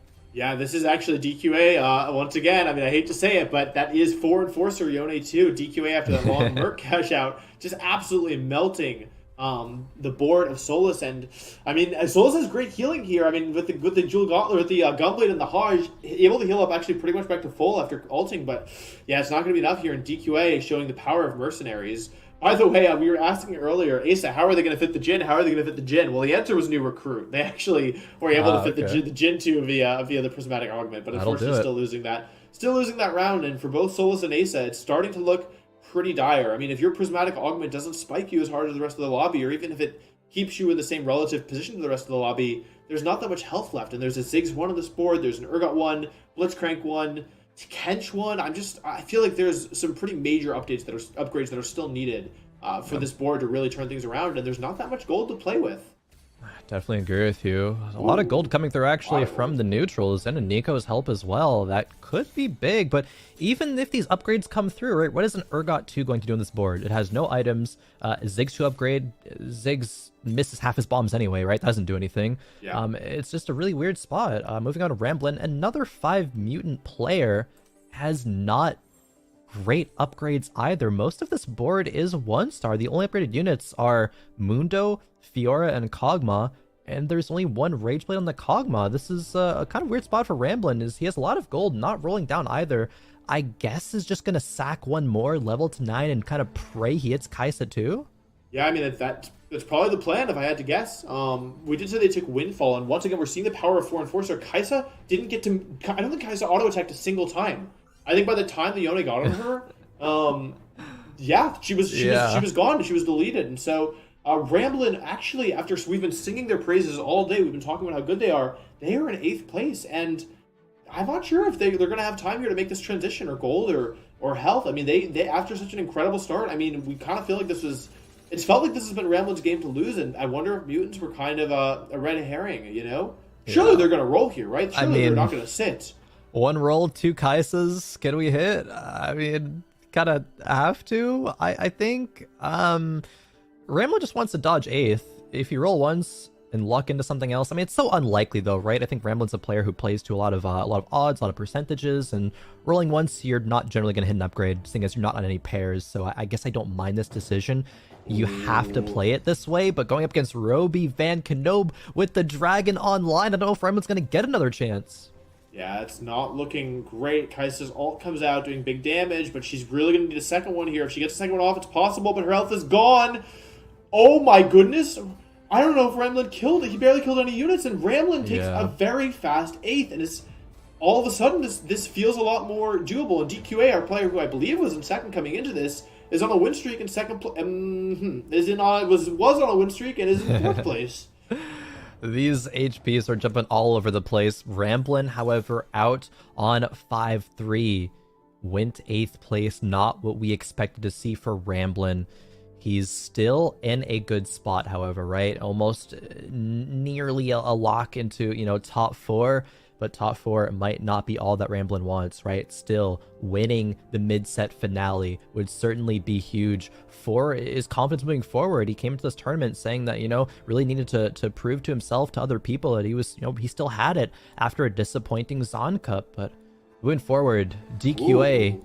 4 Enforcers. DQA kind of saying, you know what? I'm going to force everyone else to deal with 4 Enforcer now because I had to yesterday. So someone else will feel that pain. It is just a good decision to go for that Enforcer Soul here. I think it's a great synergy. Yeah, I mean, Enforcer Soul is very powerful. I'm actually shocked at the other board. Kivix, we talked about the rerolling, their tendencies to reroll, and I saw Poppy 3. I'm pretty sure I saw Tristana 3 as well. So kind of playing the early idea of how to play Yordles, right? I remember early in the set, it was Poppy 3. You had Ziggs 3 on bench, actually. There was a point where that was optimal, and Tristana and Lulu. So, yeah, very, very interesting here to see Kivix. I would love to see their board at some point. And DQA showing the power of 4 Enforcer. Not only... obviously, we've joked about it a fair bit, but the nice thing about 4 Enforcer is it lets you play Fiora and Jace, 2 phenomenal units. And so you get not only Fiora, Jace in your board, who you honestly wouldn't mind having anyway. We've seen Fiora do really well, especially yesterday, today as well. DQA obviously knows how to use Fiora. But also, additionally, getting that power level up to 4 instead of 2 Enforcer is it's a really big deal. And so, yeah, DQA is actually going fast 9 here and is going to be putting another unit in. Looks like... rolling a little bit here. That's an Urgot 2 if they wanted. I don't really think that's that good. Seraphine is a pretty nice, solid option here. There's a pair of Braum continuing to roll a little bit here. Yeah, put Yone in that spotlight. And I mean, this board isn't fully capped out. You still need Orianna 2. You still could use Jace 2. That'd be nice. Braum 2, obviously. You still have Camille 1, which doesn't feel optimal. That should probably be a Kaisa. But yeah, overall, it's looking really good for DQA. They're still at 30 HP, which isn't awful. They're in 3rd overall. And yeah, they have a very powerful board after that long Merc cash out.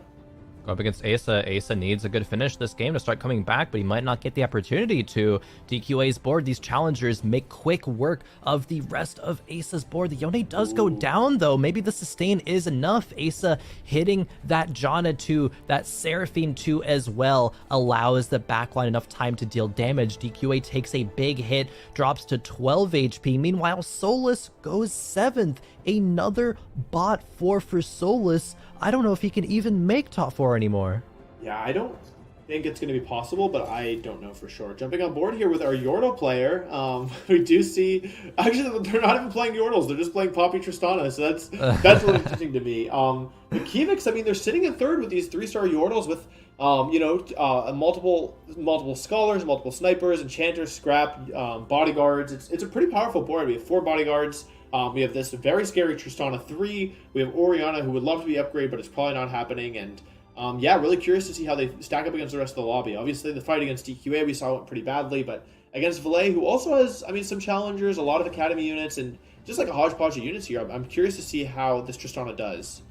Yeah, I mean, this is Tristana 3, I guess, instead of a Jhin 2, right? That would be the other carry potential in this situation, but Tristana still does a lot of damage. Wow. She's kind of ripping through Valet's board. Poppy 3 with double gargoyles. She hasn't gone down yet, and neither have most of the front line. Blitzcrank finally gets to hook the Tristana in, but that's kind of where she wants to be. It's almost like Summoner's Rift. Tristana jumping on in, taking out multiple players here. Asa falls in 6th, Valet in 5th, and DQA secures another top 4 finish. All of a sudden, we're only down to 3 players, and we're just now going into stage 6 soon.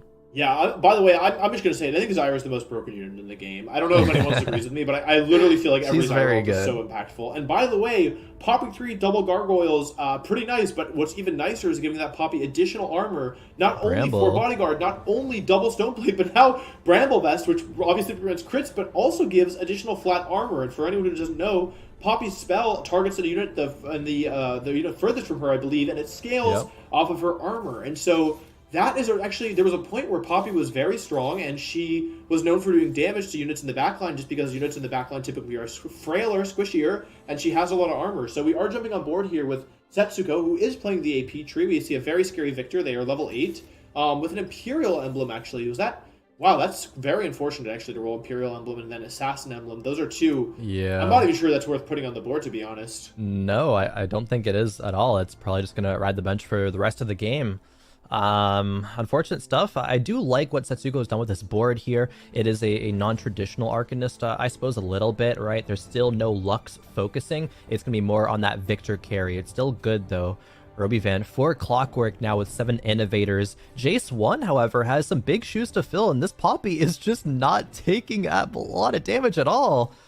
She's going to snipe the Jace down. Oh, Jace doesn't fall, however. He's actually still up. That's a big deal. Gets healed up by the Janna, and that might actually be enough. This is a close fight, Wolfey. Seraphine ultimate goes through the team, but the Yumi stun comes through, and Tristana cleans up the rest. It still goes over to the way of Kivix, but that was super, super close. And if that was a Jace 2, definitely would have been a different fight. Absolutely, and something really interesting about that fight in particular was that the last Whisper cuts the armor on the opposing side of the field, and so the reason that Jace was able to survive there is because it had actually IE Last Whispered through the Poppy's armor, and not only weakening it defensively, but also offensively, allowing Jace to just barely survive there. And the Tristana, no matter, like, she just wouldn't target the Jace, so really nice positioning from Roby there, ensuring, because, you know, it wasn't random that Tristana never targeted there, it was a positioning issue, so Jace stays in that same spot. Victor on the other side of the field with his Vex 3. We have Vex 3 and Victor 1. We're going to have to see how it does, but we're jumping on board with the other matchup here. Victor, I believe, also shreds armor as well, so this Poppy has to be careful who she gets targeted by. A huge Orianna ult putting the Victor in the front line, but here comes the Grasping Roots as Tristana is still stuck on this Vex. She doesn't seem to be doing very well into it, and I think that this isn't going to be enough here. Tristana takes big damage. Another Orianna ult. The Vex finally goes down. Tristana's on the Victor, but it's probably too little too late. She does go down, and Kivix with a very cool board. I love the composition, but it's not enough, and we have our top two with Setsuko and Roby. Kivix does it again. Rerolls, makes a really interesting, just not a board you'd expect, but still gets a third place. Very impressive finish there. Kivix almost seems like they're playing a different game of TFT to everybody else, but it still works out. And works out real well. Setsuko now in a top 2 situation versus Roby Van Knob. Nobody is pushed towards level 9, at least out of these top 2 players. Still a lot of upgrades to be found, but not being on 9 makes that Victor a lot harder to upgrade. There is still a Nico's help on the bench, and Setsuko has a little bit of HP to work with here, but how's the fight gonna go as it stands right now? Huge Singed ult, actually, stunning the whole backline. Orianna continues the stun. Jace is cutting through this Vex. It goes down eventually. Now here come the Victor lasers. The Victor lasers are so strong. Lux picking up, but Victor doesn't finish, and I don't think it's going to be enough here. I think another Victor ult, but doesn't even need it. Roby loses to Setsuko, and this is actually, I love this board, and it looks like it might take the win here. There is no Victor on the carousel, though, but instead, as a consolation prize, a Shroud. Exactly. Shroud being extremely impactful. It's nice for the dodge chance, but it's mostly nice for the delayed cast of your enemy units, and to get that on a high mono unit like the Dragon can be a big deal. So really nice there as they continue to roll for that Victor. Any Victors? Do we get one? No dice. No dice indeed. One more could sell something like a Malzahar and replace it. I have exact gold to do so. I mean, should roll one more time just in case, but probably not gonna hit anyway. That Victor crit that last fight, and it one-shot almost the entirety of the backline. 6 Arcanist. But still does rely on a little bit on that crit. Where's the Shroud going to go? He can place on almost any unit that he wants to. Does get a job of spreading, so it does hit 3 units, though. The Dragon, the Heimer, and the Orianna. Is it going to be enough? Yeah, the Orianna is actually a big deal because her cast has been disrupting the backline, and unlike the last game where the Orianna ult followed immediately after the Singed to stop the Victor for a little longer, it doesn't happen here, but the Victor is really low. Is it going to finish the cast? It gets a couple lasers off, but it's enough here, I think. Orianna ulting again, Lux following up. Only Orianna's left, and Roby loses to Setsuko. Setsuko wins Game 5. Setsuko with a Victor 1 winning the lobby. Not something you see every day, but a fantastic composition. A Vex 3, a Shroud exactly when he needed it as well.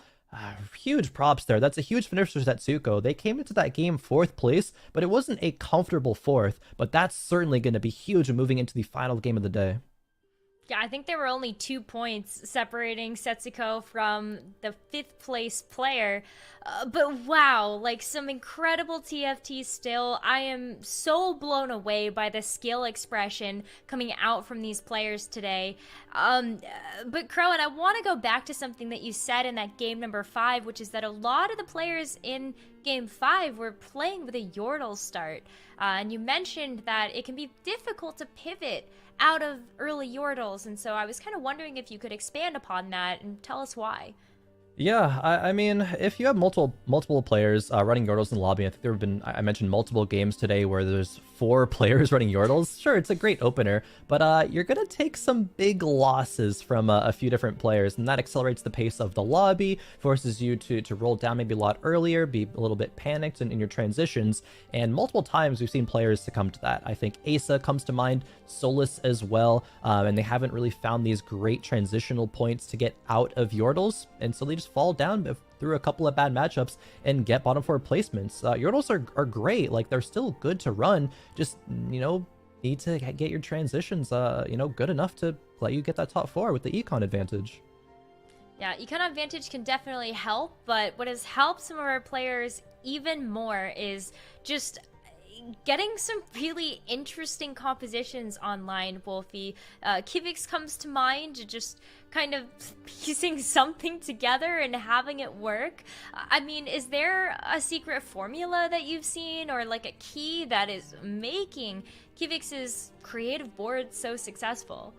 Well, I think, Nekkra, to answer your question, I think what's so cool about especially Set 6 is that games feel so distinct from one another. They really do feel so unique. The experience feels so kind of tailored to each specific game, to each specific lobby. There's so much that goes into that. And I think one of the big things in that last lobby was the final Prismatic. I believe it was Tier 1, Tier 1, and then a Tier 3 Augment at the end. And if I can just talk about it briefly, something I think is so interesting is that our lobby winner, Setsuko, didn't take a flashy Prismatic Augment. Didn't take something like Windfall, which gives a lot of gold. Didn't take the Handshake Augment, which obviously gives a lot of AD and AP. They took item Grab Bag 2 or 3. And with that one, it provided them basically 2 extra items, and I believe it used to provide Reforgers. I'm not entirely sure about that there, but making really good use of that because they had a comp that had multiple carries. You had Victor, you had the very tanky Vex in the front line thanks to so many items. You had 3-item Vex, 3-item Victor, you had a couple utility items spread throughout the board, and you also had a Gunblade on a Lux, which given 6 Arcanist is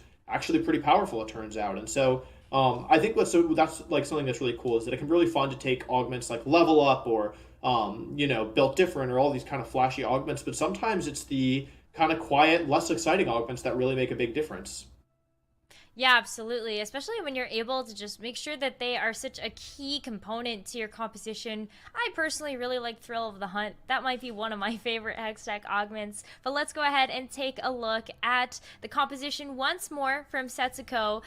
It was a really, really cool board. 6 Arcanist, Victor carry, definitely a couple of other supporting traits coming through here in order to make this a first place for Setsuko. But I feel like as well, Setsuko being in 4th place, Khroen, as you pointed out, with these 10 points from this game number 5, has actually not changed anything except expanded the gap between 4th and 5th place.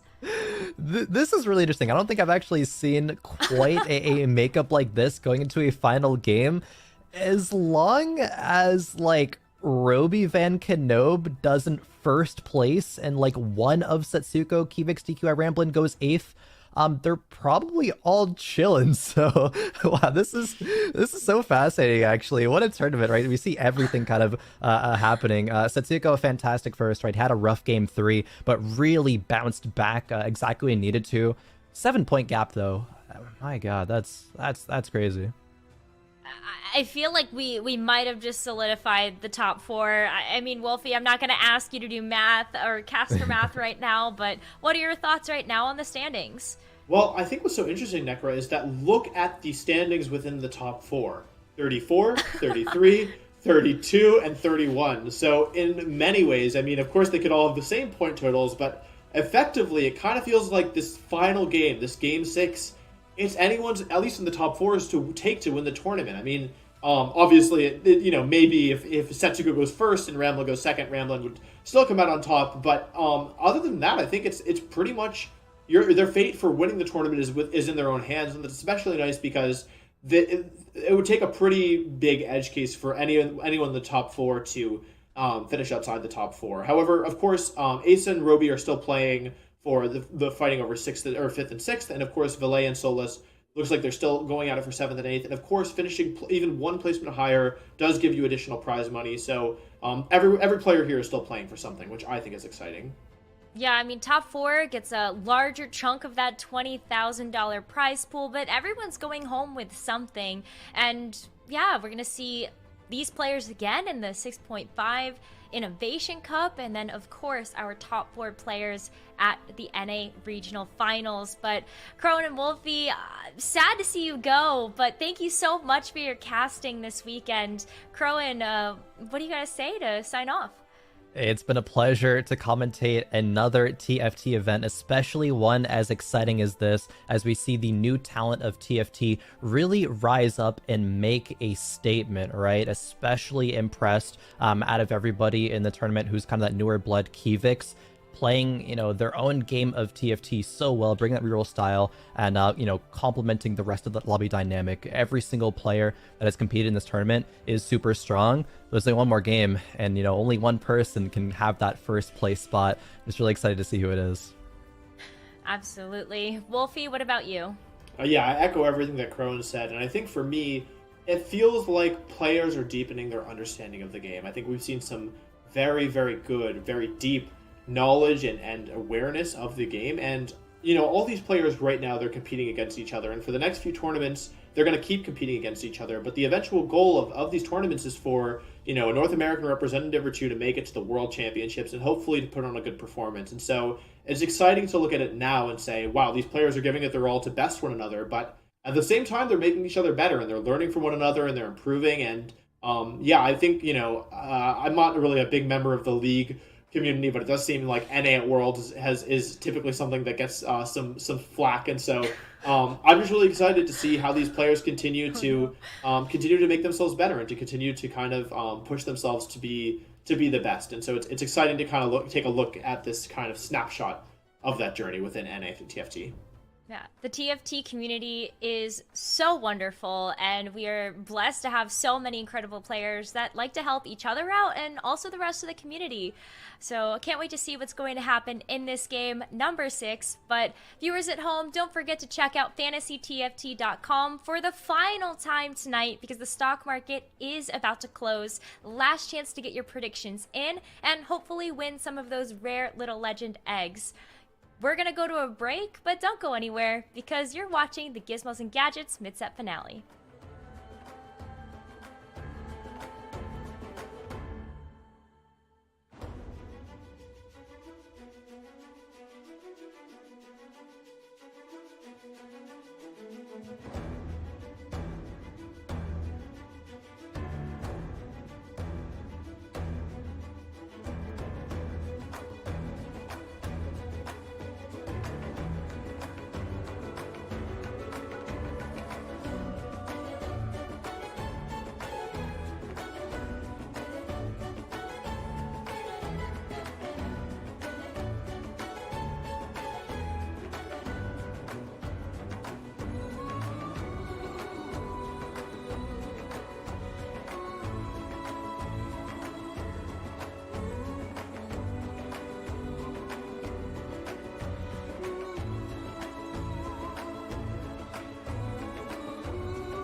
With the final game upon us, it is my pleasure to welcome you back to the Gizmos and Gadgets mid-set finale. Joining me to take us through all the action, we've got Admirable and Khroen. And Admirable, this 6th game, I feel like it's all about first through 4th, how that's going to shake out, and then also what's going to happen with our other players. Yeah, we do have some prize pool. It's being distributed, throughout all the places. So where you place it, it does matter still for every single player that's here.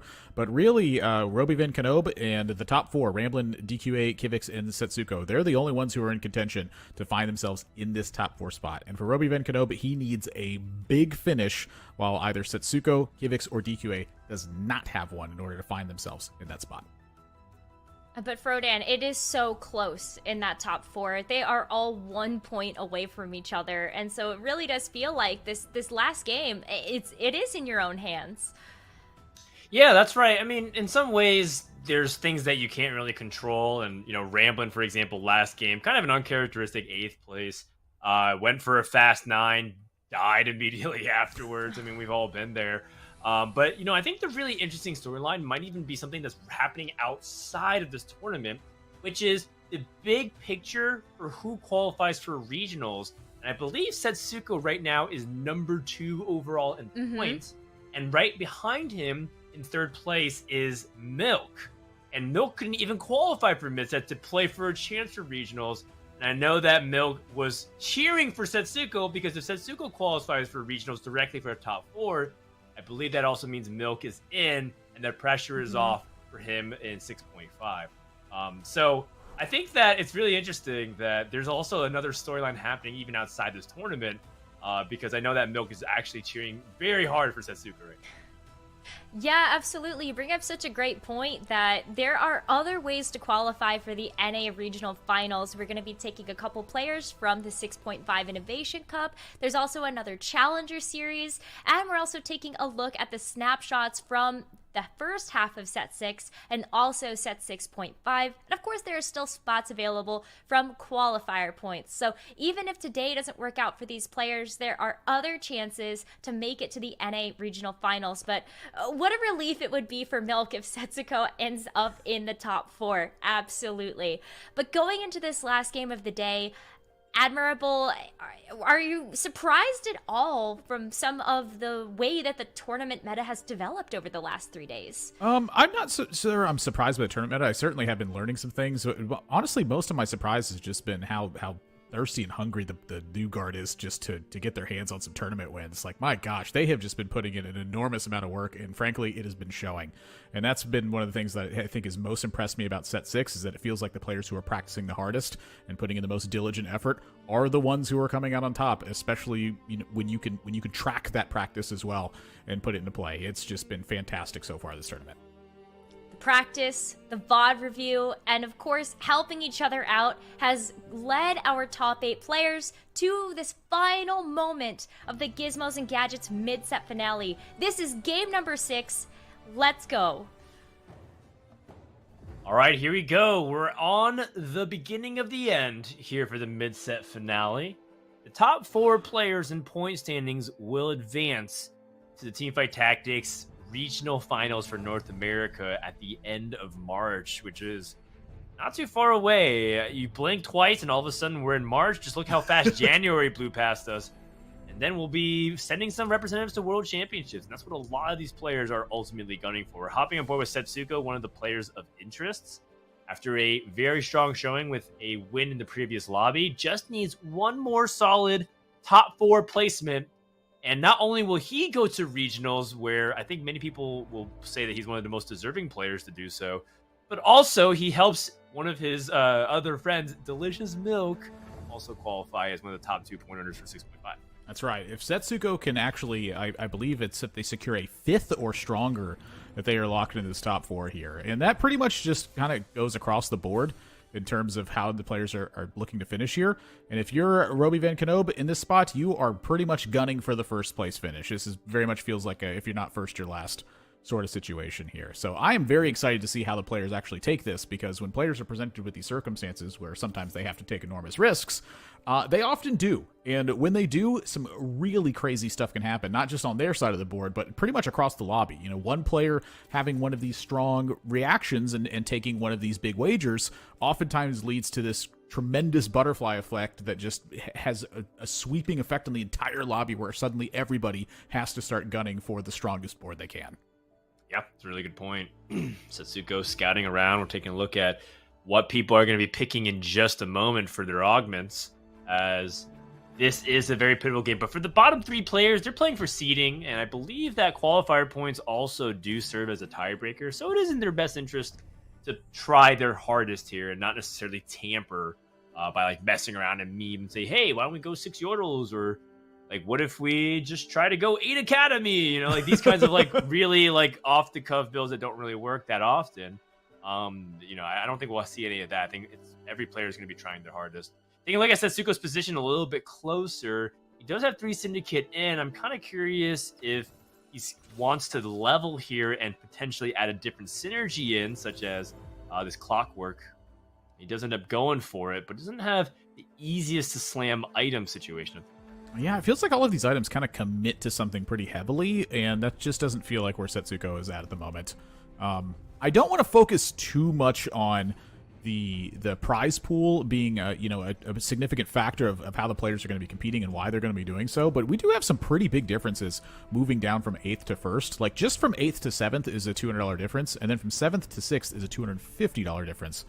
And then one place up from that, 6th to 5th, is a $500 difference. So you're looking at a $950 difference just from 8th to 5th alone in this one. So players still have a lot to compete for as we move into this final game. And then from 4th to 1st, you're looking at a $4,000 difference. So pretty hefty game that we have on the line here.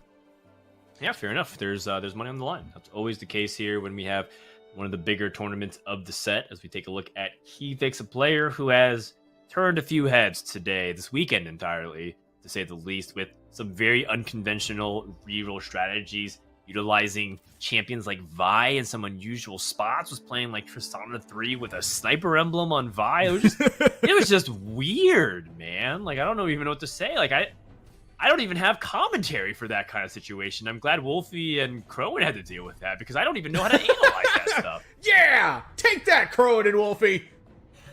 You're having to deal with these crazy Kivix boards. It's kind of wild, and I think that it makes Kivix really interesting, particularly because even leading up into this tournament, Kivix's match history profile was not that impressive. He'd been struggling a little bit to get any consistency.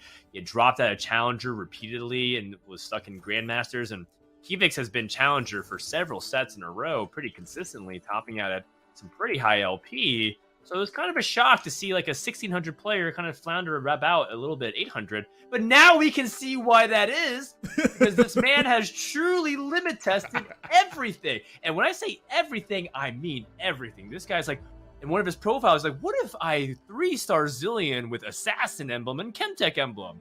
Spoiler, it's not very good. But these are the kind of things that Kivix has done to truly limit test everything in TFT. He is absolutely the mad scientist of Teamfight Tech. You know, it's a strong perspective to have, because I believe the youth these days, they're saying don't talk if you don't know, and it does feel like Kivix knows a lot when it comes to these team compositions. So plenty of talking, I think, that Kivix could do. Most certainly. Take a look at how this fight is going down. This death cap on Heimer is actually pretty strong. I think a lot of people are very quick to slam items such as Jewel Gauntlet onto Heimerdinger. However, I think that usually is a prerequisite to having high base AP through something like a Chalice of Power or augments to do the case. But one thing that's also interesting for Kivix is that he does have unstable evolution, and right now his board does not indicate that he is leaning towards a mutant evolution at the moment. So I am curious to see how he chooses to go about his mid game. Yeah, I will be curious to see this as well, because from Kivix's point of view, I do think they have a pretty reasonable spot to go for the mutant side of things. You have a death cap already built, and if you can find a mutant emblem, that suddenly that Heimerdinger becomes very dangerous. It's just like built-in blue buff at that point. And heaven forbid that you find the blue buff plus the mutant emblem for that Heimerdinger. He just basically doesn't stop casting the entire fight. For Ramblin's side of things right now, this is a pretty hefty board that we have to lead things off right now. We have Socialite being equipped on a unit, and then Chalice plus Redemption plus Bodyguard plus Scrap. Like, this is a ton you have to break through in order to beat Ramblin's board. Yeah, it's business as usual of just playing a good, solid early game board. Like, Ramblin', one of the big things about his play is that he plays a very stable early game. It's rooted in a lot of logic of what can actually work, and he also plays around whatever is given to him. Oh my goodness, Soul is level to 6. Trying to see if he can get ahead of the curve here. Tetsuko has a 2-star Talon. What? Yes, but it's getting stuffed by the Graves. The Graves shut down the attack, and then the Redemption has been counteracting on the bleed effect. Like, this is nuts. I thought Setsuko certainly was going to win this round, and Ramblin's board pretty decisively won. Yeah, it's actually kind of a tragedy that Graves has been underrated pretty much the entire set, and not a lot of people explored what early game really means with him. That disarm effect, we already kind of know how powerful it can be in the right circumstances. People have been, getting trolled by Quinn all throughout set 6 whenever she was able to time a really important disarm. Same with even other effects that did that, like On Guard, the Challenger augment that disarms any champion that they attack for a few seconds. Graves does the same thing and actually has some really fight-swinging abilities where he casts at a really inopportune time. And that's why some people are really sleeping on this unit. He's no longer going to be with us in Neon Knights because they're removing the entire Academy trait in general. But I really look forward to seeing other champions that we're sleeping on in future sets that kind of fit that similar role to Graves did. Golly, and then when you have Ascension combined with this little Academy thing at the start, I mean, look how much damage this Graves is actually dealing in this spot. This is crazy how much damage this is dealing because of the Ascension combined with the Academy over the course of that fight. That's just some excellent early gameplay from Ramblin'. Very much so. He's, as a result, has got himself a 90 HP situation, 98 HP situation, excuse me. Focusing a little bit back onto Solus, who's taken a very aggressive route. He's level to 6. He's quite poor. He's not playing Hyper Roll to augment. He just has an Enforcer augment to get an additional Vi at the beginning. Solus is pushing the envelope and trying to see if it may be an aggressive leveling style similar to what we see more in the Eastern servers like Korea and China. They tend to play a lot more like this to try and pressure the rest of the lobby. I'm curious how it works out. Yeah, I'm kind of curious about this too. Solus is sitting in 8th place at the moment with 14 points. They do not have a contention for the top 4 spots. However, again, I mentioned the prize pool earlier, and I feel like Solus, playing from this angle, this is like the comfort zone for Solus. I feel like is playing the game a bit more aggressively or a bit like the one step behind, and then trying to swing the momentum as heavily as you can at a later stage in the game. It feels very Solus to me, and right now it's everything's kind of shaping up pretty well. Pair of Trundles, pair of Heimers, some pretty decent items to start this off. Like this is a pretty scary board to fight up against, considering there's also the Enforcer augment to start things off. Going up against Vile, who has very strong AP crit items. I mean, that is exactly the item combination set that you play for Ideal Lux. And we actually haven't seen Lux pretty much all day. We have seen a little bit of Lux on day number 1. I think a little spattering of it in day number 2, but have you seen any Lux today? I don't think so. And it could be a nod to the fact that Lux hasn't performed very well all weekend long. It's mostly been like a splash to kind of shore things up for the Arcanist compositions, and not really the centerpiece that you would use, not the crown jewel that's going to carry all the items. I will say that it's largely in my feeling because Lux needs those crit items if she's going to perform her highest strength. And so for DQA here, we're seeing again the AD side of things that DQA is taking, and those are some big hits to be finding there. 4th Bruiser, Trundle's at 2-star. The Warwick's at 2-star. I mean, this board's insane. Yes, and you can now itemize Trundle to hold those items instead of anything else, and now actually has a very, very strong mid game. This should streak throughout stage 2. Now, that being said, Miss Fortune does do really well into clumped front lines like this, and she does have these really strong crit items. Maybe actually a big damage could be dealt. It's just not enough. It's a Miss Fortune 1. Ultimately, she can't get done against this much HP. Just look at everything surviving thanks to that Bruiser buff. Yeah, it's also the Trundle bite. It locks onto a unit, and once it has that, it'll just bite from across the board. A big difference in that one, too. Just a lot of damage getting assigned. Makeshift armor as well. Just going to really beef up this front line. You get to reposition now and have this Trundle not be the focus. And so you don't have to spread it out as much, and even relinquishing this belt off the Echo, you get to move up to 20 gold, and you get to ensure that the Trundle gets the scrap. This is scary for everybody else. This is not the board I want to queue into. Yeah. Now we just have more health, right? And the makeshift armor makes the tankiness even better.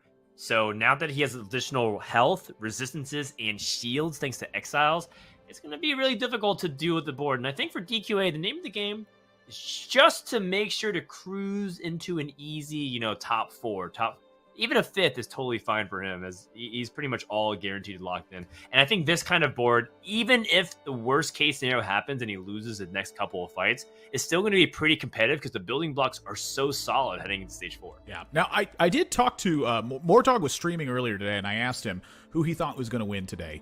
And what he told me was that he hopes that DQA wins, so that way he could say that Rift Herald was the #1 North American player. And I do feel like DQA is really gunning for the win, and honestly is in a pretty strong position to do it, because this is about to be, I think, a hefty win streak that DQA is putting on, and going to be in a fantastic position to just be absolutely stacking the board at level 8. Yeah, and when we talked about how he was going to likely streak on stage 3, I mean, he just has to beat Solus now, and he's taken down some of the strongest boards in the lobby. To take a look at the rest of those augments, a couple of item grab bags, Tome, some Pandora's items. Ace also, by the way, has Ardent Sensor, one of my favorite augments to play around. It's super powerful. Then a couple of commitments. Vile, for example, has Sniper's Nest, which pretty much all but locks him into playing some kind of Jhin composition, but also wants to have him complemented by other snipers. So I'm curious to see what Vile can actually do with that. Yeah. With Asa, also the Pandora's being the other augment that sits there, it means that you can really take some time and heavily lean towards the idea that you are going to be having a locket for those enchanters to be able to buff your board, and then just again buff your board. And so I am really looking forward to seeing how Asa can put this together, and seeing how much they can threaten the rest of the lobby and really hunt for that first place as well. Over on Vile's side, we are starting to see this misfortune try to come together here. Vile sitting at 61, a cloak off of the carousel. It's looking like that kind of wants to be a chalice, I imagine, to really buff up this blue buff plus the critical strike items that are being placed here. But this is still an MF1, and if this cannot get upgraded, this misfortune is really not going to be delivering the damage necessary. Right, I had temporarily slipped my mind that Vile was the one that had the, quote, Lux items, but it's just playing Misfortune. Is Vile going to go for Misfortune 3? Does this cloak, instead of Chalice, want to be a Quicksilver because we can't really move our snipers since we're building momentum off Sniper's Nest? Or is this just kind of a bot 4 for Vile because we don't have things like Mercenaries and our comeback potential is going to be a lot weaker? I guess time will tell as we take a look at Asa's board. Once more, another game, another mutant setup for Asa. He is deeply infatuated with Cho'Gath. It's one of his favorite units, if not his favorite unit in the entire set, I believe. And he's been pulling off a lot of really cool strategies with it. Just today, it didn't seem like he had many angles for it. Yeah, Cho'Gath is a very demanding unit where if you don't find him early enough, a lot of times he just doesn't get stacked enough to really be the main feature of support. And for this, on Ace's side, I do feel like this board it certainly is going to have Malzahar be one of the main features of support here, because this blue buff plus the mutant, it just doesn't stop casting. And when you have a death cap equipped here, this Malzahar is really going to crank some damage. You give him just enough time, and he's going to poison this entire board, as you're seeing right here, right now. Look at how much damage happens as soon as that starts to spread, because as soon as he cracks through that first little defensive spot, the rest of the board is going down quick. And so for Asa here, I feel like this board has some high potential to just be dominant as you move through this right now.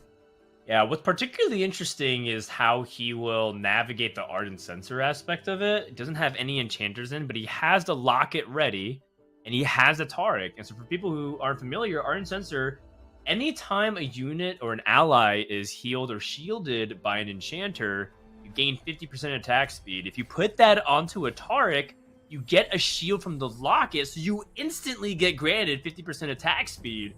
So this has been a tactic that some players have used to be very effective with ramping up their power at the start of a fight. However, another mutant player is upon us. We knew that this was going to happen. Kivix had picked Unstable Evolution from the very beginning. He is a reroller. He was going to do something of this caliber from the very beginning, and this time, his chosen experiment is the innovator himself, Heimerdinger. One last hurrah for Heimerdinger before we ship him off to the TF farm. This is beautiful. And I don't know how he continues to do it, but he always finds an angle where he's taking advantage of the rerolling circumstance. Look at this Heimer's cast.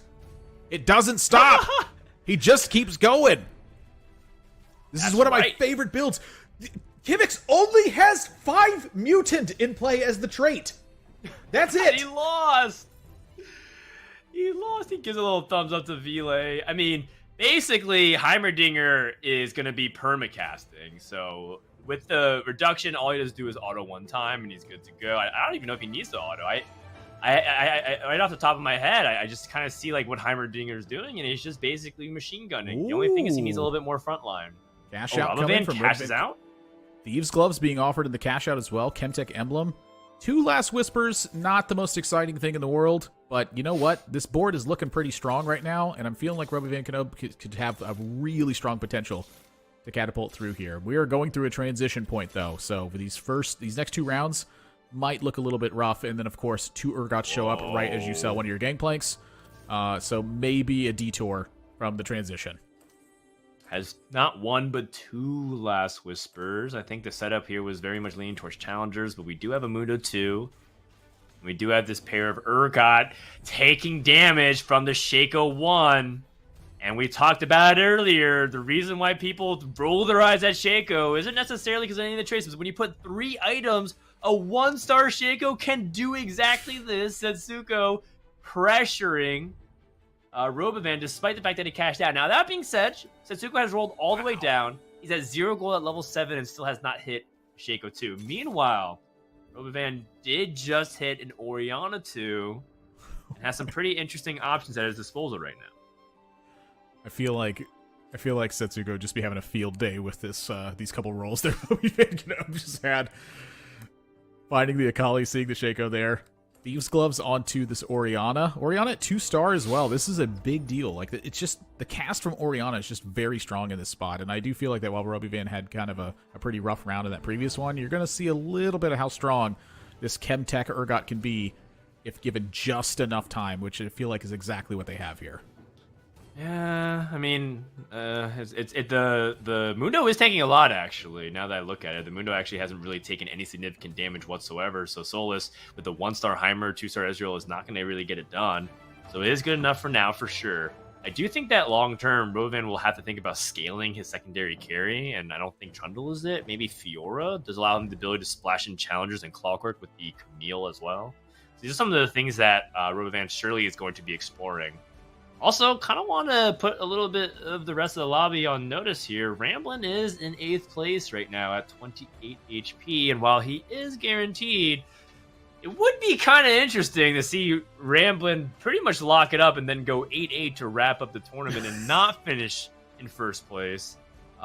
Which would feel kind of unceremonious given how we were already crowning him as like North America's greatest player, and then proceeds to go 8-8. You know, sometimes you turn off the Jets, sometimes, the luck isn't sitting in your corner.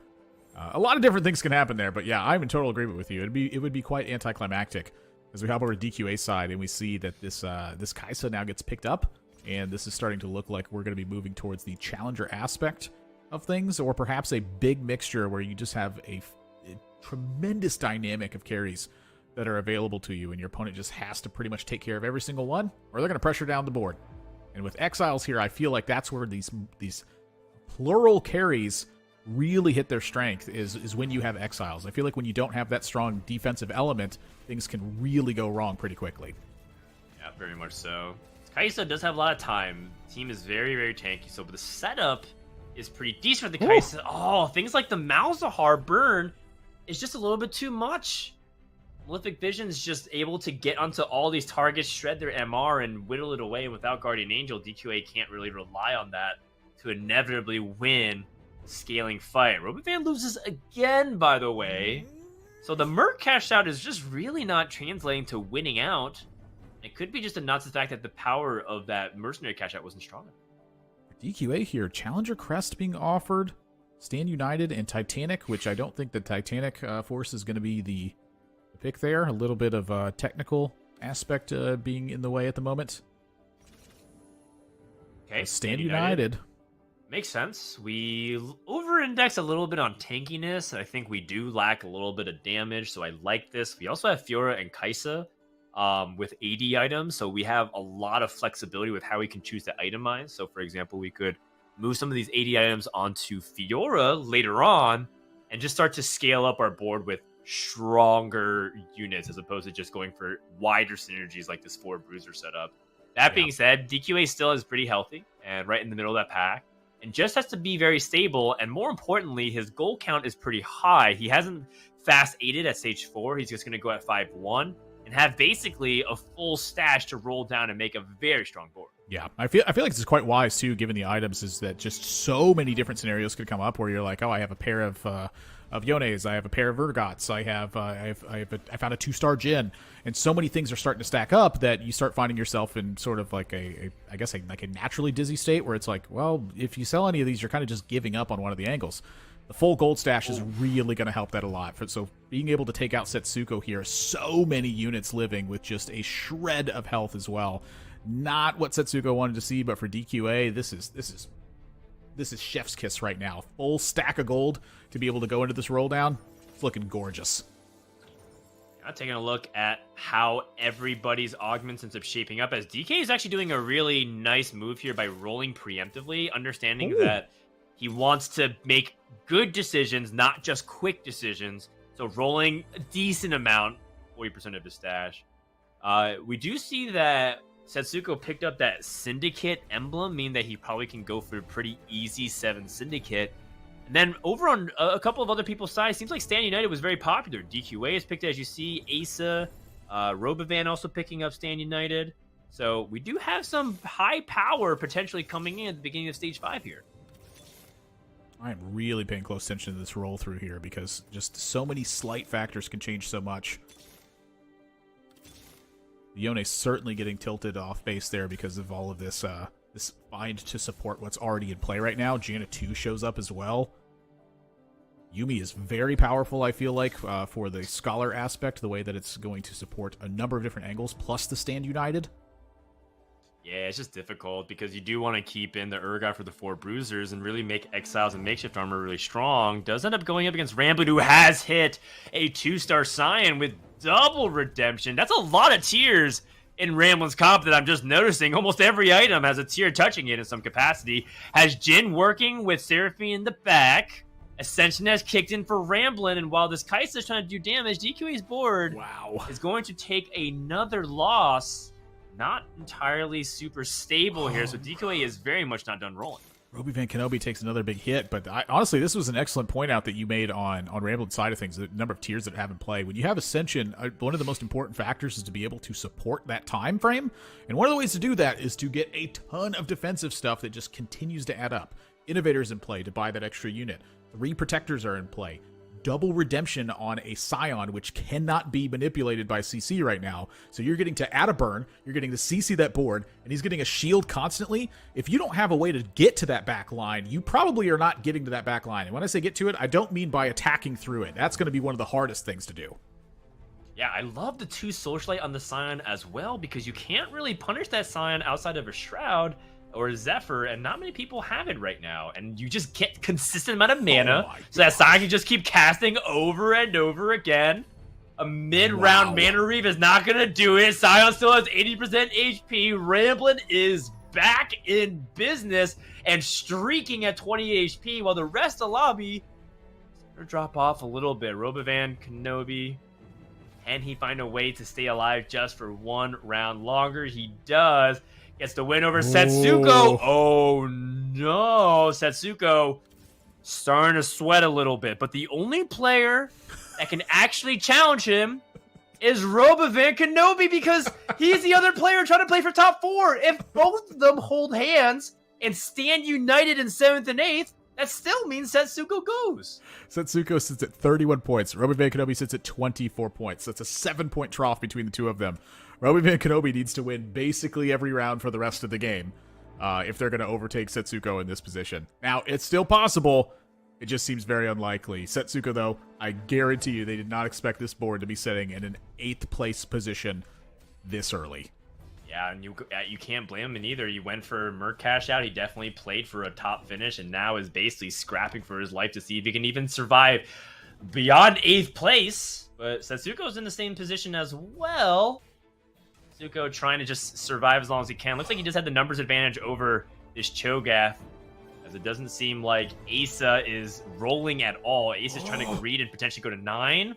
Cho'Gath's is unkillable for now, but over time, it's just way too much damage. And Robovan Kenobi is eliminated in 8th place. A valiant effort that all locks up our top 4 who will be joining us in the North American Regionals. So a lot of respect for Robovan Kenobi. Going first to 8th, but I guess it's just an This has just been a valiant effort that's been fought through here, but we're still not done. There's still prize pool to be distributed, and a lot of changes can happen in just a couple of different changes in these spots right now. And Ramblin took a big hit in that last one. I believe they were fighting against Solus, if I saw that correctly. And Kivix, it's a beautiful. That's the most beautiful Heimer I have ever seen. Oh my goodness. So basically this Heimerdinger is just going to have permanent uptime of casting with that blue buff and that reduction of mana because of Synaptic Web. It does at least have a minimum of 10 mana, but that basically doesn't matter whatsoever. An interesting concoction. It's so beautiful. It's beautiful indeed. And Kivix is still relatively healthy compared to the lobby. Oh, does it get He still actually can top 4. Oh, he gets enforced. Does get enforced. Oh, That's no! actually unfortunate, because Yumi also is unattached as well. And Solus is trying to take advantage of it. The Fuhrer's working to the back line. Giant Slayer doing a ton of damage. No! Heimer! First the cancel, and now this? I can't watch. Look away! Setsuko out in 7th, Ramblin out in 6th. Well, hang on a second here. The Eternal Winter? Is that what the word item's called? Okay, it didn't quite freeze for long enough. But my gosh, this is big. Honestly, the Cho'Gath shows up. Okay. It's a chalice now to buff this backside, and that's also just a giant Cho'Gath. The Cho'Gath now, I think, has the potential to actually carry a game. That is another stack of the Unstable Evolution that takes place, as well as the fact that now the charges that Cho'Gath are stacking up basically does not have a cap at this point. So that is a massive difference to the previous round. Yes, and also, by the way, I want to point out that winning this tournament is still on the table for Kivix. With Ramblin taking 6th place and Setsuko eliminated, that means only DQA stands in the way of Heimer supremacy, and Kivix taking number 1. Oh, you're right, too. And for DQA sits at 33 points coming into this 6th game. Kivix sits at 32 points. So if Kivix is able to win the lobby, he wins. Full stop. Oh my gosh! Look at those items! Academy shows up, and you have a Yumi in play. Oh, this is insane! I want to see the rest of the items! There's so many items! 15 items are being given out! Mortdog has kissed this game with his bare lips and says, you get to go to regionals, and Kivix, you get to even potentially win the mid-set finale! Pucker up! Oh, this is just beautiful. You can't ask for much more than this. I agree. I don't think you can ask for much more than this. Oh, wait, the Pandora. Oh, never mind. We switched over. I thought this items changed. I was like, was there Pandoras and I wasn't paying attention to it? It's Asa's the one with Pandoras. We have swapped POVs to DQA. And now we have a second Morello, which I'm not entirely sure what to do with right now, but still solid. And DQA is the other person of interest as we're trying to see if he can also claim the championship for the mid-set finale, which would be great considering that many people sleep on DQA. People are making fun of him, saying like they don't put him on his tier list, but it seems like the young gun has still got it as he's going up against Kivix. His fated nemesis has an opportunity to eliminate him. And look at this Eternal Winter. It buys so much time from all of these units attacking it. It takes so much. But I'm really worried about that Kaisa. That Kaisa is able to deliver so much damage. The Guardian Angel procs without the cast, though. DQA takes a loss to Kivix right now. Vile stays alive. Asa in the lead with 39 HP at this point. DQA is going to level up the Mundo to 2 stars. And is this going to be enough? You know, I will say that I'm fully on board with what you just mentioned too, and I've kept track of it so much because DQA did not have a fantastic tournament series in set 5. Set 4, they performed outstandingly, and then in set 6, they've really been showing exactly why in set 4 they were doing so outstandingly as well. You know, you combine the fact that they've been having to dedicate to school time, that semester got freed up, and suddenly DQA has just been destroying this tournament so far. Can they keep it up? Oh, that Lux! That's a bad spot for Urgot. To another big casting energy coming out from Asa, and this board delete is DQA just dead. Oh no! He is! And Kivix wins!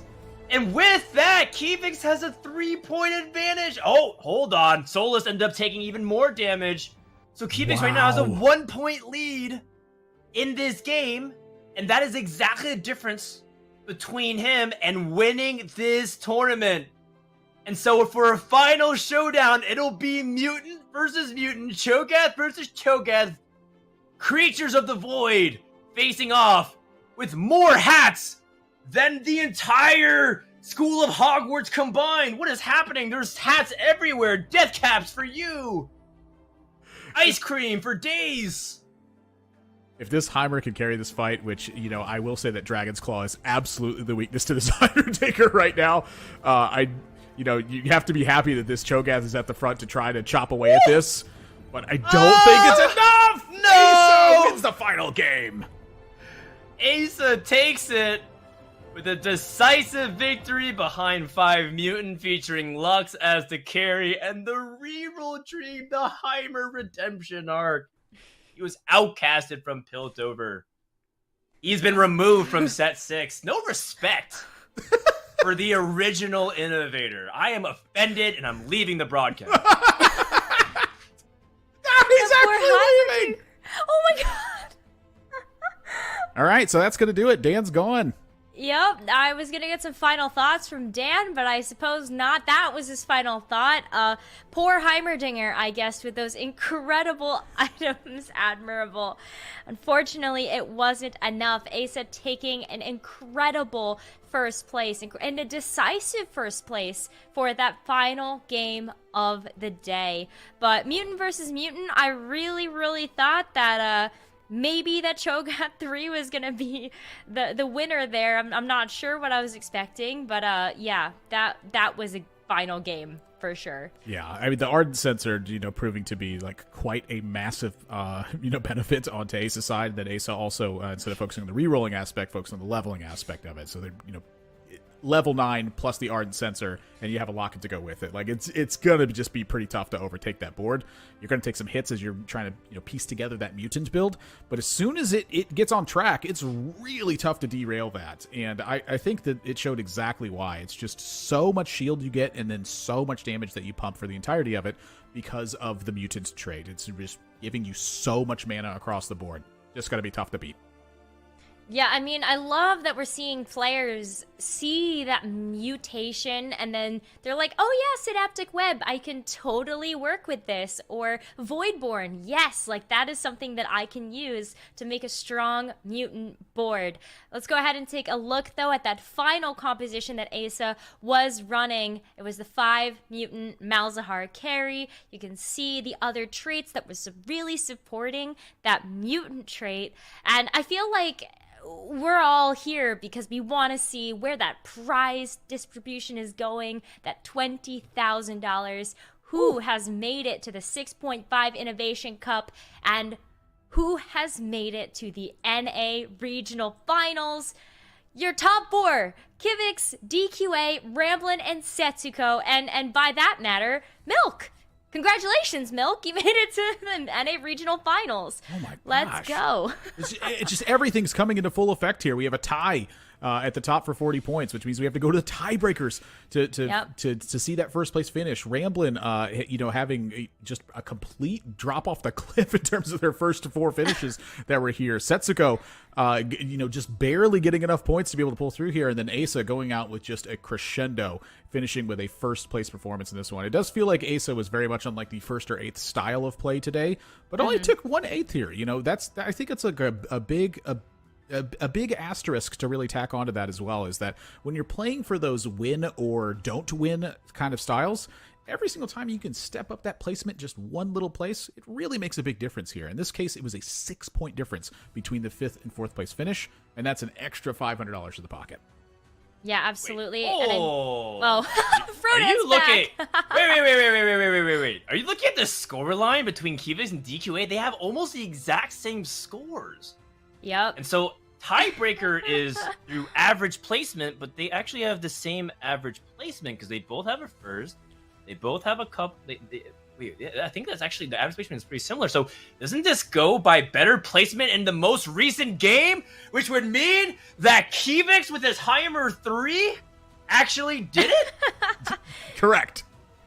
Here's some vindication for the Heimerdinger. Yes! Yes! This is just absolutely the most hype that I have ever heard, Dan, and quite frankly, Yes! it is just invigorating. This is like some Streets 112 action here. Oh my god. I love that that's what you come back for. I'm so glad that you're happy, Khroen, with the respect for the Heimerdinger 3 with all of those incredible items attached to it. Well done, though, from all of our competitors. Top 8, certainly a hard-fought battle for all of these players, and it ended up being so close. But for the top 4, we're going to see them in the NA Regional Finals, and we're going to see the rest of our players in the 6.5 Innovation Cup.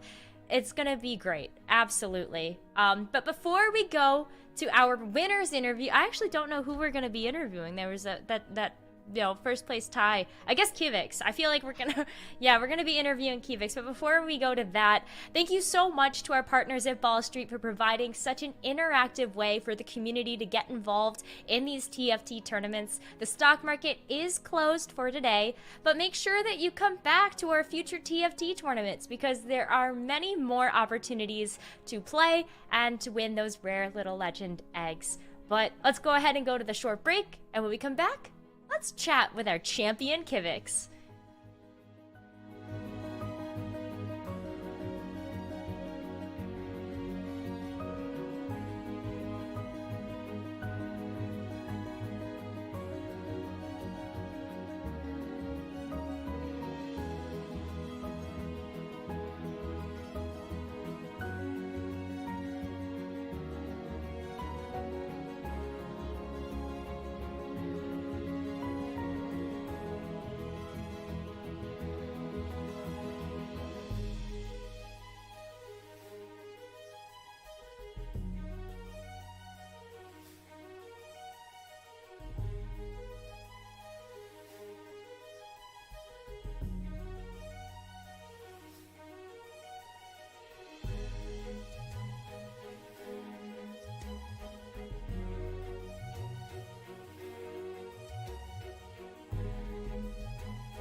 Welcome back, everybody, to the Gizmos and Gadgets mid-set finale. We have completed our 6 games today, and we have declared a champion.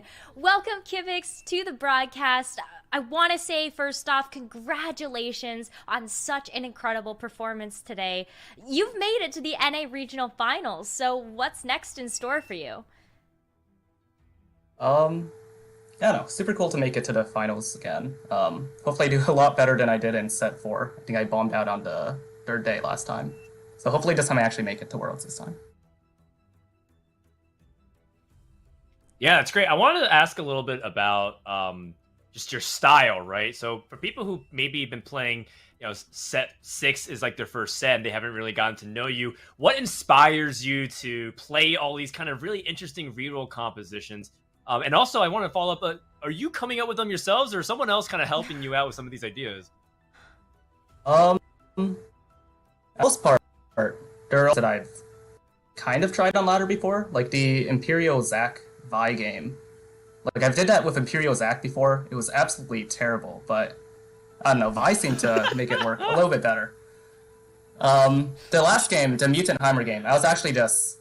I was kind of trolling. There's someone there's someone that I know called AMDE, who kept saying that this Mutant Heimer comp was the most broken thing. You force it every time, you get Mutant spat every time, you just win the game. So I took Unstable Evolution with no mutants, got a spat off the second carousel, and then Heimer 3 on 20 gold. I'm not entirely sure how any of this happened. But that was a for fun game. It was a 4-fun game that resulted you in winning, which was kind of crazy. I don't even know. You also, going into this tournament, it seemed like it was part of your stream title. You're kind of leaning into it.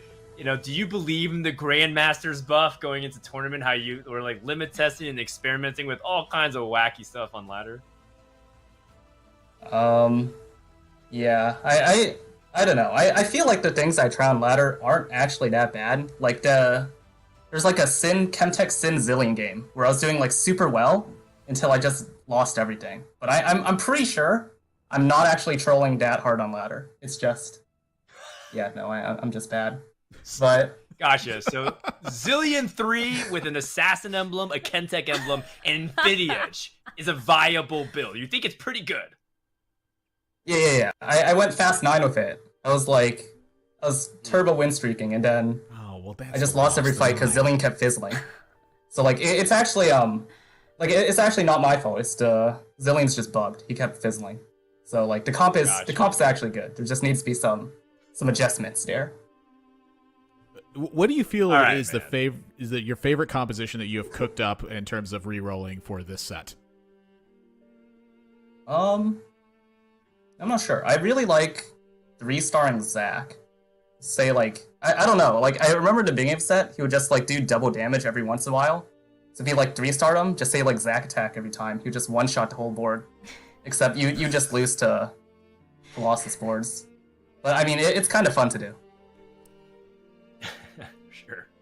Do you have any thoughts on the other players that qualify alongside you? Going into this day, I think a lot of people weren't sure, how well you would do.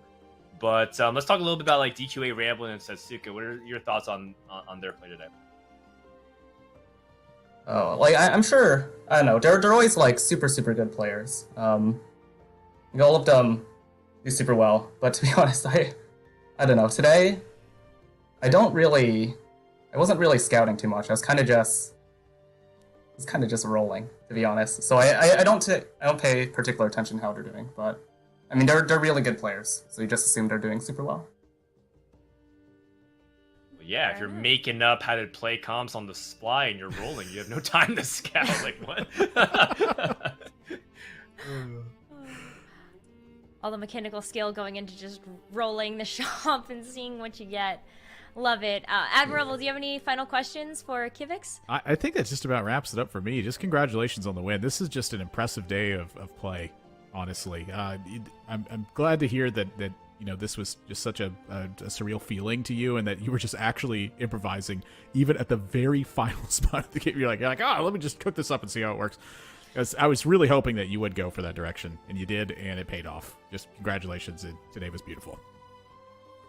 Thank you. You provided so much entertainment when it came down to the games and being able to watch your perspective. So, Kivix, thank you so much. Are there any final shout-outs you'd like to make before we send you on your way? I don't know, just like as a final thought. Like, I know in the beginning of set 4, I was doing super, super bad in tournaments, but ever since I started funning all of them, I've started doing a lot better. So, maybe something to keep in mind for some of my competitors. You have a bit more fun in tournaments. Well, fun can definitely win you games, as evidence from Kivix. Congratulations, Kivix, once again on your performance today, and we wish you the best of luck at the NA Regional Finals. Thank you, thank you. I love that, you know, he speaks about having fun with the game, you know? Yeah. Definitely with set 6, I feel like you can have fun in every single game because all of the variation, the augments, where the spotlight is, the mutations, it makes it so fun to get creative when it comes to playing TFT. Oh yeah, I mean, this might come as a surprise to many high elo players in TFT, but it's a video game, which is intended for fun. Imagine that! Playing a game and having fun? Perhaps the fun was the 3 stars we made along the way. I mean, I can't follow up on that with anything good. So just, I don't know, pretend I said something really awesome here that it really highlighted what Dan just said. My Seen gosh, a lot of great 3 stars today, that's for sure. I mean, Dan just like popped off in these last couple of games that I've cast with him. My gosh, it's just like I'm gonna get fired. Like I can't keep up with the way that he's been casting these last couple of games. It's been fantastic. No. You both did a fantastic job. All of our commentators this weekend, thank you so much for bringing us through all of the action over the course of these past 3 days. Admirable, I'd love to give you the floor for any final thoughts. Yeah, I do want to thank everyone for watching on this weekend because honestly, like the tournaments are just getting better and better and the competition's getting tighter. And as that happens, it means that the games are just going to be more exciting. So thanks to everyone who's tuning in for this because without people watching, there really wouldn't be much reason to be having these tournaments, I guess, to begin with. But I do want to give some specific shout outs for this because I've had a lot of help for getting into the TFT community. The biggest one is going to go to Dan because Dan has been like a brother to me for like the past 7 years. And it's kind of crazy to think that the first time we cast was in 2014, and it's now 2022. Like that's just a crazy amount of time that's passed. But on top of that, I also want to give some specific thanks to Esports Law, Bryce. I want to give a shout out to Doa as well. And the two of them have helped me so much. Like Bryce has just been helping me calm down my logical state, and you know, him and I have heated debates all the time. But it stopped me from having such heated debates in public, which has been great for me. And then Doa has just been helping a lot in kind of refining my casting in general. He's given me some great tips and some very strong pointers. And you know, I used to stay up till 4 a.m. to watch Doa cast some League of Legends, and now instead this year I've been able to sit alongside him and actually cast.